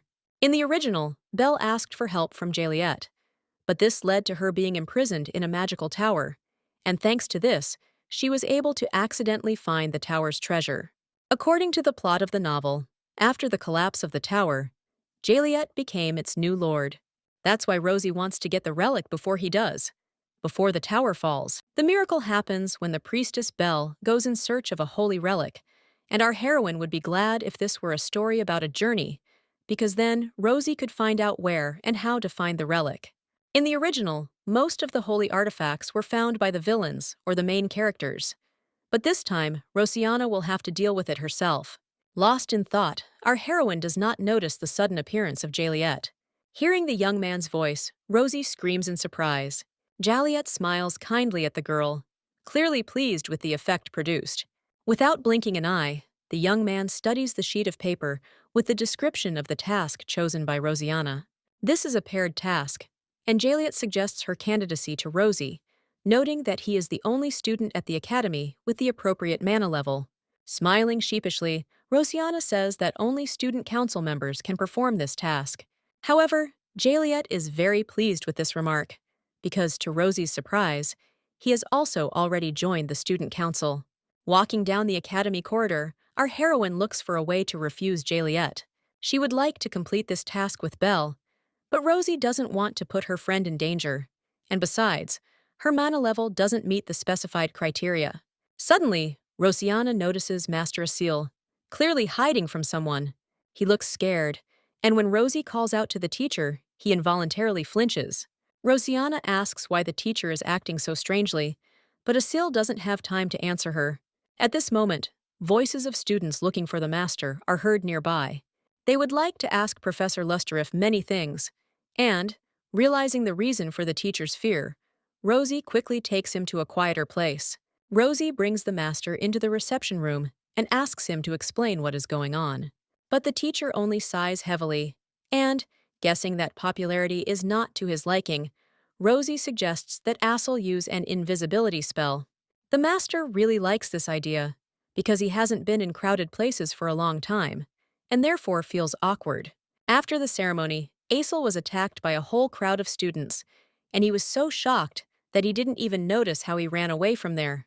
Smiling, Rosiana notes that every student of the Faculty of Magic dreams of meeting the master of the Magic Tower. And this situation once again convinced Rosie of the greatness of her teacher, although Asil himself considers himself only the manager of the Magic Tower. Our heroine asks the master to tell her more about the tower, because her first task is connected with it, but now it is very difficult to get into the tower. Asil is very surprised to learn that the Magic Tower is now closed. Previously, anyone could enter the tower, and it was there that magicians shared knowledge and research with each other. The current state of affairs upsets the master, and he decides to go to the tower with Rosiana. At that moment, someone knocks on the office door, and Asil thinks with horror that the curious students managed to find him after all. However, it turns out that it is not the students of the academy, but Professor Ivan. The professor apologizes to Rosiana and the master for disturbing them. He felt very awkward, but he had one urgent request to make of Professor Lusterif, and so he could not wait. Looking at the majestic vaults of the Magic Tower, Rosiana freezes with admiration. The roof of the tower, finished in snow-white marble, reaches into the sky, and some details, to Rosie's surprise, seem to be completely covered in gold. Our heroine again does not notice the appearance of Jaliet, who thinks the tower is very similar to the Imperial Palace. Recoiling in fear, Rosiana asks the young man to stop appearing out of nowhere, but Jaliet thinks that Rosie should get used to it very soon. With a heavy sigh, our heroine understands that arguing with the young man is useless, because he always manages to get his way. Rosie will be paired with Jaliet for the first task, otherwise he would have offered his help to Belle. Rosiana could not allow this, and therefore was forced to agree to the cunning young man's terms. Having received Rosie's consent, Jaliet was very happy about it, because he was looking forward to this trip with great impatience. Our heroine understood that she had been fooled, but she could do nothing about it. Rosie is very surprised to notice that Jaliet did not arrive alone, but in the company of a young man she did not know. Nodding politely, the young man says his name is Noah, and he is here as Jaliet's assistant. Rosiana hopes that there will be no problems with Jaliet and Noah, and that she will be able to carry out her plans. Sacred relics are best explored alone, and Rosie will be able to do so thanks to the map the master gave her. A few days ago, Professor Ivan approached the teacher with an unusual proposal. Terribly embarrassed, the professor said that he had come at the request of the entire Faculty of Magic. With his ears red with shame, Ivan asked the professor to give a lecture in the main hall for the students and teachers.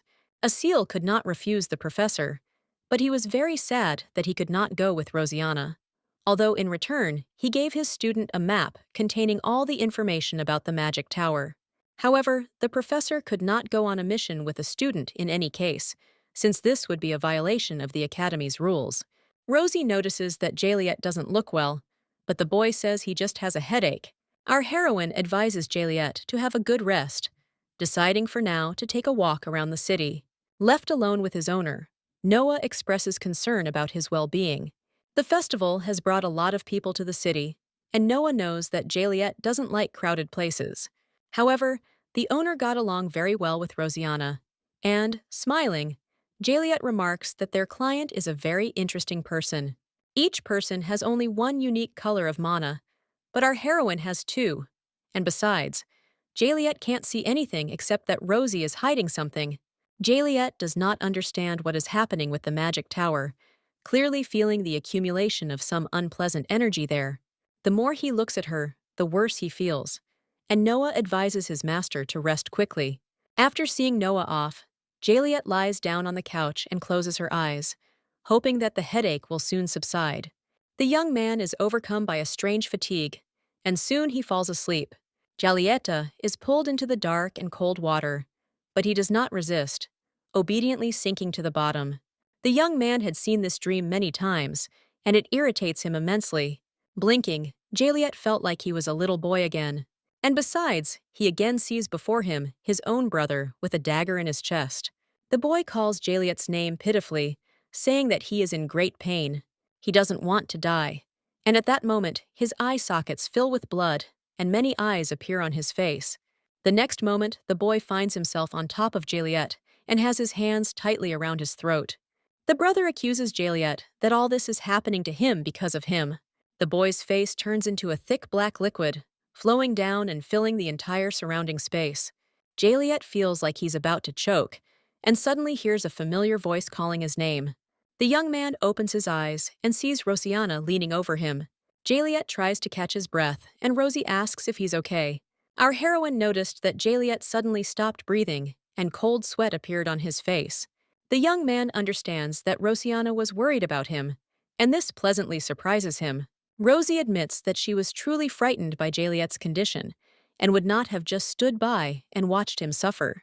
Previously, Juliet thought that he was disgusting to our heroine, but now he understands that this is not so. Smiling affectionately, the young man compliments Rosianna, noting that she looks beautiful. Hearing these words, Rosie is finally convinced that Juliet has come to his senses and is rushing him, because the opening of the tower will take place soon. Many magicians dressed in luxurious clothes wish to attend the opening ceremony. A boy clutching a black plush rabbit in his hands watches the guest's appearance closely. The boy notices that this time many wizards have arrived at the tower, which means that his plan with the rabbit is working. Entering the main hall, Rosianna cannot contain her feelings and opens her mouth in admiration. Here she feels different, because the entire surrounding space seems to be filled with a wonderful radiance. Rosie's expectations were met, but Juliet says that all the guests here are just putting on an act. For example, the luxurious necklace of one of the sorceresses is an illusion created with the help of magic. Just like the expensive outfits worn by most of the festival guests, Rosianna doesn't understand why the mages do this, but according to Juliet, this is how they want to win the attention of the owner of the magic tower. It has been several years since the magic tower opened to the mages, and since they are obsessed with research, they are very eager to get at least a bit of the knowledge of the magic tower. After Juliet's explanation, Rosie understands why she felt such a strange energy here. However, the young man notices that he is not interested in the process of bragging. Taking Rosianna's hand, Juliet smiles slyly, clearly planning something. The next moment, the young man snaps his fingers, casting a special spell on our heroine's dress. Rosie is surprised to notice that her dress now shimmers and sparkles, as if covered in tiny gemstones. Frozen in place, Rosianna asks Juliet what he did to her dress. The young man drops to one knee and kisses Rosie's hand, saying that he wants to be the main character of this ball. Rosianna pulls her hand away in embarrassment, blushing deeply with shame. At that moment, she notices that a ring has appeared on her finger that she was not wearing. Rosie immediately remembers that she received exactly the same ring when she first met Juliet several years ago. The young man extends his hand to Rosianna, wanting to invite her to dance. Thanks to Juliet's spell, the magic cast on Rosie's dress spreads throughout the hall, and the guests are left speechless in admiration as they watch their dance. However, our heroine feels uneasy, thinking about how she should leave Juliet and go in search of the relic. At this moment, the young man bends Rosie over in a dance, holding her tightly to himself. Jaliet asks her to focus on him and not think about extraneous things, because they prevent Rosiana from enjoying the process. The ball guests watch Jaliet's every move with admiration, and Rosie would gladly give him up to any of them. The ball continues, and the magicians, carried away by dancing or talking with each other, do not notice a small boy watching them attentively. Seizing the right moment, Rosie retreats to the tower balcony and greedily drinks a glass of champagne.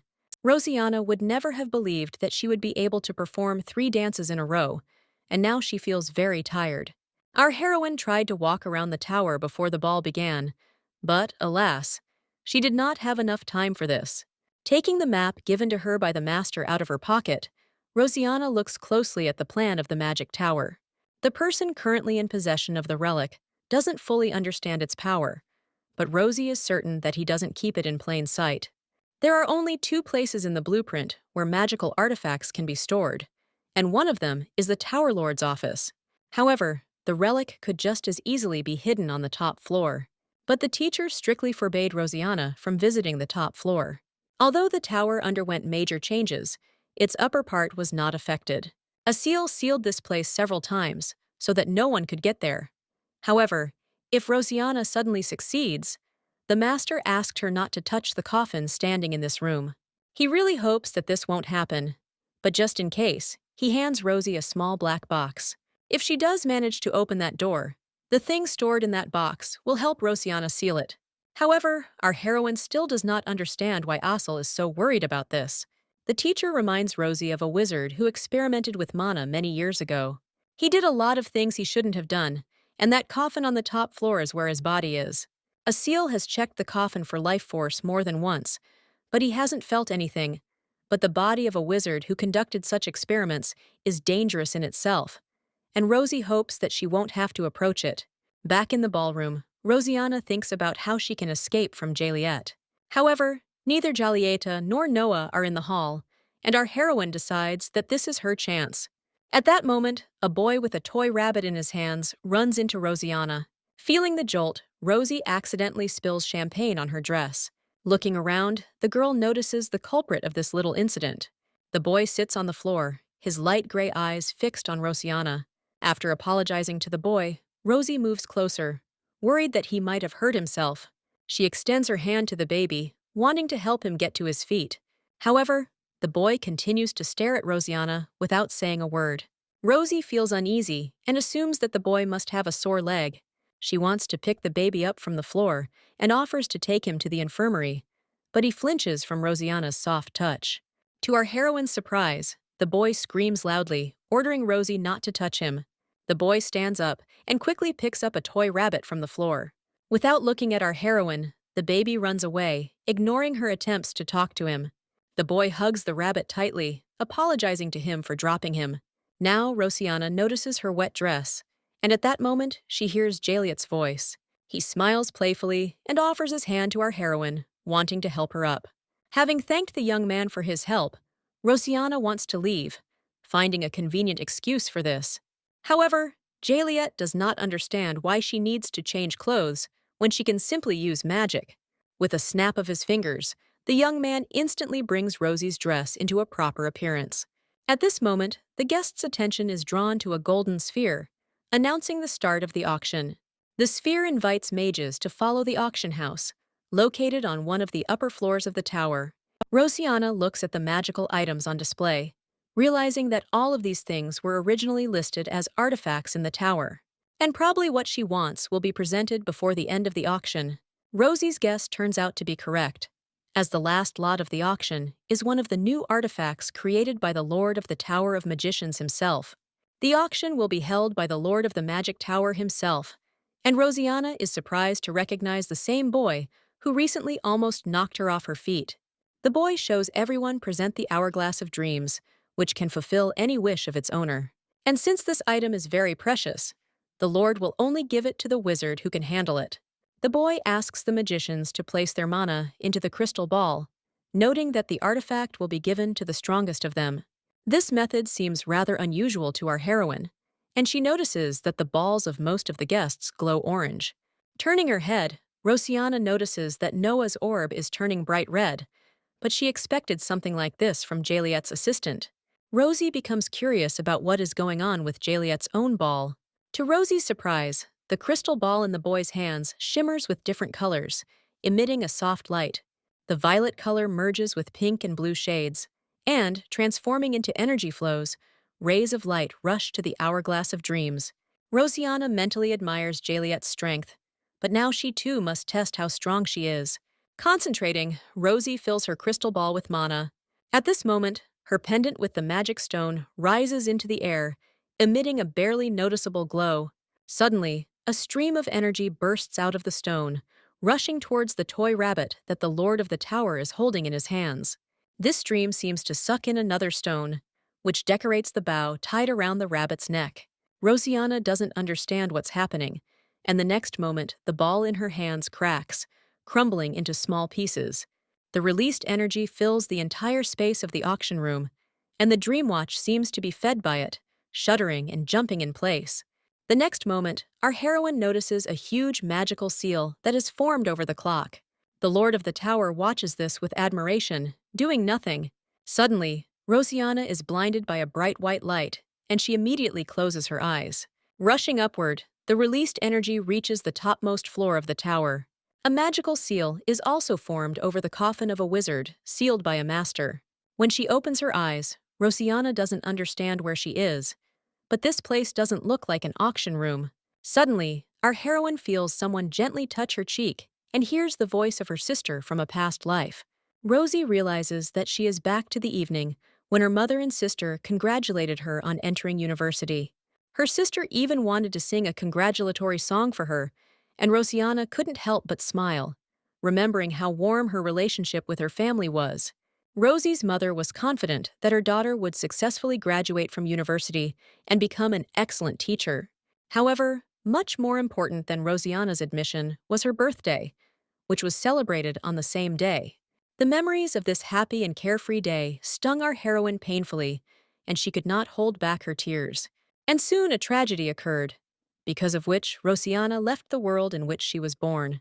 The injuries sustained were incompatible with life, despite all the efforts of doctors. Rosianna still remembered well the loud scream of her crying sister, leaning over her bed. All these scenes flash before Rosie's eyes, and at the last moment she sees an orange amulet covered in bright red hieroglyphs. At this moment, our heroine hears the voice of a woman with copper hair, ordering her to break the shackles of sleep. With an effort, Rosianna opens her eyes and returns to reality. Looking around, Rosie tries to understand where she ended up, because this strange place does not look like a magic tower at all. Rosianna remembers that just a minute ago she was at the auction, but suddenly the magic ball broke and a strange magic funnel appeared. Suddenly, Rosie notices an open portal that resembles a body of water. However, the next moment, similar portals appear everywhere, completely confusing Rosianna. However, if she got here by entering one of these doors, there is a chance that there is someone behind at least one of them. Entering one of the portals, Rosie notices a young man lying on the floor. But the young man is clearly delirious, repeating over and over that he is the master of the magic tower. Taking a closer look, our heroine notices that the mana is gradually leaving the young man's body. Rosianna searches for a way out, exploring portal after portal, but this venture is not crowned with success. At this moment, Rosie remembers the ring that Jaliet gave her. He himself received this ring as a child, and Rosianna knows that with its help, one can summon the High Lord, but only once. Rosie touches her pendant, and the ring immediately begins to glow with a dim light. Concentrating, our heroine calls out to the High Lord, but nothing happens. Rosianna does not understand why the magic did not work, but soon realizes that Jaliet, like other wizards, confuses sleep with reality and cannot wake up. She needs to find a way to solve this problem, and suddenly, an idea comes to Rosie's mind. In teleportation, two participants are important, but she can simply swap them. If Jaliet can't teleport to her, she will go to him herself. However, Rosie fears that under such conditions, only part of her body may teleport. Rosianna has no right to make a mistake, and after checking everything several times, our heroine teleports to Jaliet. The teleportation is successful, and Rosie breathes a sigh of relief, when she notices that all of her body parts are in place. She looks around in search of Juliet and suddenly notices a boy lying nearby.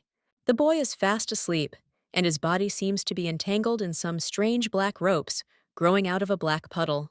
The ropes hold his body tightly, and, running to Juliet, Rosianna tries to wake him up. But the boy does not wake up. Rosie tries to break one of the ropes, but she can't do it no matter how hard she tries. However, her attention is soon drawn to a small gray creature that appears next to Juliet. It looks like a small slime trying to bite through one of the ropes. To Rosie's surprise, the creature manages to do this, and it seems to her that the slime even knows how to rejoice. But the next moment, the rope grows together, restoring its original shape. The creature clearly wants to help Juliet, and our heroine guesses that this is not an ordinary slime. Turning to the slime, Rosie asks if he knows how to get out of here. Slime nods in agreement, but Rosianna realizes that she can't leave Juliet here. She asks the slime if she can free her friend if she tries her best. Slowly crawling towards Rosie, the slime says that it is dangerous, and the problem lies in Juliet's dream. He suffers from a nightmare caused by a black shadow and can only wake up if he achieves his goal. Rosianna wants to find a way to help him and asks the slime if she can get into Juliet's dream. She can't just sit and wait for him to wake up, because she needs to get rid of the shadow as soon as possible. Nodding, the slime notes that there is indeed one way to help Juliet. Without saying a word, the slime transports itself and Rosianna into the boy's dream, and our heroine again closes her eyes from the bright light that hit her eyes. As the light fades, Rosie tries to figure out where she is this time. She finds herself in Juliet's dream, but first she has to find him himself. Sitting on Rosianna's shoulder, the slime asks the girl to hurry, and she nods in agreement. Rosie sees many portals, but she needs to find the only correct one. Concentrating, Rosianna tries to catch Juliet's energy and follow it. After passing through the portal, our heroine finds herself in someone's luxurious bedroom. Suddenly, she notices a child hiding in a blanket and clearly frightened. Rosianna doesn't understand what kind of child this is, because she only came here because she felt Juliet's energy. And, despite the fact that it is now midday, for some reason the child says that it is dark and scary. Rosie comes back, not understanding what it was and why the child was so scared. At this point, the slime on her shoulder says that this is not the dream, and they must continue searching. Rosianna sees many different portals, but, having sensed Juliet, she chooses only one of them. Rosie finds herself in a room filled with sunlight and sees a boy reading a book on the windowsill. This is little Juliet, who saw the word warmth in a book and is now trying to understand what this feeling is, because he has never felt anything like it before. Suddenly, another boy appears in the room, but Rosie doesn't know who he is. Seeing the stranger, Juliet gets scared and immediately jumps off the windowsill.